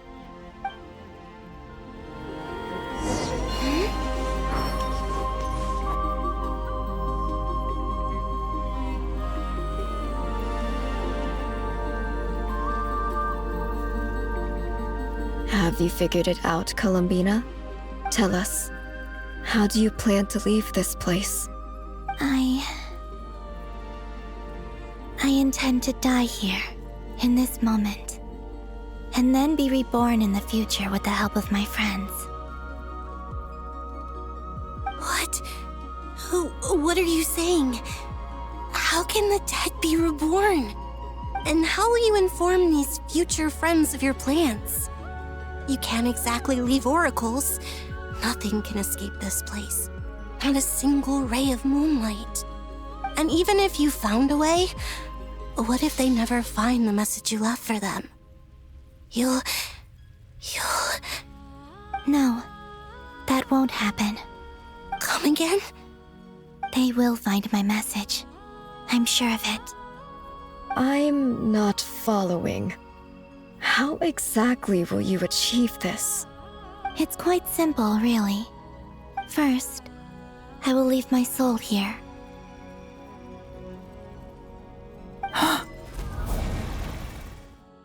I see it. Your soul? You mean your divinity? Yes. I once left a portion of my soul in the future. One so small that this prison barely noticed anything. In this very moment, she can resonate with my soul across time. When the time comes, I believe that she can serve as an anchor to pull my soul from here back to the future reality. Just as gravity connects the world to the moon. Exactly. In the future, where I came from, the moon has been cast beyond the false sky, but I can still feel that it is there. In a similar way, I can feel a connection to the soul fragment I left behind even now. My friends can use it to detect my presence. But how do you just leave your soul here? Is that even possible? On my way here, I met an ordinary mortal who entered this place long before I did. Her body is long gone, but her soul remains.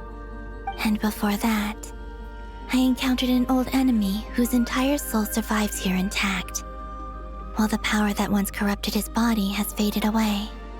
So, perhaps this space is specifically designed to imprison divinity and authority, but not the physical body.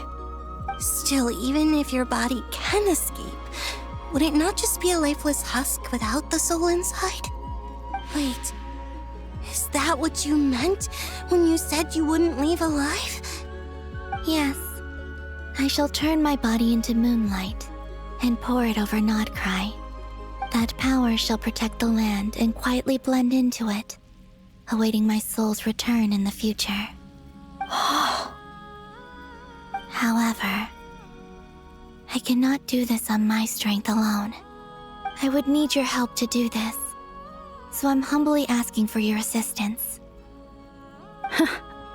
Oh, dear sister, you need not be so formal. As I said before, we are but remnants of a bygone age. You, on the other hand, were born alone in that distant future, and you have walked a long and lonesome road since then. How could I bear to let your story end here in this dungeon? Don't forget, we are your sisters, your family.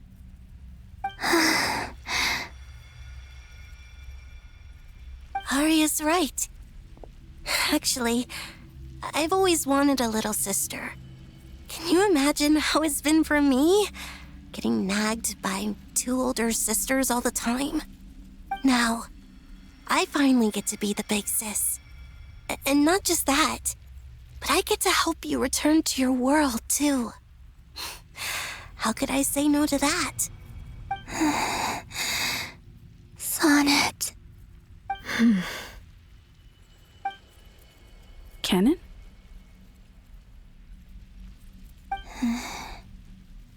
I'm sorry. I know this is a bold request. The Frost Moon is rightfully yours, and it remains intact.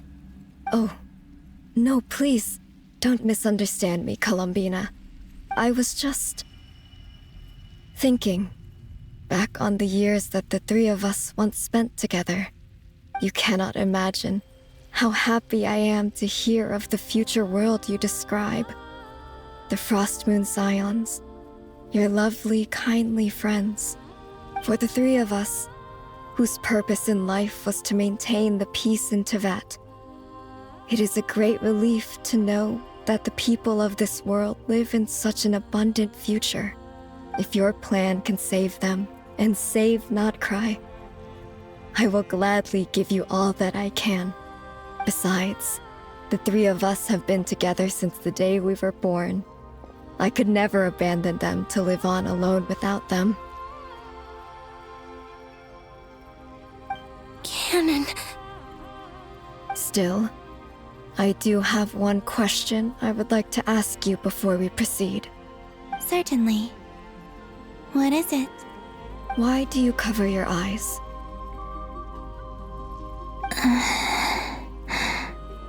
Yeah, I was curious about that too. But it seemed personal, so I didn't want to intrude.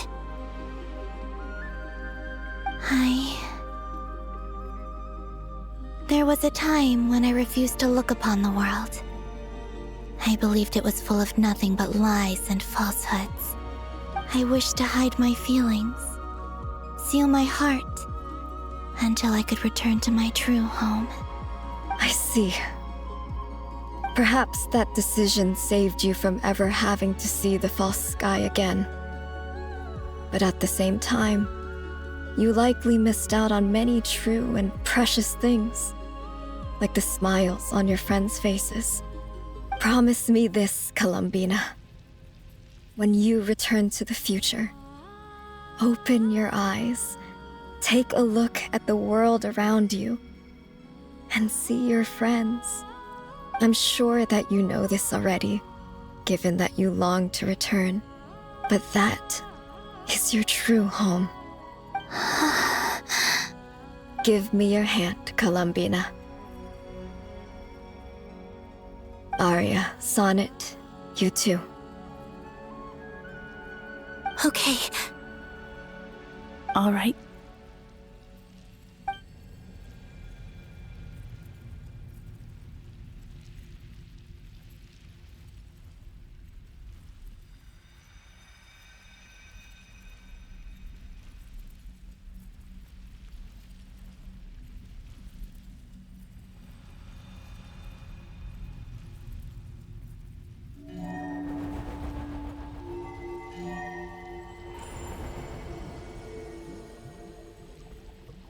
We once were the songs sung for eternity, but now it is you who must continue to sing.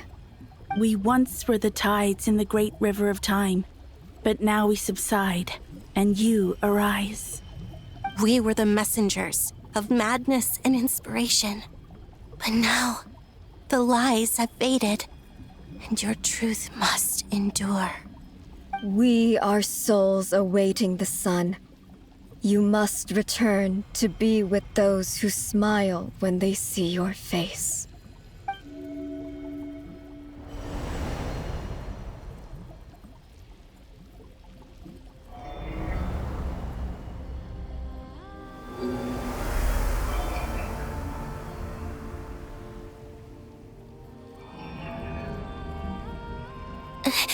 Is it done? Yes. We have transferred the authority over all 3 moons to Columbina Hyposelenia.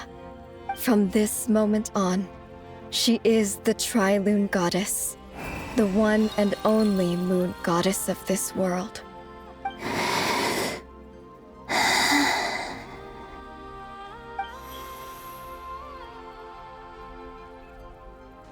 like you. Thank you, my sisters. Now go, and do what you believe is right, Columbina Hyposelenia. Be aware that we cannot grant you the power of the three moons beyond these prison walls. The conflict that arose over their remains following our disappearance will still take place. I understand. Sisters, oh, my body. It feels... Now that we have given up our power and authority, our bodies are merely mortal shells. This prison is dissolving them as we speak. It's okay, Sonnet. The end must come for every god, just as it does for every human. That's all this is. The final destination of our lives. Canon and I will be by your side the whole way. We have one final request, Columbina. Could you use the Three Moons' power to send us back into the real world? Now that we have lost our powers, I doubt this space will seek to hold us further. It's just... we would like to spend our final moments together in the only place we ever called home. Of course. Gladly.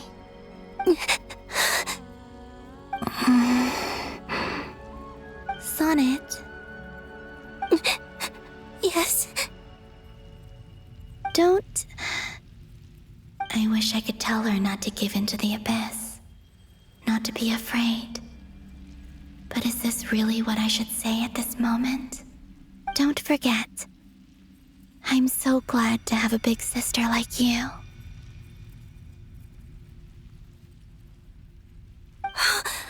No, Hypo. Thank you. I'm okay. I'm not afraid. As long as my sisters are with me, I won't be afraid.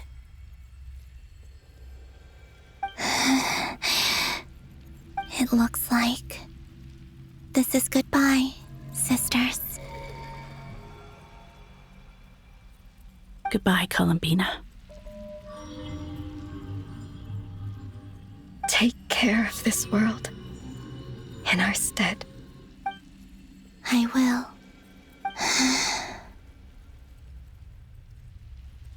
And now, it's time for me to bid farewell to my body, too. May it become the moonlight that keeps Nodcry company through the long years ahead. So this is why Nodcry was not always home to Kuvaki. It only appeared after I poured my body out upon this land, and only this land. Kuvaki responds to me because it is me, my body, answering the call of my soul. And the golden energy I've encountered on my way here was, in fact, that very soul, which I am about to leave here to guide me. O power Trilune, eternal moonlight. I, Columbina Hyposelenia, lay aside my body. Let it be cast into the dark night to illuminate the future. May it be a companion to all who dwell beneath the moon.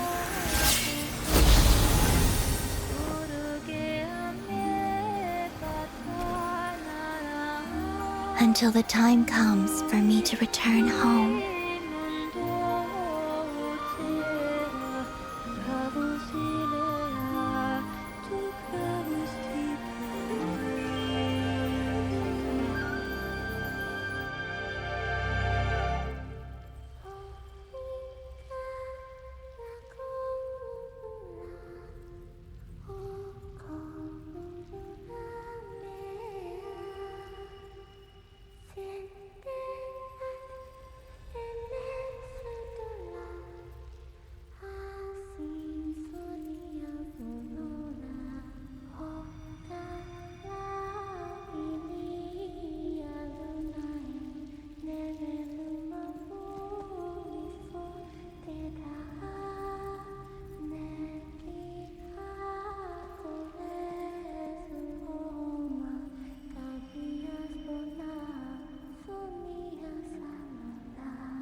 Are we even allowed to see that? Is anyone? Can you still see? How many fingers am I holding up? I see 2 fingers, and a look of sheer terror on your face. Truly astounding, Miss Nefer. Your eyes have glimpsed the very ends of the world, and yet they remain as sharp as ever. Or is the credit for this miracle due to Miss Lauma? It seems that even time itself is no match for your medical skills. Surely you jest, Mr. Flins. I suspect we have Columbina to thank. She must have realized the immense toll that the ritual would take and purposely set aside some of her power in the past to protect Nefer's eyes when this moment arrived. There is always a great price to pay for witnessing the truth, but it seems that this time, Columbina has shouldered that burden on our behalf. She chose the perfect method of getting a message to us. Though her eyes were always shut, she was clearly so perceptive. She knows us well. She knew exactly how we would think and what we would try. Despite being separated by time and space, we're seeing the same possibilities and seizing the same opportunities. We still don't even know if she's okay right now. But as long as there's a chance we can do something, we'll fight to make it happen. We'll get you back somehow, Columbina.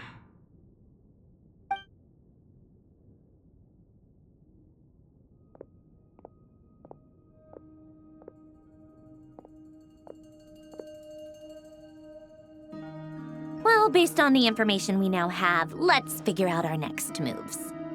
Thanks to these gentlemen, we have a much clearer picture of the situation with Dottore. The civilian population has been moved to safety, so we no longer need to hold back. Miss Androne, how are the calculations going? So far, so good. I'll keep seeing how far I can push the system, though. Can't have Hatman being powered down for nothing. There's still a long road ahead. Where should we begin?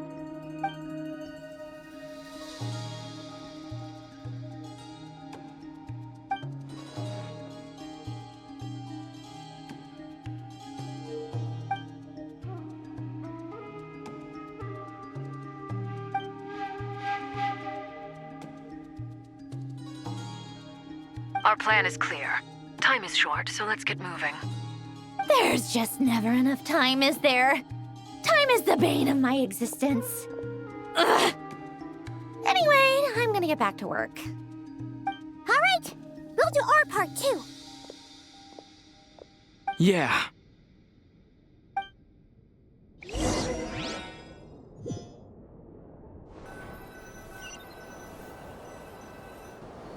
Albedo's theory says that elemental energy can dilute the light realm's power, but I'm no expert in building elemental defenses. Sounds like something out of the advanced elemental theory section of the library. Whew.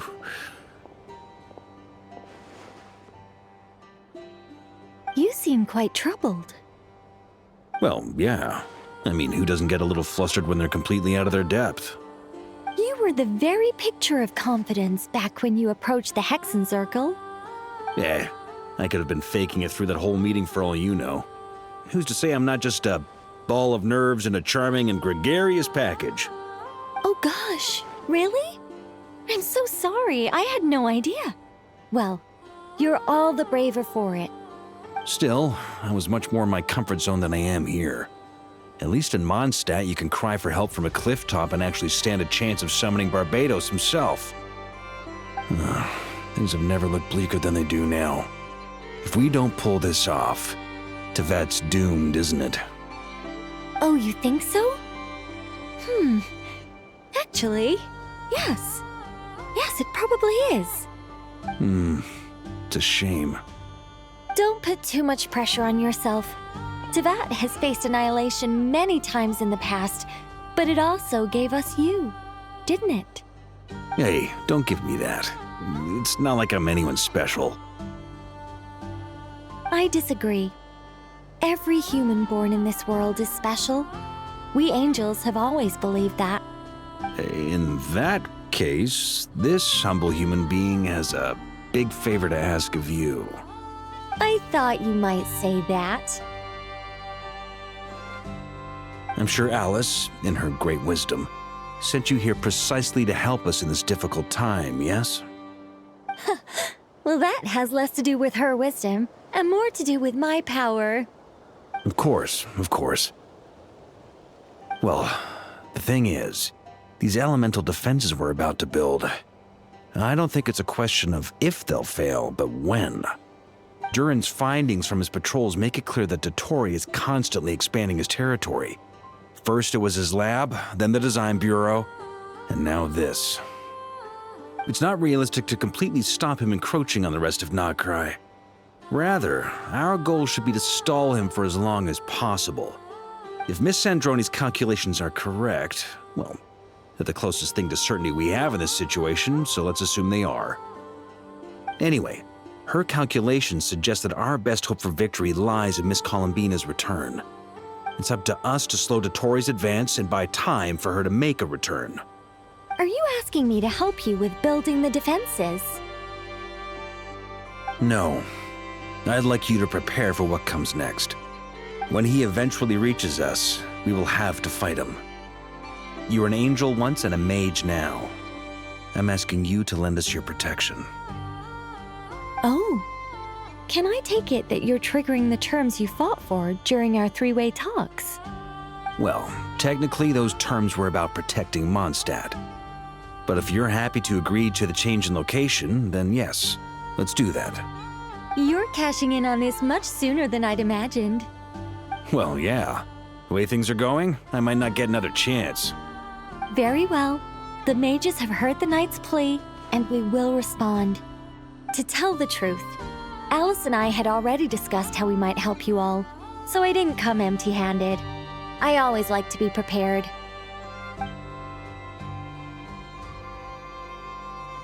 This is... wow. Yeah.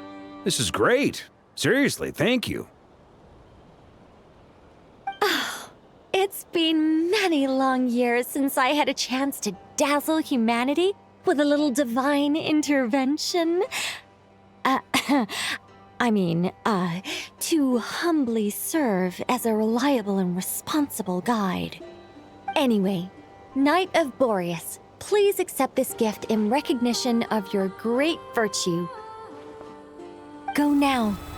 May the angel's blessing deliver you safely to your destination.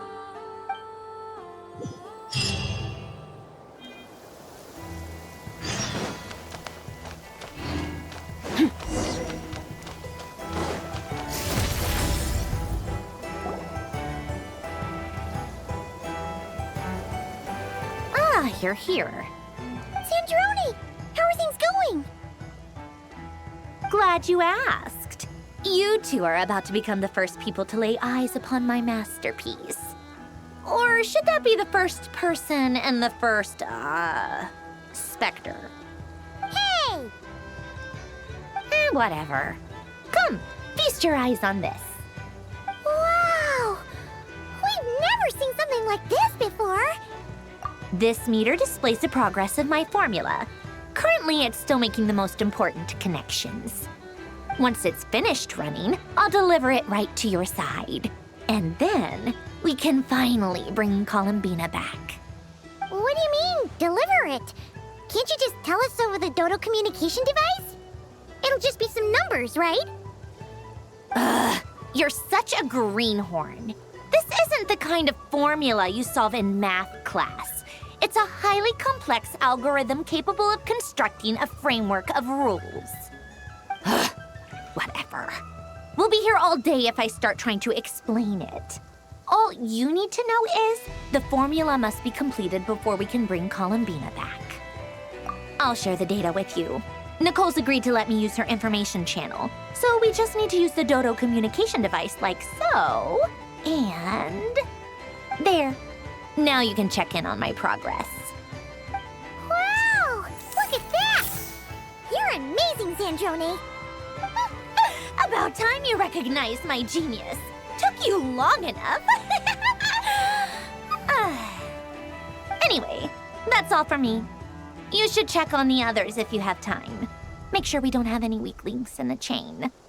That might sound harsh to you, but close supervision is a common practice in a Fatui. Not looking to catch anyone out. I just care about everything going smoothly. That's all. I'm kinda stuck here while the formula's running, so I need you to be my second pair of eyes in the meantime.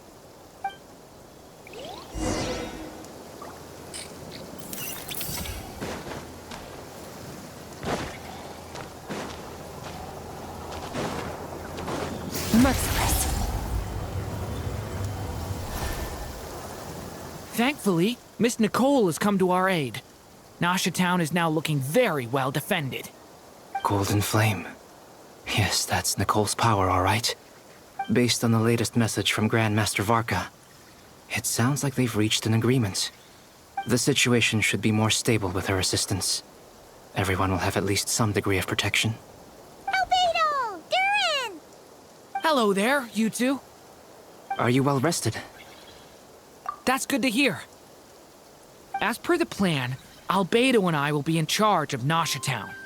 As Dottoro's energy field expands, it's creeping ever closer in that direction. But we will do our best to hold our position. We fought side by side many times before, and always with great success. I believe this time will be no different. So don't worry about us. Focus on fighting Dottore.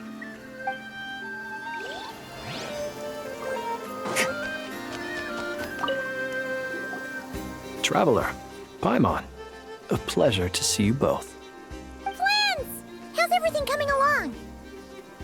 Fairly well, if I do say so myself. Personally, I am ready to confront Dottore head-on. Ooh, you sound much more serious than usual. To be honest, I am not usually fond of exercising my full strength. For one thing, it's hardly conducive to maintaining a low profile. Besides, I believe one should have the right to choose when to show their hand. I am conserving my strength until the moment of battle is upon us. Anything to boost our chances of victory. Seeing you get into the zone like this really puts Paimon at ease. Huh, Traveler? I consider it an honor to have your trust. Rest well. I look forward to seeing you both in your element during the battle.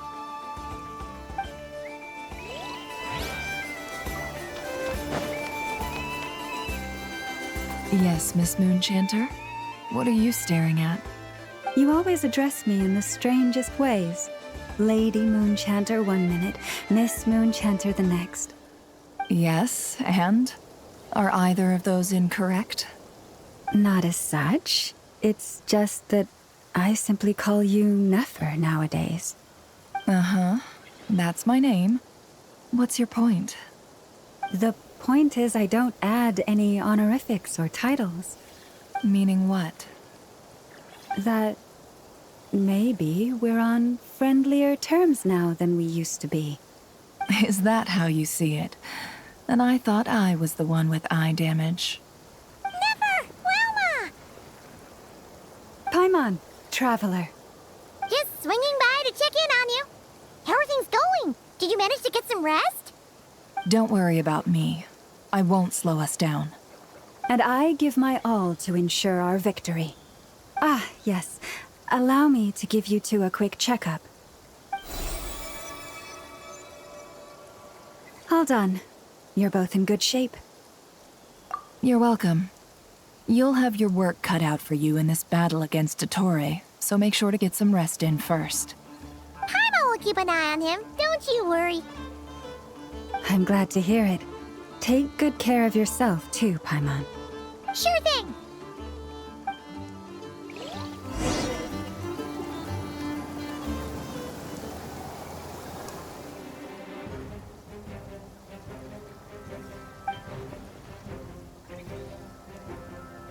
Here they come. That's quite a horde. As we expected. Get ready, everyone! Take your positions and prepare to engage. Let's begin. I'm at the ready.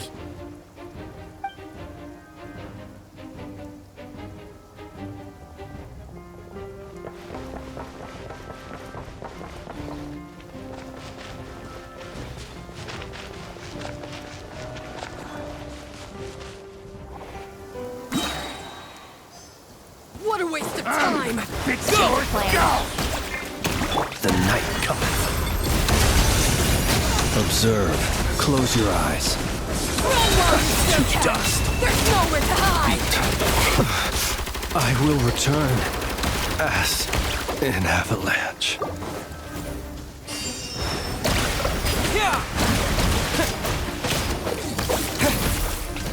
Did it take too long? Another one. Close your eyes. You're too dirty.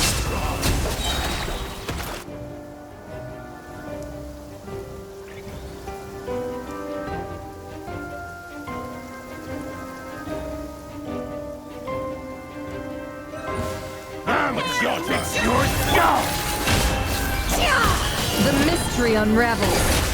No more lies. These creatures cannot stand against us. Oh, fighting talk. Just don't let your guard down. That goes without saying. I'm hardly the risk taker in this group. Excuse.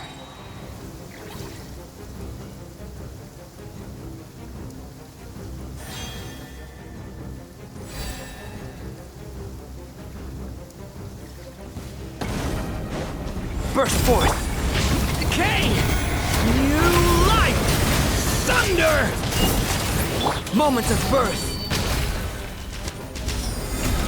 Come into beat! That was easier than I thought. Naturally. What do you mean? Is it because as created...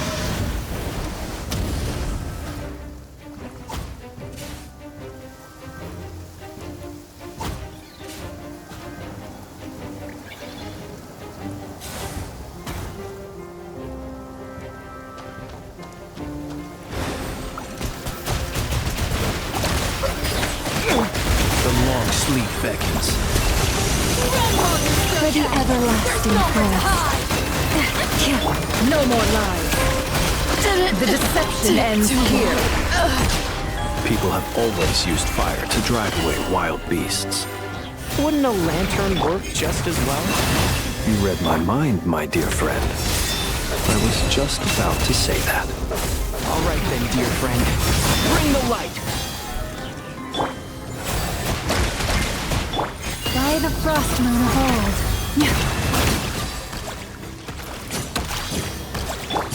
Can't hide the truth. Seek within. No more lies.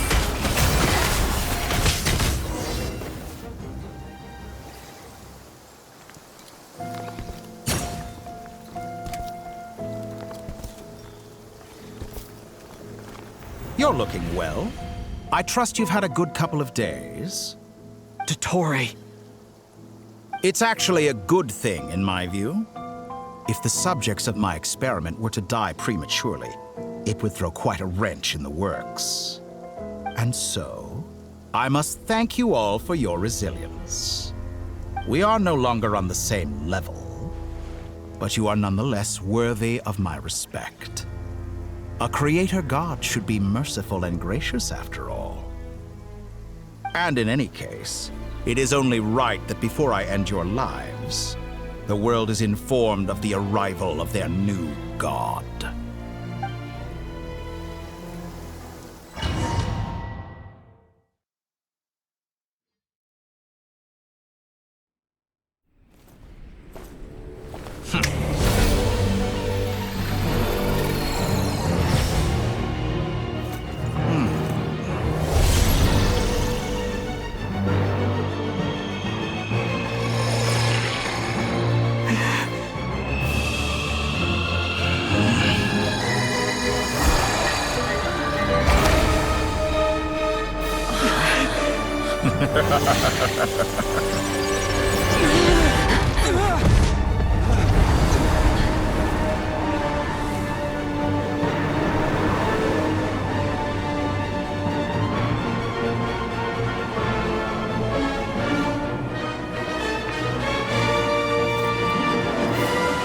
The experiment begins.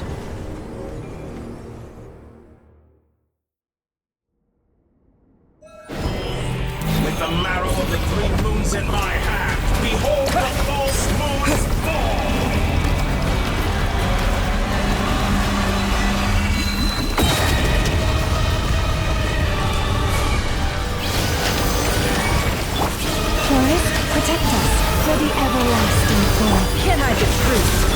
Observe. Did you honestly think that would hit me? That's more like it. The deception ends here. The night. Reverse. Leave this place. Entropy. To me. With one heart, we pray. Bombs away! Seek within. It all adds up.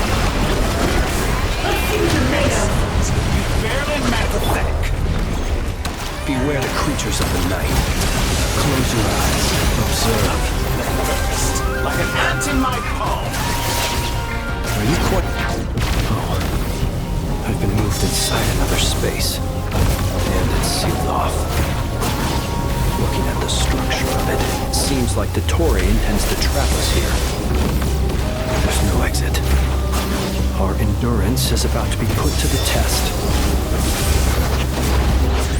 Moon's remnants fall. Water jet! The poor lost lamb. No more lies. It all adds up. Leaving openings on purpose. No more lies. Good. Keep it Can't hide the truth. You cannot face me. The deception ends here. Pathetic. Leave this place.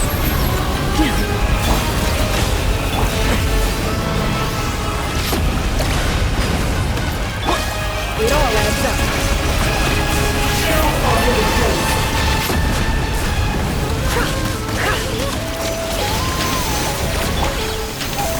Forest, protect us. Water jet! Good. Keep it For the I'm everlasting still collecting data. Seek within. Can't hide the truth. Excellent. You barely managed. Tell me, where will you try scurrying off to next? Looks like Dottore has opted for a divide and conquer strategy. But we will not allow him to triumph. Now, I shall pray for our victory.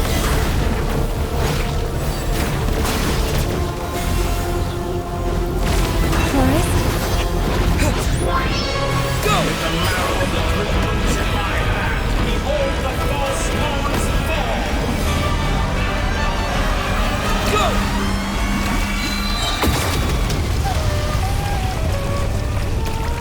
Entropy bends to me.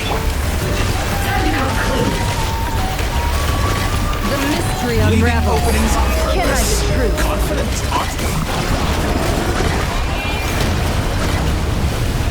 Did you honestly think that would hit me? Go! Beat. No more lies. Found you. Good. Keep it up. I'm still. Go! It all adds up. That's more like it. Some results of valor. Pathetic. Water jet! Be annihilated. That which cannot stand against me. What's this supposed to be?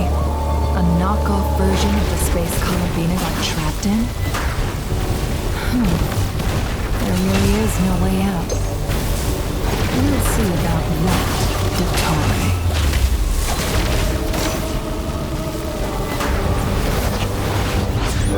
And my... I have not intended to take your teammates from you. But you have a choice. Obey, and I can release them. An excellent deal, if you ask me. Won't you consider? Did you honestly think that would hit me?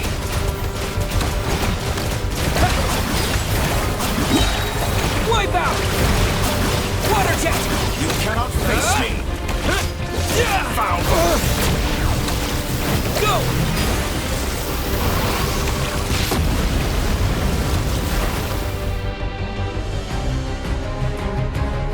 I'm aware you've been working on some little tricks to surprise me with, but it appears that none of them have come to fruition. My guess would be that you're trying to bring Columbina back. But then, where is Sandrone? Or are you trying to buy time for her? I always found their friendship to be a curious phenomenon. Two highly incongruent personalities, and yet they share a deep connection. Speaking of Columbina, I once saw her as like a younger sister. We got along quite amicably while she was with the Fatui. But then one day she suddenly decided she would refuse to take part in any further experiments. To this day, I truly don't understand what I could have done to upset her so much. It's such a pity. I could have had a sister, a family. But alas, she grew to dislike me. You're not fit to be family to her. That I can't deny. So many people, all obsessed with playing out the same tired old dramas. This world is rotten to the core. And then there's you. You had every opportunity to reach the right conclusion. The thought of killing you off like this? But I maintain that I approached you in good faith, so I will offer you another chance. Will you work with me? You have until I count to 10 to make your choice. 1, 2, 3. Not in a million years.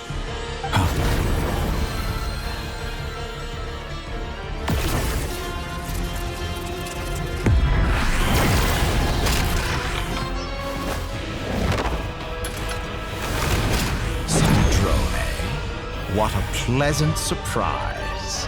I didn't think you'd join us all the way up here. You're as sick and twisted as ever. Don't fool yourself into thinking anyone's grateful for the chances you're offering them. Sandrone? But the formula hasn't finished running yet. Funnily enough, I was just discussing a collaboration opportunity with the Traveler, and then I see you, who I must say is a good example of an opportunity gone to waste. Gone to waste? I said that everyone would get one chance, and you've used yours to march right back into the lion's den. So yes, it's an utterly wasted opportunity.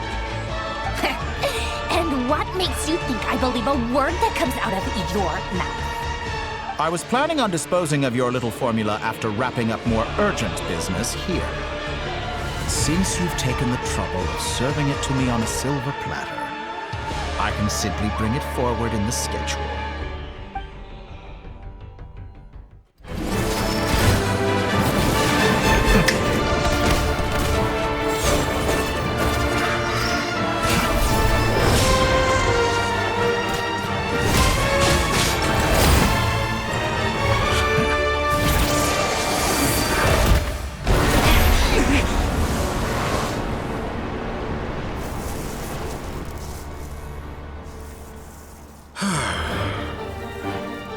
Is this your life's work? This piece of trash?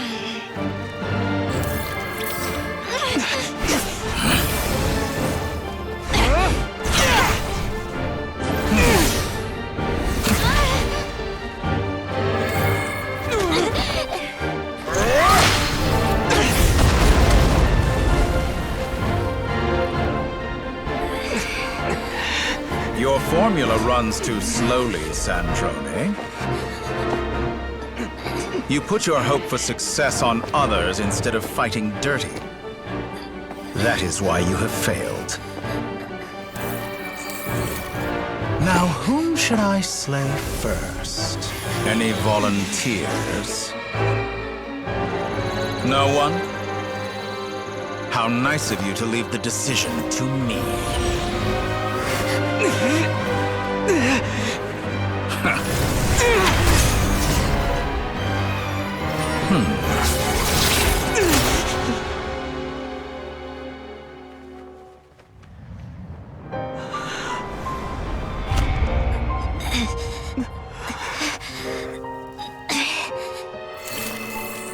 Oh, how unexpected.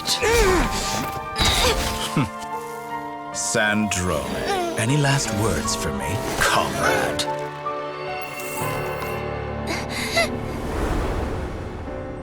Is there anything you wish for? Not really. But I've always known what I don't want. Go to hell, Dottore.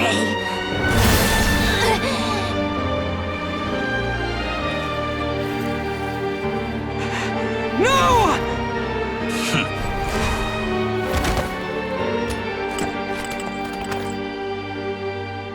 And now, you have failed.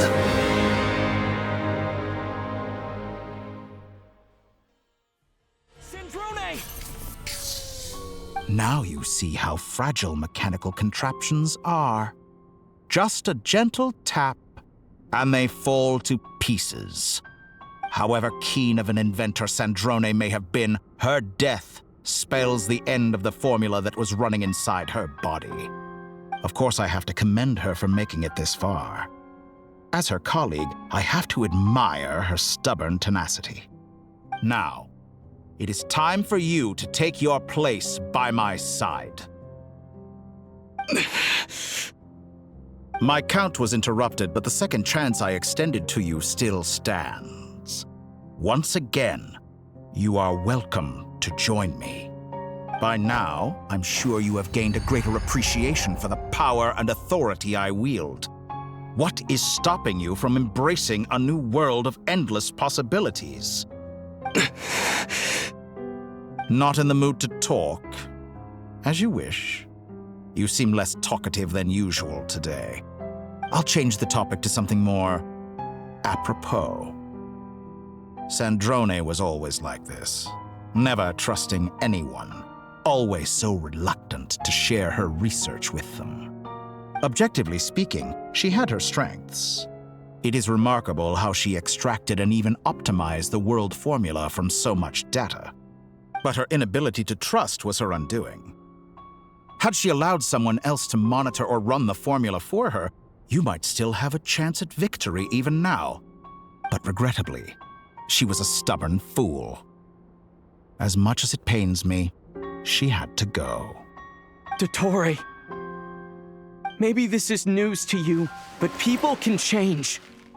Columbina surprised you when she escaped. And I think Sandrone would surprise you too. Change? You can twist the truth however you want, but I see it clear as day. You're the one who can't trust other people. Is that how you see me? By this point, what can you hope to do about it?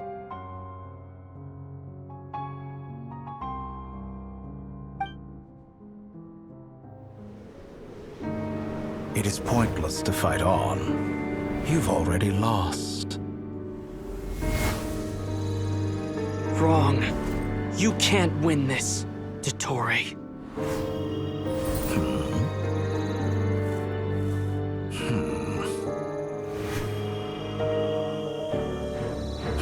What?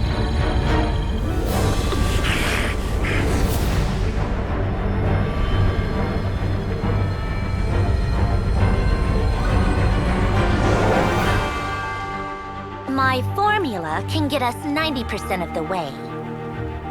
It will connect you to Columbina. Then, I will bring the formula's output to the Traveler's side. For the last 10%, do whatever it takes. Just bring the moon down.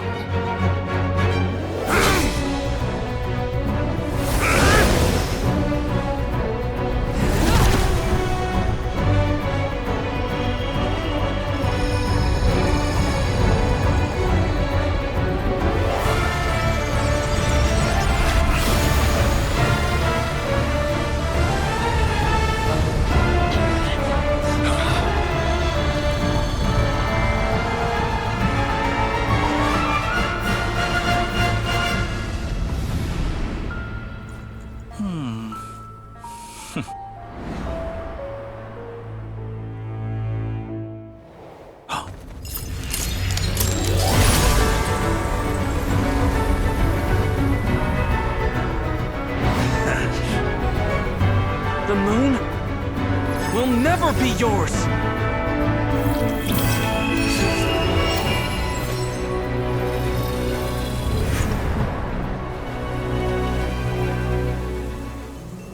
I turn my body into moonlight and pour it over Nodcry. My soul, I leave here to inform my future friends. Lastly, I will hide the Trilune Authority within the Frost Moon. And when my body, soul, and authority are reunited, finally... Columbina!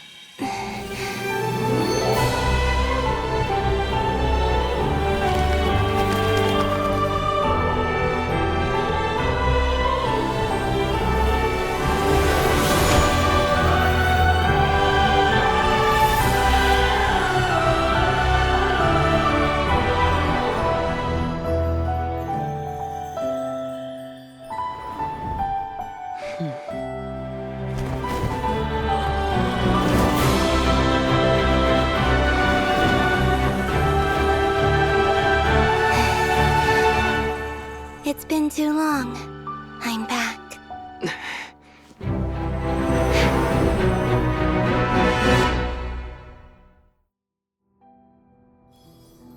Stay focused on the battle, Traveler.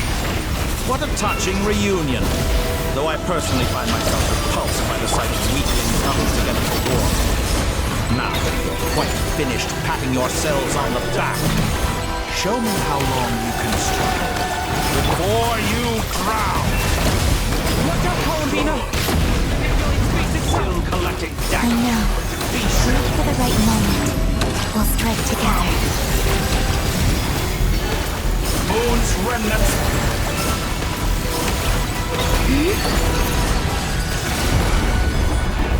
Pathetic.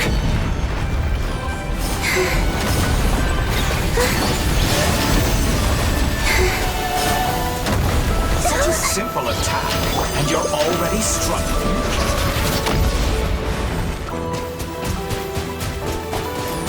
Go!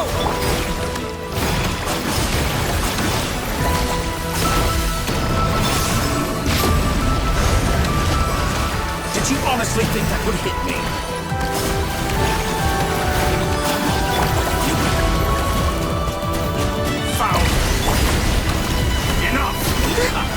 First, like an ant in my palm.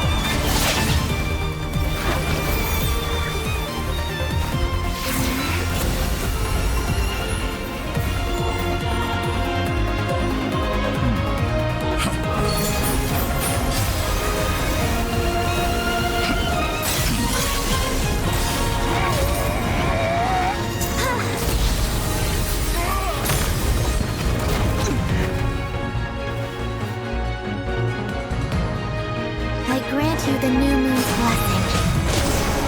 The new moon shines upon you. I am growing.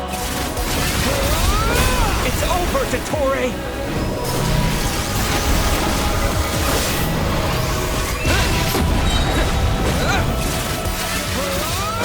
Time to pay for your heinous crimes! No longer must the world howl in the cold night. I'm so close to the new world. The future is not yours to command. Let the moonlight dispel the darkness. In this rotten, decaying world.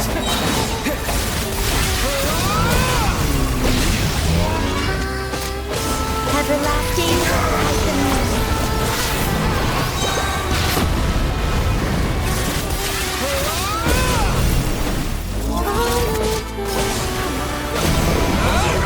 Could have shaped the new world.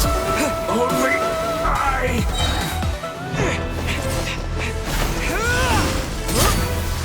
Willfully blind. How can you be so satisfied with your fate?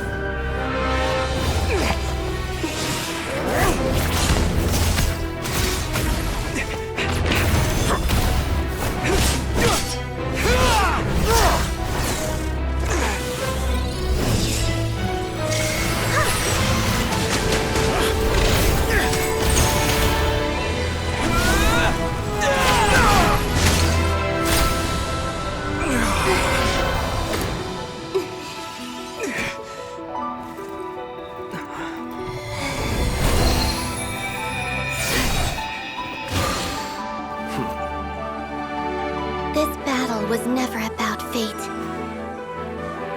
It's about friends, family, and the home you stole from them. So dull. Only the weak rely on each other for comfort.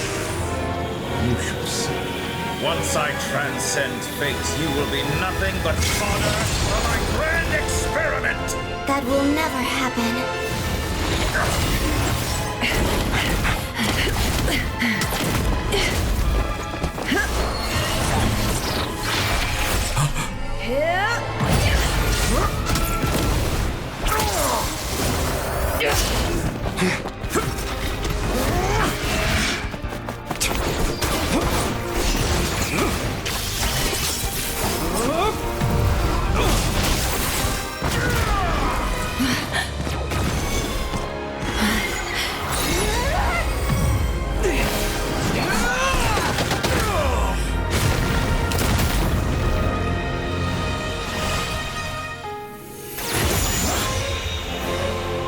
Today, the moon lights up this world once more.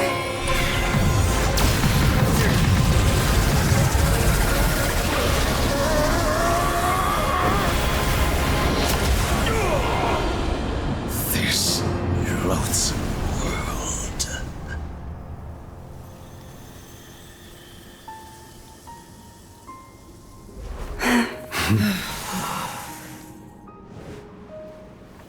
No, this world is our home.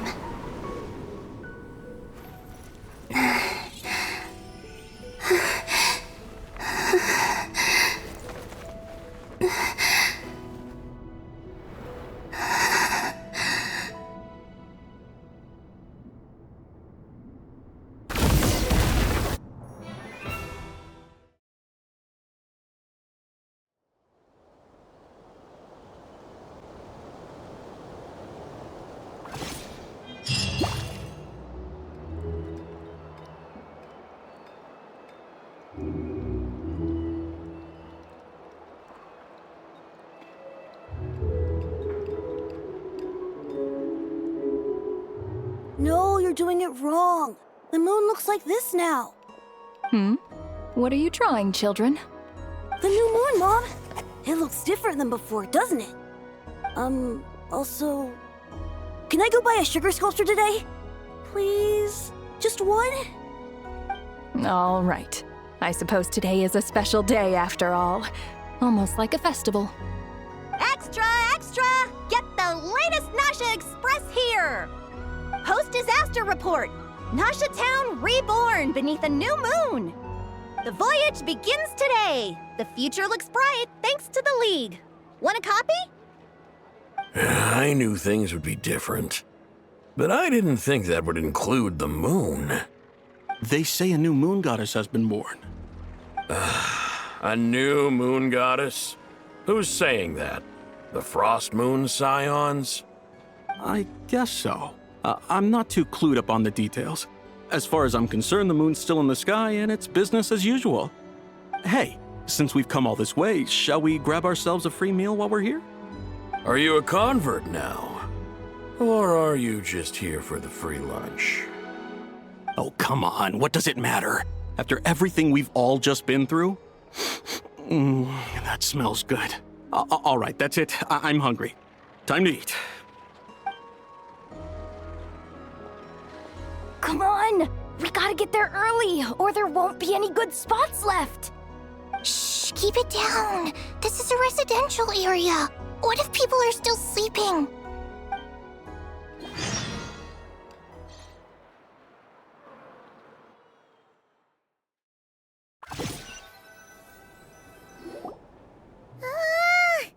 Why is it so noisy outside? It's okay. Paimon was pretty much awake anyway. It's been so long since we last had a chance to relax, huh? Feels like time is moving slower than usual. What about you? Did you rest well? Still winding down from everything that's happened? Or are you wondering how our friends are doing? Or is it... Okay, if you say so. But don't push yourself, alright? Let Paimon know if you need to talk. What we just went through was a lot. It's totally normal if you need some time to get back in your groove. Luanatar disappeared after Columbina came back. Apparently, she was part of Columbina's soul or something. Still, Paimon kind of misses Luanatar somehow. But anyway, you did great. So did Paimon. We all worked our butts off to contain this disaster, and in the end, we made it. So, chin up, Traveler. You should be proud of yourself. Hey, don't poke fun. You should be glad that Paimon's growing as a person. Paimon didn't think you'd mention it. You have no idea how anxious Paimon was. She was worried sick about you. Well, if you really want to show Paimon you're sorry, you're gonna need to make it up to her. You better be ready to splash out on a lavish meal.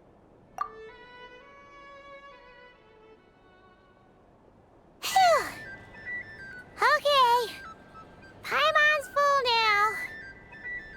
Huh? Oh, well... Hey there, Traveler and Paimon! Good morning! Morning, Yehuda! Here for some breakfast? Oh, I've already eaten. Just need some water. I was mostly worried you might forget what day it was today. So, I came over to remind you. Careful there, Paimon. Too much food will make you drowsy. Don't let anyone catch you hiding at the back and nodding off during the League meeting. Yeah, she'd probably be saying that to Aino. She's the baby of the group, if anyone. True. You know, I'm surprised that all these competing groups are actually coming together to try to solve things together. Definitely a first for Nodcry. Well, nothing like a region-wide calamity to bring people together. After that, surely even the most self-interested people have to realize that going it alone isn't worth the risk, right? Try telling Boss Neff that.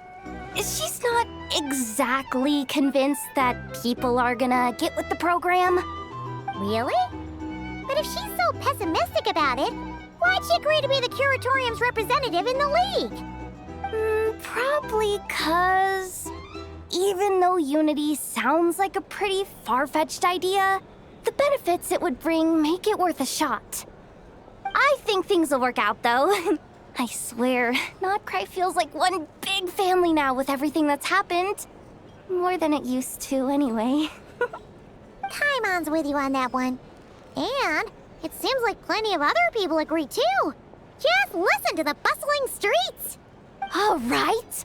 Everyone's been rebuilding these last 2 weeks, and the evacuees have been coming back in droves. Life's slowly returning back to normal. Which means my workload's probably gonna shoot back up. Were you about to head out? There's still some time before the ceremony begins, you know. Yeah, we were gonna take a stroll around the square and say hi to some friends first. Sounds good. See you later then.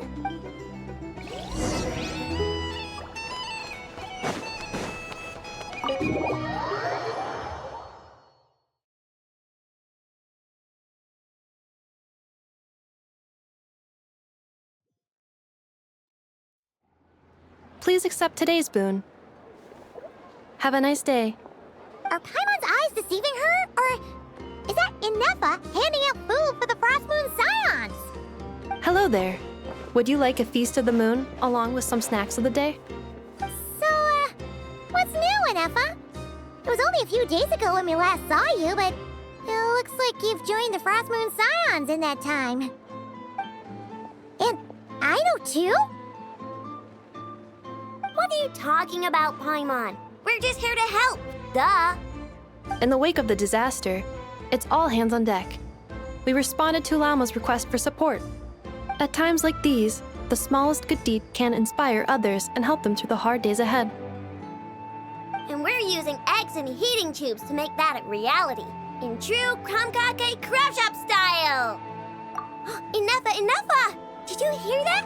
The Traveler said I did good. The Traveler! That's because it's true, I know. Proposal. If you can resist eating today's dessert, I will provide you with compliments, too. No way! Well, that proposal got shot down quickly. I need something to get me through the hard times too, you know.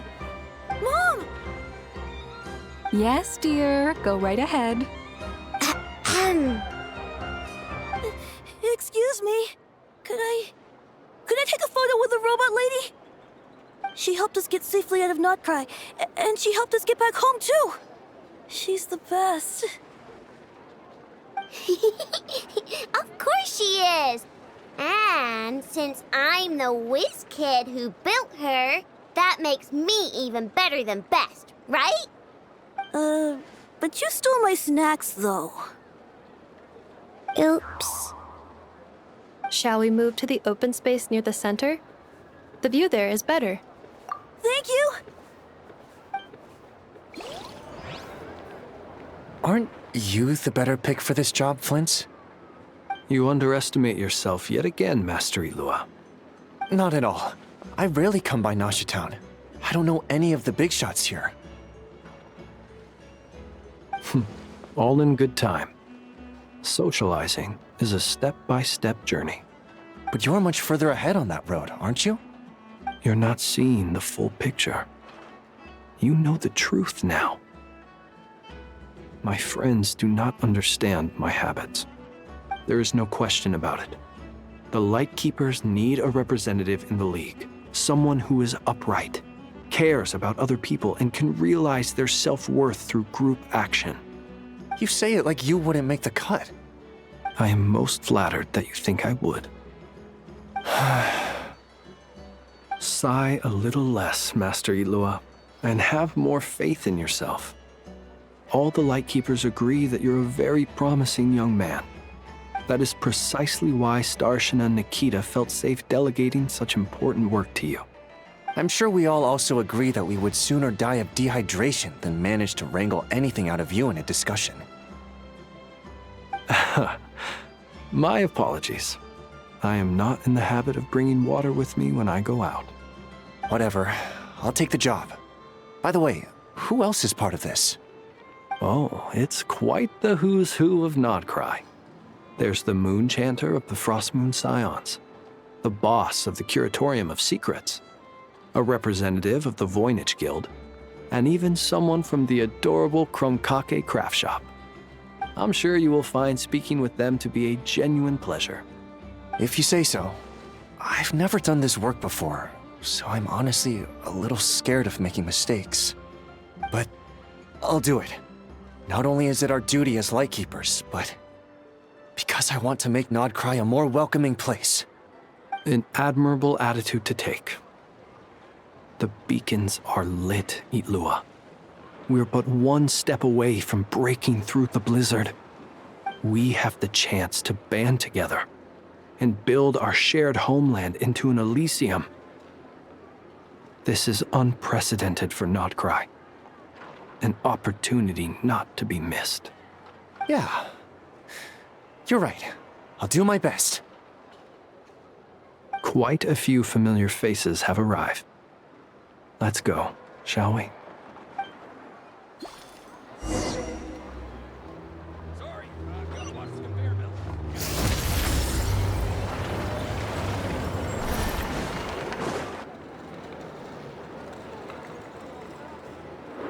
Wow! Everyone's here!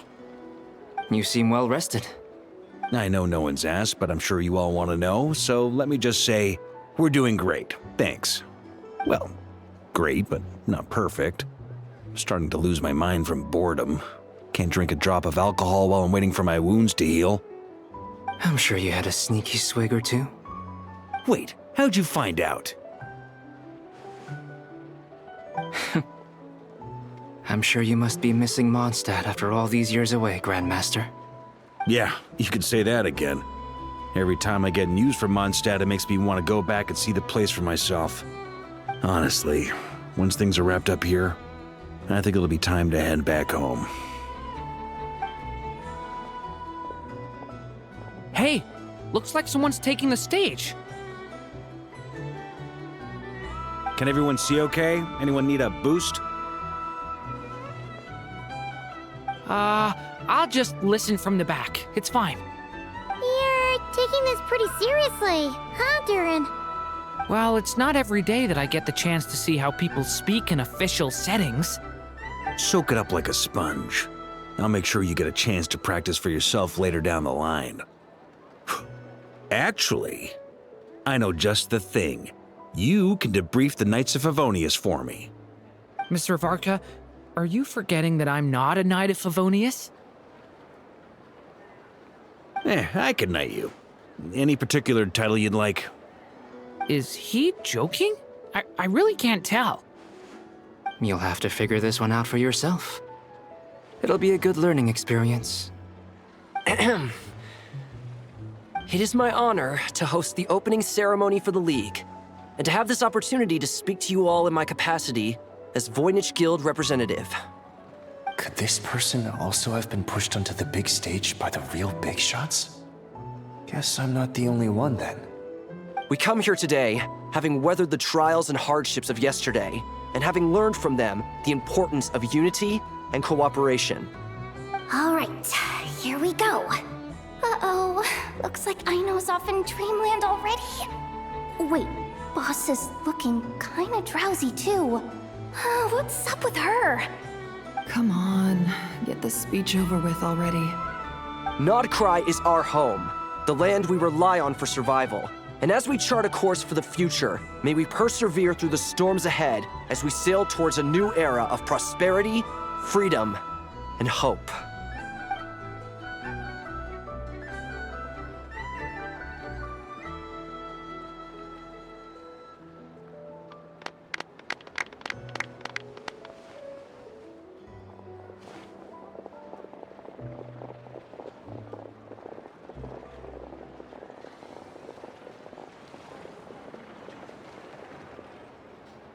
Looks like we'll have more opportunities to travel in the future. I'm sure you'll cope, Lady Moonchanter, given how fleet of foot you are. Unfortunately, I suspect I'll be too busy at the Curatorium to act as your host. We have a busy schedule, not to mention an international network of contacts to manage. It'll be all right. I'll just check your schedule with Yehoda well in advance. And if she's not available, I can simply ask Ashru. So giving my employees extra workload isn't enough for you? You're really going to drag my cat into this too? I thought you'd approve. Aren't you forever increasing your employees' workloads? That's a bold statement. Are all the Frostmoon Scions feeling more audacious now that your moon goddess has returned? Columbina's return has brought joy to all who care about her. That includes both you and me. As for the Frostmoon Scions, we are learning how to thrive independently, without relying on the moon goddess. It is up to us to make our home a more livable place. Joining the League is one of the steps we are trying towards that end. I like the word try. It's nice and non-committal. You can opt out at any time and still say you tried. You don't see a bright future for the Frostmoon Scions? Or did you mean the League? I'm just not as optimistic as you. The Frostmoon Scions should count themselves lucky that they have a leader as stubborn and enterprising as you. But Nodcry's a big place, with all kinds of people. Most of them don't enjoy answering to a leader, or even listening to reason. Well, that's where you and your methods come in. Unless the Curatorium of Secrets is only here for appearances. For now, yes. And that won't change until this venture becomes worth my while. What would make it worth your while? Getting out more than I put in. Right now, I'd barely break even, but I'll grant that it's a good start for Nodcry. Then maybe it's worth a try. All right, you can stop now. Or do I have to join the Frostmoon Scions before you'll get off my back? You'd be very welcome to join us. Hey, you two! Congrats on all your hard work! What are you chatting about? Nefer was trying to dissuade me from adding to her employees' workload. Also, she's considering joining the Frost Moon Scions. Sorry, what? Your conversations are always the most interesting. Would you two care to join me for some tea before heading to your next destination?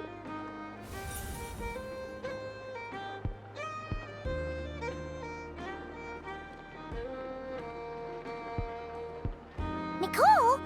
Wait, where are you? Aren't you gonna show up today? Sadly not. I'm otherwise occupied right now. I'm sorry, Paimon. I can hear how disappointed you are. If it's any consolation, let me say that how things appear on the surface is a far cry from what they are at their core. Perhaps you'll feel better if you focus on the fact you have a special line of communication with the great mage herself. Okay? Has something happened? No, or not yet, anyway.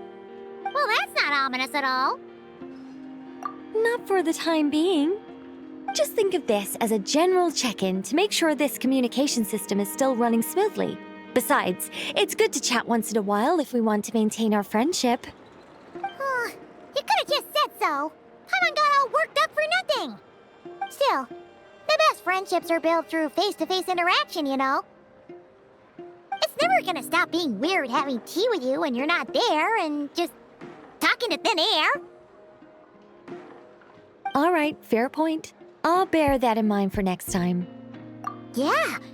Any update on that crisis at the world's borders? Alice just informed me that they had their work cut out for them. And now everyone's thoroughly exhausted. But they did finally get things back under control. Still, we can't let our guard down yet. The disruption caused by this disaster has made Teyvat easier to detect from the outside universe. She plans to wait for things to stabilize, then reschedule her Mondstadt vacation plans. As for me, I agree with Hat Guy's perspective.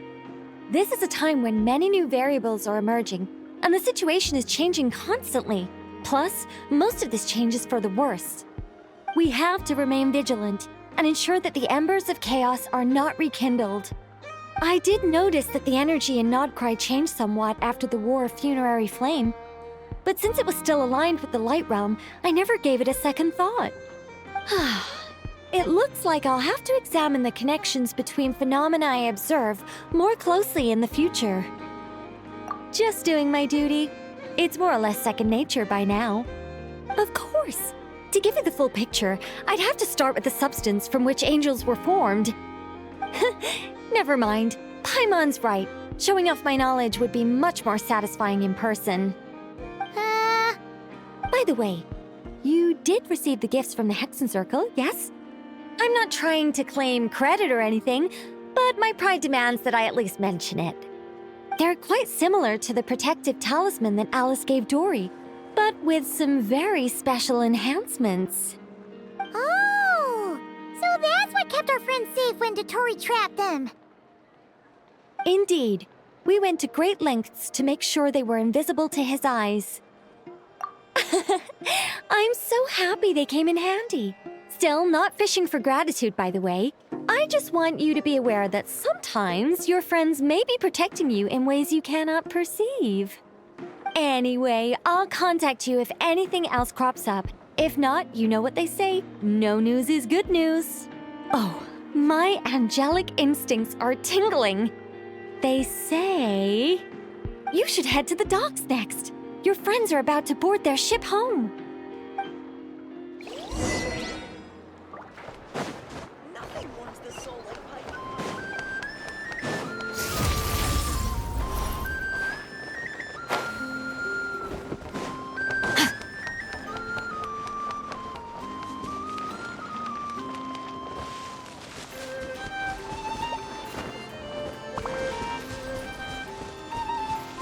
Merciless.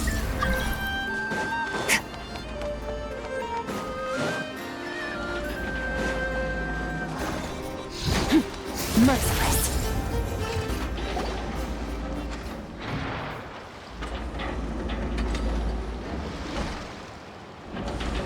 You're here. You're here too, Hat Guy. Are you heading back together? No. I'm bound for Sumeru, and she for Fontaine. We just happened to cross paths at the harbor.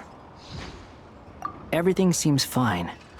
Sandrone may have an abominable temper, but she's always been very responsible with important calculations and things entrusted to her by valued friends. You always speak as if you know us inside out, Mr. Hat Guy. Maybe I'm just a good judge of character. I certainly hope that's all there is to it. Regardless, you have been a significant help in this matter. For that, you have my gratitude.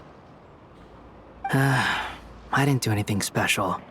Sandrone's the one who completed a seemingly impossible formula and turned the tide of the entire battle, even giving her life in the process. She's the one we should be thanking. Even we were unaware that Sandrone had hidden the real formula inside Polonia's body.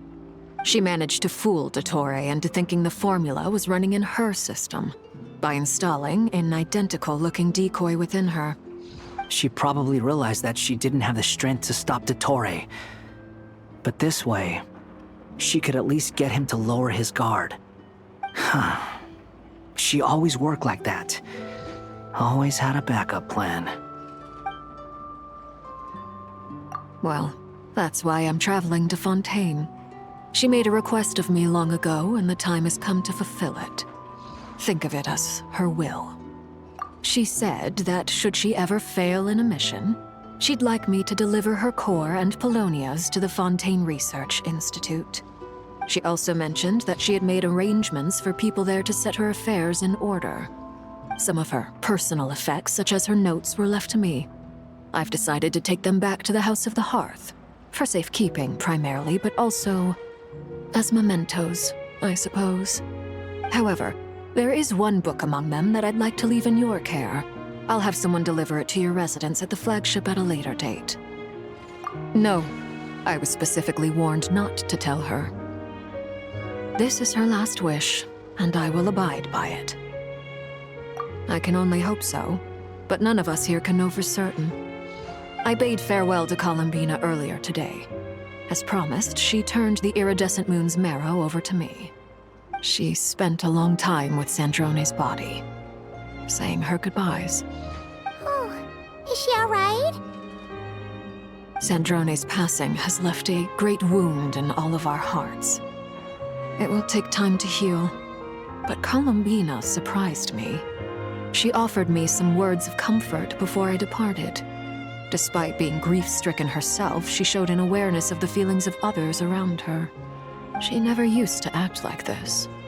Clearly, she has grown. And I suspect that we have you to thank for much of the change we are seeing in her.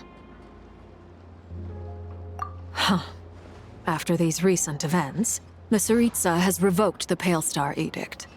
Snezhnaya now realizes that the arrest warrant for Columbina was just a ploy by Dottore, who coveted her powers. I shall return to Nodcry to see her as soon as I find the time. I hope that from now on, she too will explore more of the world. Columbina Hyposelenia's journey is only beginning. My ship is here. Traveler, Paimon, we shall meet again. You too, Hat Guy. What are you still bumming around for? Isn't Columbina waiting for you? I thought today was the day you'd agreed with her to go find out the truth about your sibling. You're afraid you won't like the truth when you see it. Well, this is new. I was starting to think that nothing could scare you. Don't say that! Wouldn't you be if you were in this situation? Fair point. But I'd say I have more experience facing up to unpleasant truths than the Traveler. They say blood's thicker than water. I know how much you need your family back. More than you need any of your friends. And I'm sure that all your real friends understand that too. No matter what the truth turns out to be, they will stick by you and support you, whatever decision you make. Finding the truth is important. But more important still is what you choose to do once you've found it. At least, that's the life lesson I've learned from my experience, grappling with the truth. What? Now that Dottoro's dead and gone? A little, I guess. But it hasn't solved everything. Maybe I regret not getting to end his life with my own hands. Or maybe it's something else. But for whatever reason, I still feel like I have a chip on my shoulder. Either way, I'm going back to Sumeru. Lesser Lord Kusanali is gonna need help dealing with all the chaos Dottori left in his wake. Not just from this incident, but everything he did in the past, too. You should continue with your journey, as you've always done. Who knows? Maybe we'll meet again someplace else. So, what should we do now? If you want to explore a bit more to steady those nerves, Paimon's game! After all, when Columbina said she knew where your ship was hidden, Paimon promised to give you two some alone time with the truth. It hasn't been all that long since we were last apart, sure, but with Columbina there, Paimon's sure things will be just dandy. Ain't no biggie. Paimon might be all about that food and fun, but she knows how to do right by people. Paimon's sure you'd prefer to digest the news about your sister in peace. But, no matter what you see, just know you can share it with Paimon. Of course, as long as it's not super private. If you can't make sense of something, let's give it some thought together. And even if we both can't figure it out, Paimon can at least treat you to a nice meal. Glad to hear it. Feel better now? Alrighty. Next up, time to meet with Columbina.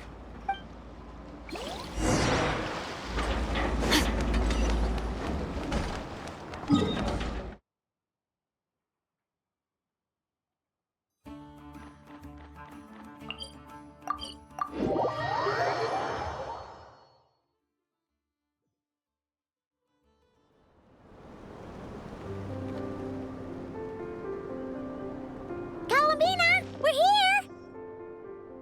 Can't quite believe we're meeting out here. We've gotten used to walking over to Silver Moon Hall whenever we go see you. Well, you're still welcome to go there whenever you want to see me. It's just, now that it's all over, I've decided to make some changes. Try and fit in with the Frost Moon Scions, like Lama suggested.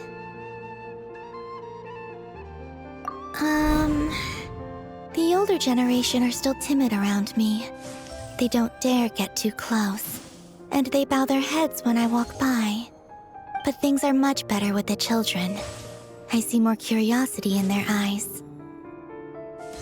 Hopefully, by the time the next Moon Prayer Night comes around, I can enjoy the festival with them as myself, without having to pretend that I'm only dressed up as the Moon Goddess. You'll do fine, Columbina. Paimon's sure they'll realize you're super nice once they get to know you better. You really think so? When we first met, you thought I was a little up in the clouds. Oh, we were just starting out then, come on! So Lama told you, huh? I'm only teasing. I know that I have you to thank for pulling me back down to solid ground. It feels good to finally stand firm on the earth where I was born. Oh, that's great!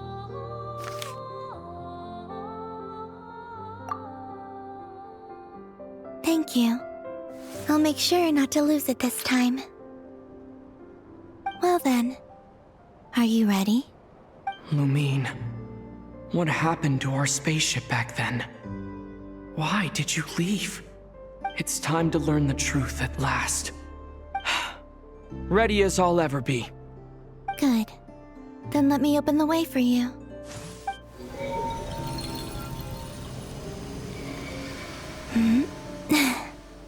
Where does this lead? to our shared destination. Huh? Do you remember me telling you about my missing prologue back when we just met? I said that my story began on the moon. But while I was inside the moon's reflection, I realized that my prologue was really hidden in the future. I just had yet to discover it at that point. The story of the time before I was born was in fact the story of my distant future. It's truly fascinating. But when I obtained the Trilunar Authority and returned to our present reality, I sensed something I hadn't expected. Your prologue. So you mean... Yes, your spaceship. All this time, it has been hidden on the Frost Moon, which lay beyond the sky. The great ruler of the firmament. The heavenly principles. Wait, them? Why would they do that? I don't know. Perhaps your ship contains something that is incompatible with Tevat. Or something that cannot be known. Oh, did I pick a bad time to say this? I know it must have been hard to work up the courage to do this. Maybe I should have waited until you were on the moon, with no chance to back out. That would have been kind of mean, you know.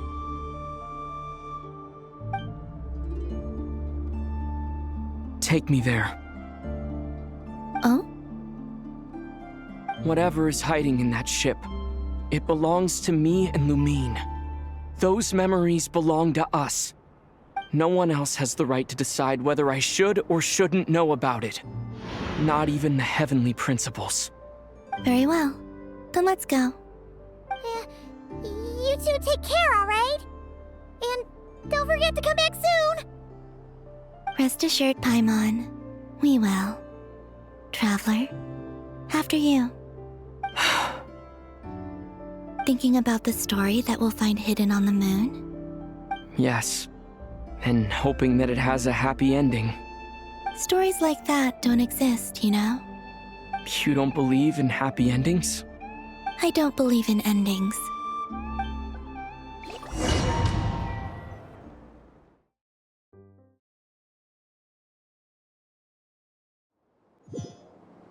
Where am I?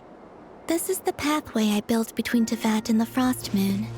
The moon is very far away from us, so it could be a long journey.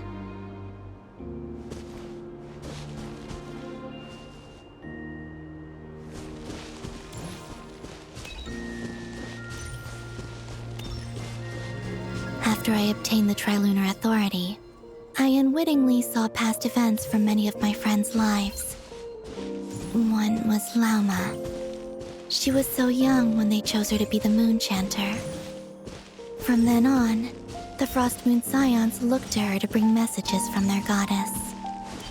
But, for better or worse, I had left Hisi Island before she was ever born. It was not until much, much later that she met me. I think it's for the best. Because of the way things turned out, you had the opportunity to become friends. You're right. In that sense, I think we were both very lucky.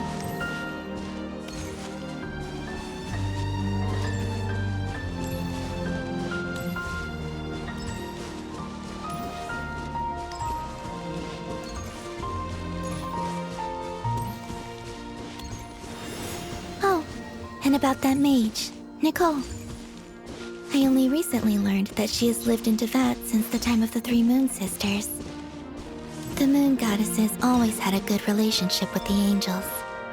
I suppose our friendship continues that tradition.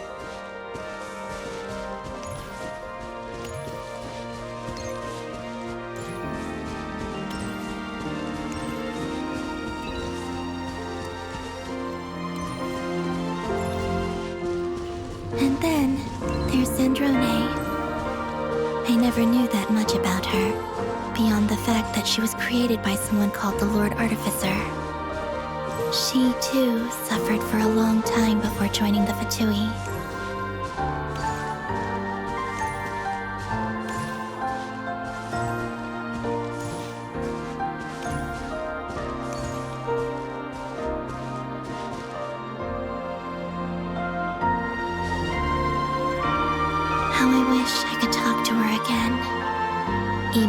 to hear her say nasty things to me.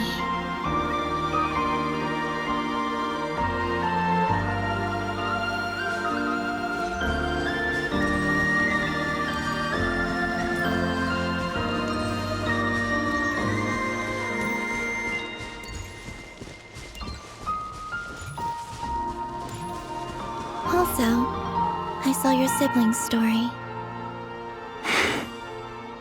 I'm afraid I didn't see much. It seems that she rarely came to the surface, where the moonlight shines. But I did notice that back when you first set out on your journey, she would often appear nearby, gazing at you from afar with a guilty look in her eyes. Lumine. Let us speak no more of the past. I probably shouldn't reveal so much about my friends. It's not my place. Let the moonlight carry us forth. We are very close now.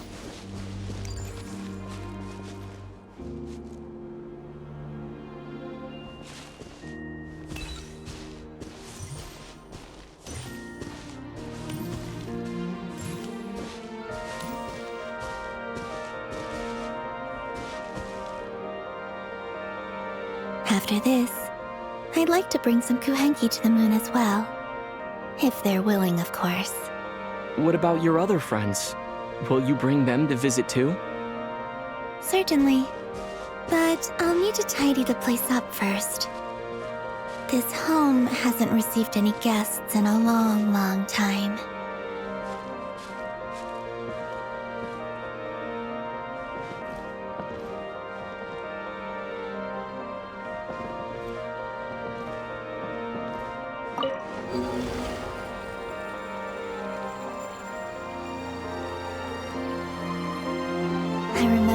Something similar with you on Moon Prayer Night. I believe it was called... Dodoko's Whirligig. Yes, that was it. You asked me if I was afraid to return to the moon, and I said that I was. The idea that I had gained something precious, only to lose it so quickly. That frightened me. But I'm not afraid anymore. Besides, this time, we're traveling together.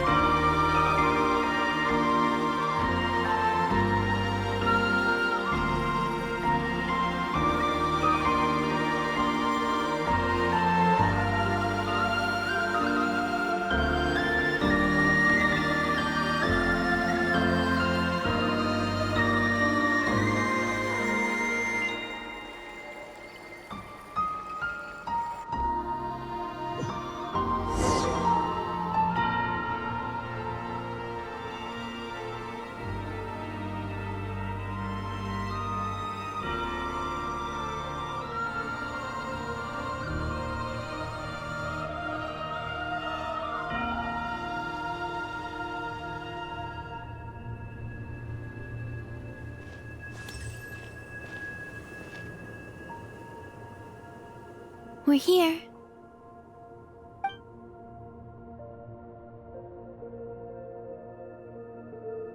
Over there.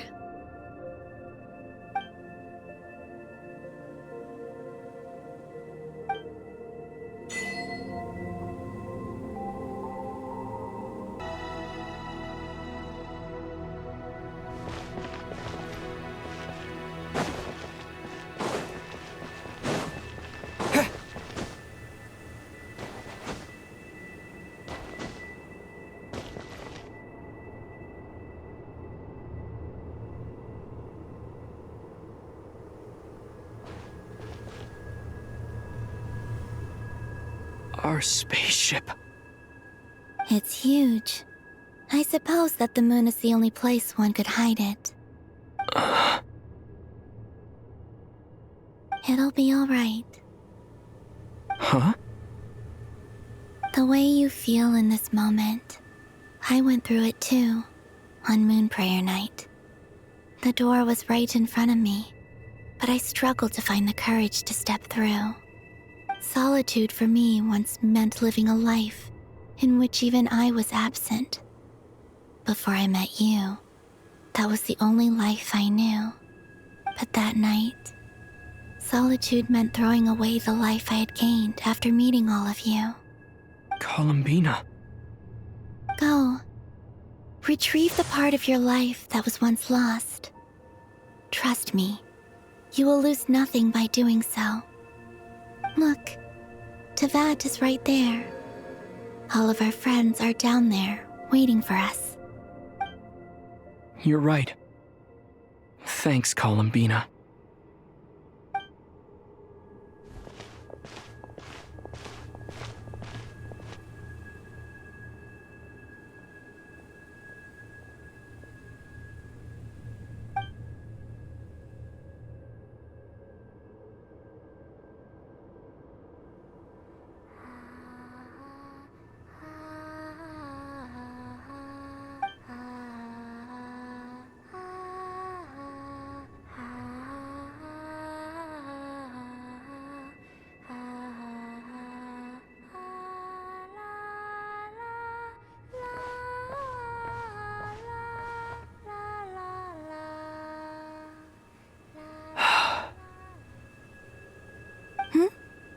Finished? Yeah. Why did you take your eye mask off? Well, since my return, I've decided to take more opportunities to see the world with my own eyes. Besides, I've always wondered how Teyvat looks from the moon. And what do you think? It's beautiful. I could spend a whole day here just gazing at it. What about you? What do you think of the truth you found? I haven't looked at another person's expression in a long time, but I think yours is saying it was neither good nor bad. Keep this up, and it won't be long before you give Nephra a run for her money. Oh, I don't think that's going to happen. I'm much more used to sensing what's going on around me with Kuvaki. I think I'll save my eyes for seeing special moments I really want to remember. I read the spaceship's flight logs. I always assumed that this was my first time in Teyvat. I thought that Lumine and I must have been hibernating in space for centuries on end. But the logs show that our spaceship flew over the skies of Teyvat once before. A long, long time ago. Flew over? So you didn't land? No, the ship barely came to a stop before flying on again. After that, it continued traveling through space for a long time. Some of the data is corrupted, but I suspect that it kept flying for thousands of years. It was only after that that the ship made a forced landing in Nodcry. When Lumine found me, she came from outside the ship. Could this mean that she left the ship long before I did? Maybe even during our first pass over Teyvat. Are you alright? Yes, I can feel that the truth is coming together, one small piece at a time. I remember Lumine telling me that when she first arrived in Conria, she could not recall the past. So this might be something that even she doesn't know. Here, I made some space for you. Your mind must be racing, and this seems like the perfect place to relax and clear your head. Oh, wait, there's one more thing. What is it? Wait here a moment.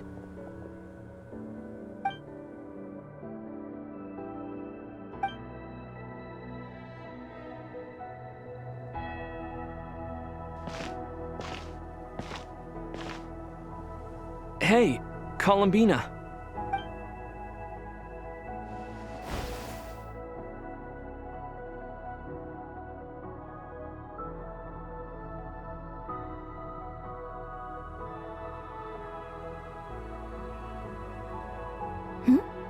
Is that a new outfit?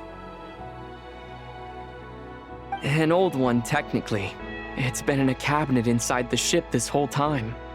It's a matching pair with Lumine's. She always liked this set more. Huh.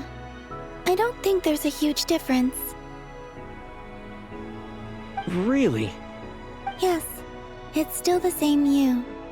You're the same person, no matter what clothes you wear. Only Columbina would make an observation like that. Traveler, do you consider Tevat your home? Home is wherever Lumine is. But then after all the time I've spent here, and everything I've been through, yes, I'd say it's my home. Would you change your answer if Tevat changed appearance? I mean, if the truth about Tevat turned out to be different than what you thought. I don't know, but I don't think so. The truth is not what matters most to me about Tevat. When I was first born, I longed for a home. And when you get something before you're mature enough to understand the world, you just take it at face value. I thought that a home was a transaction. You give me what I want, and I'll do the same for you. But you and your friends taught me what a true home should look like. You never asked for anything, yet you gave so generously to me. That's because your friendship matters to us. It was worth it. In the past, I thought that my birth in Nodcry must have been a mistake. But after journeying to the distant past where the story began, I realized that it was I who chose Nodcry to be my future home. Now, I am glad that I made that choice. I'm sure your friends are just as glad. In fact, I intend to make the same choice today as I did back then. What do you mean? Well, I've given the Eternal Moon's Marrow to Lauma, and the Iridescent Moon's Marrow to Arlecchino. And now, I shall return my Kuvagi to Nodcry again, that it may continue to protect my chosen home. Wait, but what about your body? Oh, are you worried that I'll disappear again? I won't. Not this time. The Frost Moon has now entered the fall sky, and I am the Trilune Goddess. I am only returning to Nodcry the part of me that it needs. I am giving what I can, because my home is worth it. Oh, and I have something for you, too. For me? Yes. Come closer.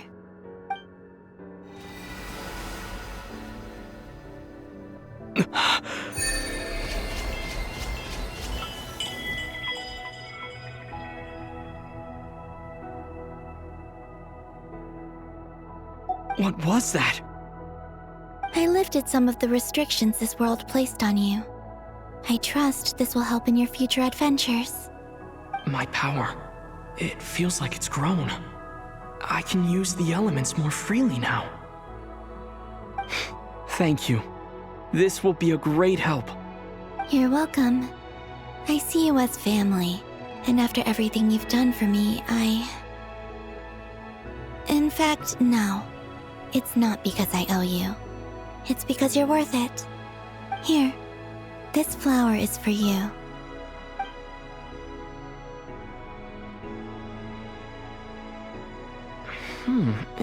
Isn't this a moon prayer blossom? Yes. Don't worry. You will never see these flowers lose their color again.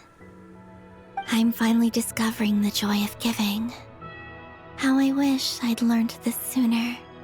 Hey, better late than never. What are you thinking about now? Why don't you take a guess? You get one shot. I don't think I'll get it in one guess. But I'm sure it's a happy thought. That's kind of a sneaky answer. I can't say you got it wrong. Down in Tevat, the moon seems so far away, I felt it might always lie beyond my reach. But on the moon, everything feels so close by. The haze that once enshrouded the skies has finally been dispersed. I feel like a traveler on a winter's night, starting a new chapter in my tale by the warmth of a bonfire. I don't have a lot of luggage, but I do have a lot of hope for the future. Well, what's next? Next? To start with, I want to stay here just a little longer. After that, let's return home and continue our journey.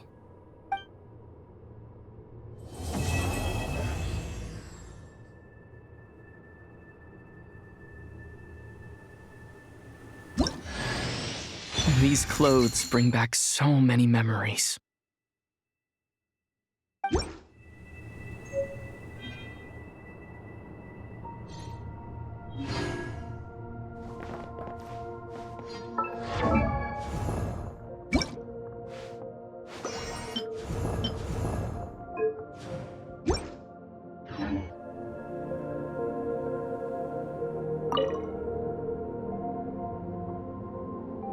The journey goes on, for you and for me.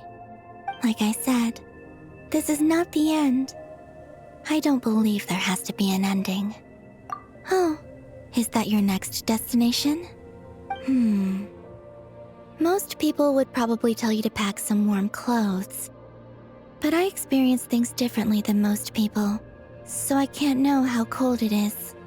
In fact, it is home to quite a wondrous heat source. I think they call it Kreshnik's torch. Every city in Snezhnaya is built around one of those. I sensed the energy it gave off as I was passing by on a railway train. It felt grand and distant.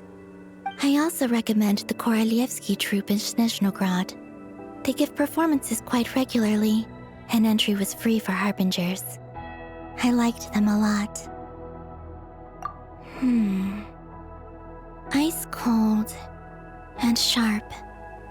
Crystal clear in some ways, yet profoundly unfathomable in others. Like the thick layer of ice on top of a frozen lake. That's just the impression that Tsaritsa gives me. I was never able to glimpse what truly lies beneath that icy exterior. In fact, I don't think the people of Snezhnaya even know what kind of power their god wields. Maybe that's because the Tsaritsa herself has never acknowledged, nor accepted that power. There's Regrator, the Rooster, and the Jester. Between them, they control a lot of what happens in Snezhnaya, but I can never wrap my head around how exactly power is split between them. I just know they are each responsible for many specific domains. I noticed that the Rooster and Regrator often appear to get along on the surface, while working against each other in secret. And theirs is not a friendly rivalry. But I wasn't particularly interested, so I tended to keep my distance. Now that I think about it, the term Mistelton often seemed to come up in connection with Project Stuja. Once things settle down in Notcry, I'd like to explore the world beyond Snezhnaya. You've told me so many stories about the other places you've been to, and all the friends you've made there. I'm curious to visit those nations and see them for myself. It would also help me learn more about the journey that has made you into the person you are today. Okay. As you continue on your journey, don't forget to gaze up at the moon once in a while. It is, after all, no longer an illusion. It shall cast down its true moonlight, connecting us in truth.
to Jean, acting Grand Master of the Knights of Favonius.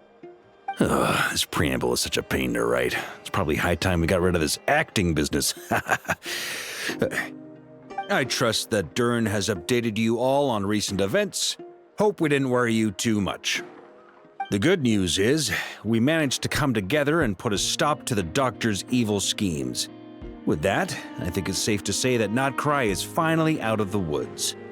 As for the Fatui, not counting the Damselette, aka the Moon Goddess, who has left their organization, we found ourselves allied in this instance with both the Knave and Marionette. May she rest in peace. As ever, we find ourselves better off for making friends rather than enemies. But until we can ascertain the Tsaritsa's true intentions, the future remains uncertain. In a short while... Wait. How am I meant to surprise everyone if I tell them in a letter that I'm heading home? Well, that would be a huge waste. Okay, got it. I will begin sending the expeditionary team back home in waves. I'm sure they'll be able to answer any questions you still have. I hope they won't gloss over the details of my many heroic deeds. But if they do, I'm sure it'll be because they're just too exhausted from the long journey. I think of Mondstadt daily. Please give everyone my best regards. P.S. The honorary knight went above and beyond this time. Are there any other honors we can give him? I'll leave it with you. P.P.S. Please be extra nice to Klee for the foreseeable future.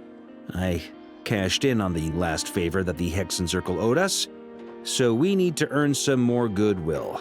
If there's any serious problems, feel free to stick me in solitary confinement when I get back. I'll do the time for her. Whew. And that, as they say, is all she wrote. End of an era. And with the moon shining down brighter than ever, I think everyone is going to sleep well tonight.